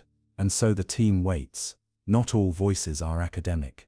In 2023, a local sculptor named Arun, whose family has lived in Mahabalipuram for generations, claimed to have dreamt of a submerged temple his grandfather had once described, one that no longer appears on any map. He said he saw a tower, tall and dark, with no entrance. He said the waves sang when he neared it. He woke gasping when he sketched the shape. It matched one of the newly discovered anomalies offshore, one not yet publicly released. No one could explain how he'd known. This is what Mahabalipuram does. It blurs the border between waking and dreaming, between history and intuition. To visit the ruins is to feel displaced, lifted out of linear time and drawn into a deeper current, one that pulls gently but insistently toward the unknown. On the shoreline, just beside the shore temple, sits a boulder known as the Descent of the Ganges, carved with figures of gods, sages and animals frozen mid-motion. It is among the largest bas-reliefs in the world. Scholars believe it depicts the sacred river Ganga descending from the heavens, channeled to earth by divine will. But others see something else. A story of connection, of elements moving between realms. Above the temple, below the sea, and between them stone. That is Mahabalipuram's truest nature, not a city of temples but a temple of layers. Above and below, visible and hidden, spoken and silent. And it continues to reveal itself, slowly, like a dream being remembered. A new sonar pass in late 2024, processed with cutting-edge AI interpolation, rendered an image so clear that it stunned the researchers. It showed what appeared to be a multi-tiered structure beneath the known temple ruins. 5 levels descending inward, like an inverted ziggurat. The top layer was eroded, but the base remained sharp, angular, unweathered. In its center a circle, not a chamber. A pit, perfectly round. Unexplainable, what lies at its bottom is unknown, and perhaps unknowable, but the ocean knows. The sea keeps its memories differently than land. It doesn't bury, it envelops. It allows forgetting so that remembering may someday return in full. Mahabalipuram still listens. It hums softly beneath the tide. It waits not with urgency, but with patience. The kind only stone understands. The kind that counts centuries like seconds. And one day the waves may part again, not to destroy, but to reveal. Beneath the cold, cobalt waters of Lake Titicaca, where the sky feels closer than the ground and the wind seems to hum with memory, there are stones that no longer belong to the world above. This is not an ocean, it is not even sea-connected. It is a lake, high in the Andes, resting over 12,500 feet above sea level, the highest navigable lake in the world. And yet, within its depths, resting quietly beneath centuries of silence, are ruins, ancient, geometric, intentional. In 2000, a joint expedition between Bolivian archaeologists and an international team of divers confirmed what had long been whispered by the locals and hinted at by scattered artifacts. There was a submerged temple complex beneath Lake Titicaca. Using sonar and underwater video, they documented structures unlike any known in the immediate region. At a depth of about 20 meters near the southeastern shore of the lake, they found large stone blocks, terraces, walls, and what appeared to be a road, partially paved, partially lost to silt, leading from land into the depths. The scale of the find stunned the academic community. The largest structure appeared to be nearly 200 meters long, oriented toward the cardinal directions, flanked by standing stones that mirrored those found at Tiwanaku, the nearby ancient city on the lake's southern edge. But the submerged site was older, far older. Carbon dating of artifacts found nearby suggested a possible age of 1,500 to 3,000 years, though some bold researchers argued for even earlier origins, pushing the timeline back to a pre-Tiwanaku civilization, now lost entirely to history. Locals, however, were not surprised. The indigenous Aymara and Quechua peoples have long told stories of a great city that once stood beside or even on the lake, before the waters rose to claim it. They speak of roads that led not to other towns but into the water, of temples where offerings were made directly into the lake's heart. In their traditions, Lake Titicaca is not just sacred, it is origin. The place from which the sun itself rose, the place where gods walked, the place where the first humans were formed. And perhaps beneath the surface, those stories still wait to be proven. Divers exploring the site have spoken of sensations that defy explanation. The water, though cold, grows warmer near certain walls, heat not from geothermal vents, but from something else. Some have heard sounds, low pulses, like drumming from below. Others report strange shifts in pressure around the ruins, as if the lake is breathing. Visibility is often poor, silt rises easily, but in those rare moments of clarity, the ruins reveal themselves as more than rubble. There are steps wide and worn, columns, some fallen, some still standing, and most curiously, gateways, doorframes without walls, rising from the lakebed like invitations. One diver, a seasoned explorer from La Paz, described seeing a shadow pass through one of these gateways, though no one else saw it. When he tried to describe it, he stopped halfway, shaking his head. It wasn't a fish, was all he would say. Artifacts retrieved from the lakebed complicate the picture. Ceramics with iconography predating known civilizations in the region. Gold figurines shaped like birds and amphibians. Stone tools that don't match the material or technique of the Tiwanaku or Inca cultures. Some believe these relics represent a transitional phase, a bridge between an even older civilization and the Tiwanaku culture that followed. Others believe the lake has always been a convergence point, a basin not just of water, but of memory. There is a theory that the lake itself formed not only from glacial melt, but from a great shift in the Earth's crust, an uplift that drowned the old lowlands and preserved the city at its shore. If this is true, it would explain the submersion, but it does not explain the sense of completeness. The underwater ruins are not fragmented, they are positioned, structured, not scattered by catastrophe, but placed with intent. Sonar scans have revealed a rectangular grid beneath the mud, 10 rows by 5, each segment spaced equally. These are not random formations, they resemble city blocks. A grid-based planning system used by civilizations not typically associated with such organization at this altitude and era. But it's there, buried, silent. More astonishing still was the discovery of a circular formation at the center of the ruins, made of massive interlocking stones. It has no clear function. It is not a plaza, it is not a cistern, it is something else. Divers reported a strange pressure in this circle, even before descending. The magnetic field readings in the area spiked beyond what local geology should support. Some equipment failed altogether. When tested, the stones emitted a low-frequency resonance, too low for human hearing, but measurable. No explanation was given. The lake, it seems, is keeping a secret. Local shamans say the ruins are not abandoned, that their spirits still reside within the water. They perform rituals at the shoreline, offering coca leaves, feathers, and cornmeal to the lake. They speak of watchers beneath the waves. Not gods, but guardians, entities tasked with holding the memory of the past until humanity is ready to understand it.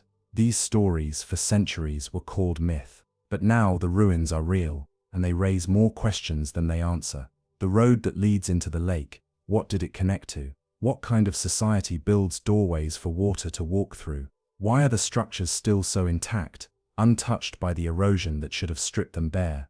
And perhaps most importantly, what still sleeps there? Lake Titicaca's depth varies, and the currents are unpredictable. Some areas feel timeless, placid, serene.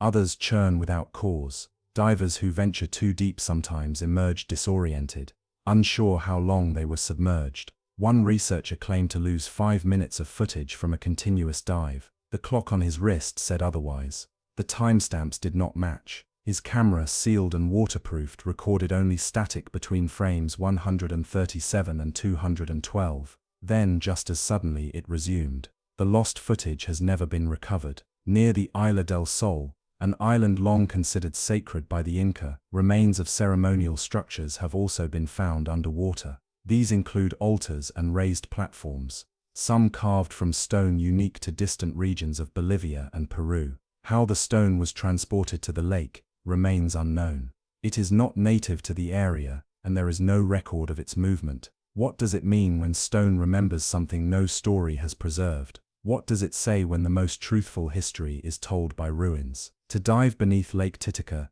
is not just to explore an ancient city, it is to step into a space untouched by time, insulated by silence, guarded by depth. It is to enter a world that was never meant to be part of ours, or perhaps was always meant to be, but only when we were ready, and we are only just beginning. Divers who return from Lake Titicaca's depths often find it difficult to articulate what they felt beneath the surface. They speak of more than architecture. They speak of a sensation, an emotional texture to the water itself, as if they had entered not just a different space, but a different state of being. Some compare it to walking through a cathedral, where the air is still and heavy with reverence. Others describe it as being watched, not in malice but in expectation, a quiet, ancient attention. There is no formal name for the sunken city. Archaeologists refer to it only by its coordinates, or as the underwater site. But among the elders of the Amara people, there is an old term passed quietly from generation to generation, Kusha marker.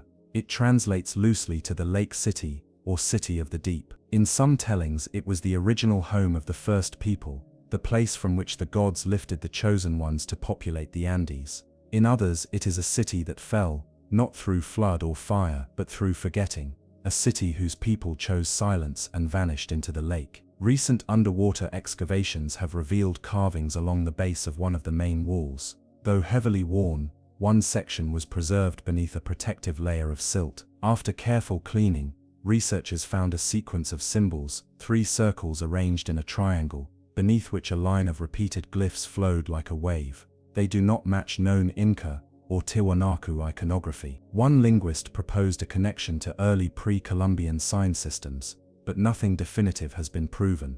The carvings remain untranslated. They are not alone. On a separate dive, a team discovered what appeared to be an enormous stone disc, roughly 4 meters in diameter, embedded in the lakebed. At first it was mistaken for a boulder, but further inspection revealed its surface had been intentionally shaped, smoothed and engraved with radial lines, as though representing a sun or a compass. The disc was partially tilted, buried on one side. Beneath it, sonar suggested a hollow space, perhaps a chamber or tunnel, though it has yet to be explored. Speculation is rampant. Was the disc a ceremonial calendar, a portal, a lid? And if it was a lid, what lies beneath? No excavation has been permitted yet. Beyond the disc, the lake floor drops away into an underwater trench, a dark gash in the bedrock that extends for several kilometers. Sonar mapping reveals sharp angles along the trench walls. In places the rock appears cut, not broken. There are ledges too regular for chance. Some researchers believe this trench may have been a quarry, from which stone was harvested to build the structures now submerged nearby. Others suspect the opposite, that it was a sacred boundary, a void left open to serve as passage, a wound preserved in the earth to mark some lost ritual. The lake does not give answers, it allows glimpses. At sunrise the water near the ruins turns gold, not figuratively, but literally, due to a rare mineral content in the area that reflects sunlight with a warmth unlike anywhere else in the Andes. From a boat you can see the shapes beneath, faint grids, lost courtyards, the shadows of pillars no longer standing. It is said that if you drift above the ruins at dawn and close your eyes, the silence deepens, the wind softens, and if you're lucky, you'll hear it, the distant sound of footsteps, moving across stone. These are not tales spun from romanticism, they are echoes, remnants of a world whose heartbeat continues, faint but firm, beneath the pressure of water and time. More unsettling are the dreams. Several divers involved in long-term study of the ruins have reported recurring visions. In them they walk among towering structures that pulse with faint blue light, although no such illumination exists in the real ruins. In these dreams the city is alive, not bustling with people, but humming, alert. In some versions they are alone. In others they are watched by tall, indistinct figures that do not speak but radiate emotion, curiosity, sorrow, warning. One diver, an experienced military contractor with no history of spiritual belief, quit the project after reporting a dream so vivid he woke in tears. In it he stood at the center of a submerged courtyard, as water poured upward like smoke around him. A voice calm and immense said only one word: wait. He did not return to the lake. Another dreamer, a Bolivian researcher with the National Archaeological Institute, described seeing the city as it was, dry, alive, under a sky thick with red dust. In her vision, people moved in silence, dressed in garments she could not identify. She saw children place stones into the lake one by one, creating patterns along the shore. When she awoke, her notebook was filled with drawn symbols she did not recall writing, some of which matched the undeciphered carvings discovered in the real ruins. None of these stories have been officially documented, but they are shared. In whispers at shoreline fires, in journals buried behind data and diagrams, the people who work at the lake long enough begin to change. They grow quieter, more thoughtful. They look at the water differently, not as a barrier to the past, but as the past itself, still moving, still vast, still filled with the weight of things not yet understood. One of the oldest myths of the lake tells of a golden idol, gifted to the lake by the gods, hidden beneath the deepest point to keep it from unworthy hands. Some believe the ruins were built to surround this gift, to guard it. Others think the gift was not an object, but the city itself. A reminder, a memory. a warning, and if that is true, then the ruins are not the secret, they are the sign. The message is what lies below, and the lake, cold and endless, is still deciding whether we're ready to receive it. In the winter of 2022, a private expedition funded by a cultural preservation organization set out to produce the most detailed underwater map of the submerged ruins yet, using a combination of sonar, magnetometry, and LiDAR-equipped submersibles. They charted over 4 square kilometers of the lake bed around the primary site. The resulting data stunned even the most skeptical observers. The scans revealed not one, but multiple sites, each with unique architecture, different alignments, and varying depths. Some structures sat only a few meters below the surface, partially exposed. Others were buried beneath layers of sediment, requiring algorithmic reconstruction to visualize. The patterns suggested deliberate urban planning, central roads running parallel to waterways, platforms likely used for ritual, open squares surrounded by dwellings. It was not a ruin of random buildings, it was a city. And in the midst of it, toward the lake's central basin, the imaging picked up what appeared to be a stepped pyramid, partially collapsed. Its shape was unmistakable, terraced layers rising from the lakebed in precise intervals, the base nearly 70 meters across. Near the apex was a darkened cavity, like a collapsed chamber or inner sanctum. The pyramid had been previously unseen, too deep, too far from the primary site. But now, the lake had whispered again. Scholars debated its significance. The structure did not resemble Inca pyramids or those of Mesoamerican design. Its construction more closely echoed the megalithic forms of ancient South American cultures like the Pucara and early Tiwanaku, yet it seemed even older. The stones were larger, heavier. If verified, it would make it the highest altitude pyramid known to humanity. And yet, despite its significance, no formal dive was conducted. Weeks after the imaging was published, the local government restricted further underwater exploration near the basin. The reason cited was environmental protection, but off the record, researchers were told that equipment brought near the pyramid stopped functioning. One remotely operated drone lost all telemetry at 90 meters and never returned. Its final camera footage showed a shimmer in the water ahead, as if the light was being pulled inward. Then, static.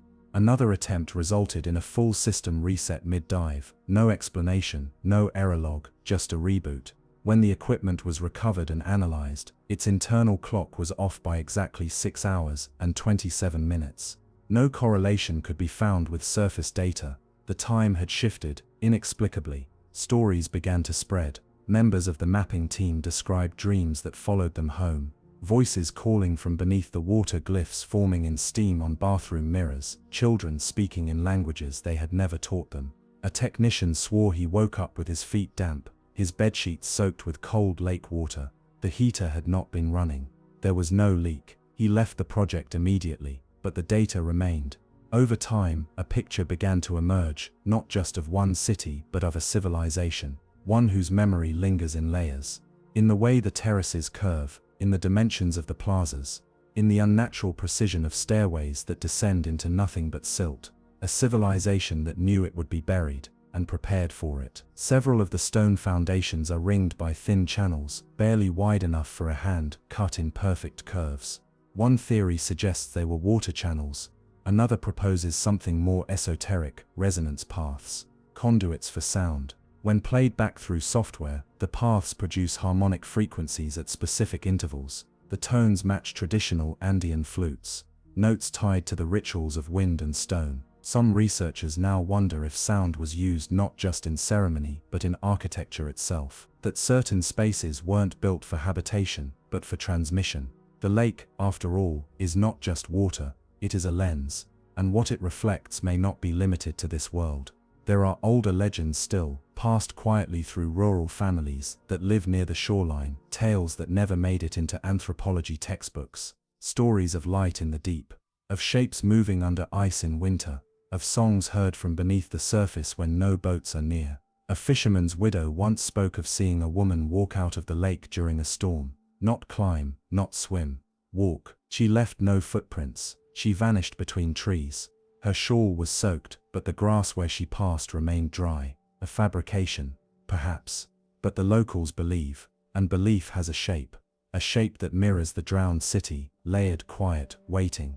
Even the clouds seemed to hang differently over the lake's central basin, more tightly wound, more watchful. Pilots who fly over the area report subtle instrument shifts, compasses that drift, altimeters that falter, turbulence where there should be none. One small aircraft once reported static shadows on the water, appearing like underwater buildings lit from within. No explanation was ever filed. The pilot retired months later, and the pyramid remains unmapped. No expedition has reached its upper tier. No stone has been touched. The water above it is often opaque, as if the lake itself refuses to show what lies beneath. Or perhaps it is not hiding but healing, protecting what was left behind, and what was left may not be finished. Some scholars now propose that the lake was once a basin for astronomical observation, that the city's structures aligned not with stars in the present, but with constellations as they appeared thousands of years ago, before even Tiwanaku. If true, it would mean the city's architects tracked celestial patterns beyond the memory of any surviving record.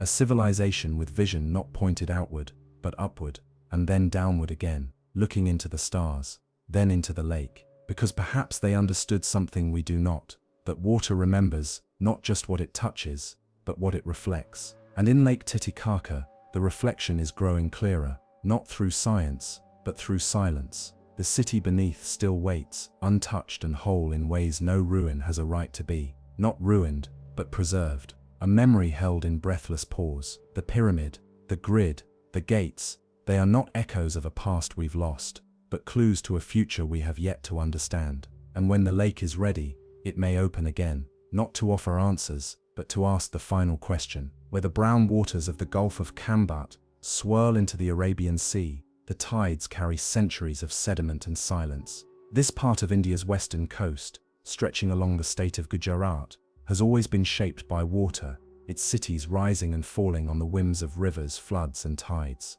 But in the shifting murk beneath these restless waters lies something unexpected, something vast, something that may rewrite the history of civilization itself. In 2001, while conducting a routine marine survey to measure pollution and sedimentation, a team from India's National Institute of Ocean Technology picked up an anomaly on their sonar scans. Rectangular patterns, line geometries, and long linear features resting 30 to 40 meters beneath the waves.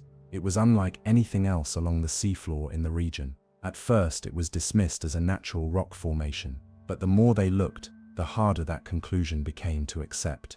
The scanned region, approximately 40 kilometers off the coast, revealed a site almost 9 kilometers long and several kilometers wide, its patterns too regular, too vast, to be coincidence. What they saw looked like city blocks, foundations, roads, walls, the kind of shapes that do not appear without purpose. Excitement rippled quietly through the archaeological world, but the sight was difficult. The visibility was poor, almost zero.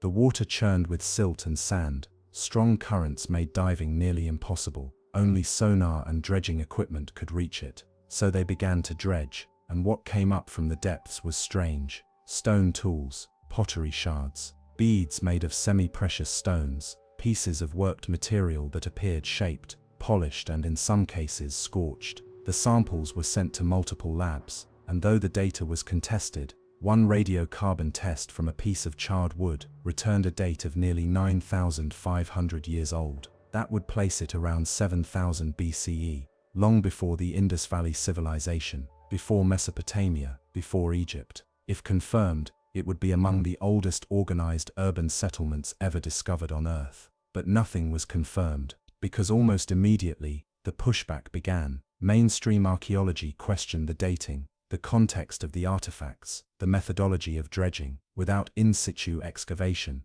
without divers able to see the artifacts in their original location, it was difficult to prove anything conclusively. The site became a battleground of belief. On one side, researchers claiming a lost chapter of Indian history, on the other, skeptics calling it a mirage of pattern recognition and misplaced enthusiasm. Meanwhile, the sea continued to keep its secret, but the scans remained. Long, straight lines, grids, curves too soft to be natural, too exact to be random, and always the passageways. That's what they were called by those who studied the sonar images in detail. Passageways. Channels that stretched from the presumed edge of the site inward, bending gently in ways that suggested planning. not simple roads or irrigation lines, but corridors, wide enough to walk through, some with intersections, one shaped like a loop, another resembling a cul-de-sac. No natural process creates a cul-de-sac. There is a theory, whispered but not published, that the site was not just a city but a design,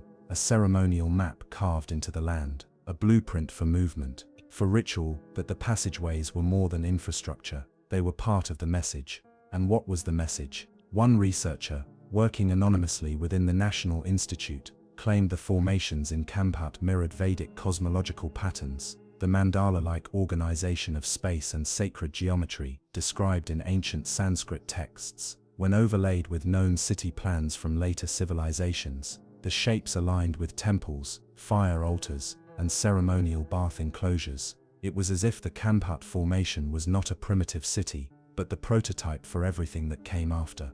But who built it? No known civilization existed at that time. According to established history, humanity in 7000 BCE was just beginning to experiment with agriculture, scattered in tribes across fertile valleys. There were no cities, no temples, no stone-cut architects, unless the sea had simply hidden them. There are folk traditions in Gujarat that speak of a city swallowed by the sea, not Dwarka, though often confused with it, but an older one, a nameless city, a city built from stone that sang in the wind, where birds did not fly overhead, where the moon rose at an angle that cast no shadow. The story says the city vanished not in anger or flood, but in exchange, that it offered itself to the sea so that others might live on land. That is the story, and beneath the waves, the shapes wait. Further studies conducted with bathymetric sonar in 2007 revealed additional anomalies, stone circles beneath layers of silt. One, nearly 30 meters across, had 8 spokes radiating from its center. Another consisted of 3 concentric rings, with narrow gaps positioned in exact alignment with the rising sun during the equinox. These structures were deep, far too deep for recent construction, and they lay untouched, undisturbed, as if gently placed rather than discarded. The suggestion of ceremonial design re-emerged, but again, no excavation could proceed. The water is too opaque, the currents too violent, and yet the patterns persist. Independent geophysicists studying the region notice something even stranger. Electromagnetic readings taken near the site fluctuate in unnatural rhythms. Not noise but cycles, steady pulses that beat beneath the surface every 6 hours. No known geological process accounts for the pattern, and yet it repeats every day, without fail. Could it be a relic of ancient technology? A natural feature amplified by ancient architecture? A heartbeat? No one knows, because no one has seen it. The site has been mapped, sampled, whispered about, but never truly touched, never truly entered. The passageways remain unseen, and in that absence, the mystery deepens. Some theorists have speculated that the city was never fully built above sea level, that it was a littoral civilization, designed to live with the tides, to rise and fall with the sea. The passageways may have channeled water, reflected stars, echoed voices. They may have been the veins of a city that lived not on land or sea, but in between. A civilization that understood something we do not, that permanence is not strength, but memory is. And in the Gulf of Khambhat, memory rests beneath sediment and surf, not erased, just submerged. The further researchers probed into the anomalies of the Gulf of Khambhat, the stranger the story became.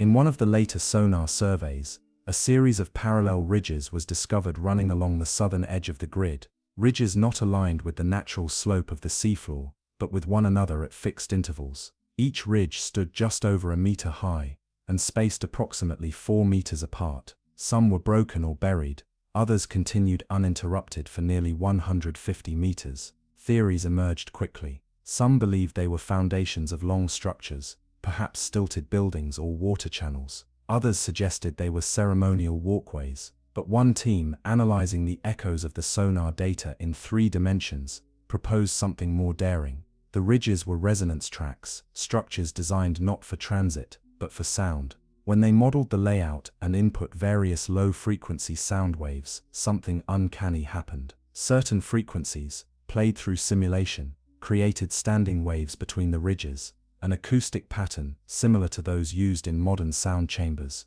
or musical architecture. The data was preliminary, inconclusive, but the patterns were there. That was when the first of the dreams began. A technician, working late on the sonar maps, claimed to have fallen asleep at her desk. In the dream, she walked barefoot through a long tunnel carved from dark stone. The ceiling above her arched like a cathedral, but there were no windows, only water, water above and below, held in perfect balance. In the distance, she heard a rhythmic drumming, slow, pulsing, organic. When she turned, the passage behind her was gone. She didn't speak of the dream for weeks, not until another colleague, without knowing her story, described the same tunnel, the same sound, the same absence. It became a quiet superstition among the project's inner circle that the passageways weren't just roads, or echoes of them. They were invitations, and that to study them too long, too closely, was to begin to walk them, in mind, if not in body. Meanwhile, the artifacts continued to raise questions. Among the dredged items was a stone sphere, smooth and perfectly shaped, about the size of a coconut. Its surface bore no markings, but when exposed to UV light, a faint grid pattern appeared, etched so delicately into the stone that it was invisible to the naked eye. The grid was not random. It mirrored the layout of the sonar site, almost exactly. The object was passed between institutions for further testing, but each time it was studied, something went wrong. A CT scan returned only noise. A 3D laser map erased itself from the hard drive overnight. The sphere now sits in a secure drawer, unexamined. And then there were the footprints. One of the most controversial claims came from a privately funded dive attempt conducted in 2010. Visibility was low, but one diver claimed to have reached the upper surface of one of the shallowest formations. There, beneath a thin layer of silt, he uncovered indentations, roughly human in shape, spaced as if walking. The prints were not deeply impressed, but they were evenly spaced, deliberate, measured. When he tried to photograph them, his camera failed. When he returned, they were gone. Even now, the Gulf of Khambhat holds its secrets behind veils of mud and water. The currents change daily. The sediment shifts, the seafloor reshapes itself in cycles that resist mapping. What appears in one scan vanishes in the next. But some features persist, fixed, patient, waiting. Most haunting is the central chamber. At the approximate center of the mapped site lies a circular depression, nearly 25 meters wide, ringed by upright stones. Sonar cannot penetrate its center. All that returns is static, a perfect void. Some have called it a courtyard, others a temple, but the locals have a different name. They call it Koti Rahasya, the 10 million secrets. They believe it is a place where the gods met before the sea was born, where all memories were written down in water and sealed beneath a lid of stone. To disturb it is to wake the past, and the past, they say, does not like to be woken.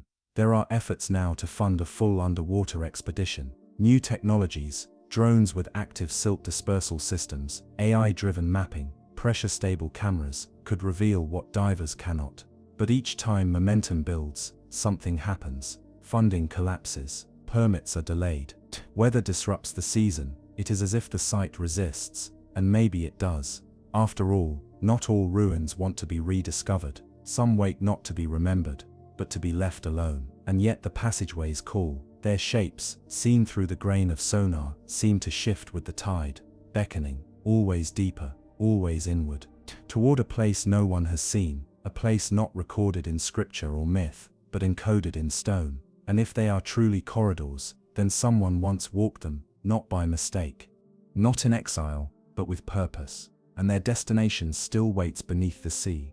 Among the most perplexing discoveries tied to the Khambhat passageways isn't what was found in the sea, but what turned up far inland, hundreds of kilometers from the coast. In 2014, in a village near the banks of the Sabarmati River, construction workers unearthed a collection of stone tablets during a canal excavation. Most were broken, but one fragment, roughly the size of a man's hand, bore a series of inscriptions, symbols not matching any script currently catalogued in India. A visiting linguist, brought in from Pune, noted that while the signs didn't conform to Brahmi or Indus script, they seemed consistent in size and spacing, suggesting syntax, perhaps even grammar. One symbol, repeated several times, appeared to be a coiled loop intersected by a vertical line, identical in shape to a petroglyph found on a submerged stone block recovered from the Gulf just years before. The implications were extraordinary. The culture that built the Khambhat structures may not have been isolated to the coast. It may have spread inland, up rivers, leaving fragments behind in the mud and dust of modern Gujarat. If that was true, then the submerged site wasn't a lone city. It was a hub, a place of gathering, of ritual, of convergence. And the passageways weren't just local infrastructure, they were the heart of a network. This theory gained further weight when a geologist studying sediment cores from the area noticed something unusual. Embedded in one of the lower layers of ocean floor sediment, dated roughly to 8,000 years ago, was a thin band of volcanic ash. The ash didn't match any local geological activity. In fact, its chemical fingerprint matched eruptions from the Indonesian archipelago, thousands of kilometers away. The conclusion was unsettling. A global event, possibly a supervolcanic eruption, may have triggered massive tsunamis and climate shifts that drowned coastlines around the world. And Khambhat, it might have been one of those casualties, not an accident of time, but a chapter erased by cataclysm. It would explain the completeness of the submersion, the placement of structures, the lack of erosion, the silence, and still, the passageways remain intact. Some have begun to suggest that the city was never meant to last forever, that its builders, whoever they were, constructed it with the understanding that it would one day vanish beneath the sea, that the passageways were more than streets. They were ritual conduits, meant to draw power inward, focus energy, and finally, return it to the sea when the time came.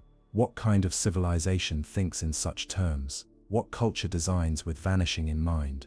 And perhaps the most chilling question, did they leave, or did they choose to stay? Diverless probes sent into the Central Depression, nicknamed the Eye, have reported anomalies, sudden temperature drops, electromagnetic interference. The readings suggest a cavity below the lakebed, but sonar mapping cannot resolve it. Each time a signal is sent in, it refracts, bounces, returns distorted. On one occasion, a deep field microphone recorded a low rhythmic tone, repeating every 41 seconds, deep enough to register below human hearing. When isolated and sped up, the pattern resembled a heartbeat, or chanting. The audio has never been officially released. One of the researchers later claimed he heard the same sound again weeks later, not through equipment, but in his dreams, always underwater, always in the dark, always in the passageways. The public knows little of the site now. Media attention has faded, scientific papers were shelved or buried in obscure journals. But among those who have seen the scans, touched the stones or handled the artifacts dredged from the deep, a quiet understanding remains. We don't know the whole story, we've barely read the first line, and the rest is still sleeping under the waves. In Gujarat, among the shoreline villages, elders still perform nightly offerings to the sea, tiny lamps placed in folded leaves, lit and set adrift at dusk. They say it is to honor the ancestors, to remember the cities beneath, to keep the waters calm. One woman, a storyteller in her 90s, claimed she had seen the passageways in her youth, not in dreams, in person. She said she and her sister had gone wading during a drought, when the tide was low and the sky was red with dust. They found themselves walking on something firm beneath the silt, stone, grooved, aligned. She remembers touching a corner, smooth, warm though the water was cold. She said she never told anyone, until now. When asked why, she only smiled and said, "It was not my story to tell, the sea is still telling it." And perhaps she's right, because the sea is a patient author. It writes slowly, in tides and sediment, in pressure and salt. It stores its history not in books but in silence, waiting for the one who listens, really listens, to begin reading again. The passageways are still there, beneath the mud, beneath the water, unbroken, undisturbed, and one day when the currents part and the sediment clears, we may find that they were never ruins at all, but roads, leading not to the past, but to what comes next. Sullen wind down, the last drift beneath the waves. We have wandered far tonight, from ice shelves to trenches, from ghost ships to pyramids long forgotten. We've heard strange sounds echo through the deep, seen roads that vanish, witnessed cities not erased, but patiently waiting. What do they want from us, these ruins? Nothing. They do not demand belief. They do not ask to be found. They simply endure, stone in silence, signal in water. And perhaps that's enough. Because in a world where time rushes forward, where stories slip through fingers like sand, the ocean remembers. Not with clarity, not with precision, but with weight. With gravity, the sea holds what we cannot. Questions without answers. Structures without names, civilizations without endings. And maybe, just maybe, that's why we're drawn to them. Not to solve the mystery, but to sit beside it, to float in the hush, to feel, if only for a moment, the great quiet hum of something older than we are, older than memory, older than myth. Whatever lies beneath, it remains waiting. The ocean falls silent again. Some questions drift forever unanswered. And maybe it's better we never know. If this story stayed with you, let me know in the comments. Which mystery haunted you the most tonight? Until next time, sleep well beneath the waves.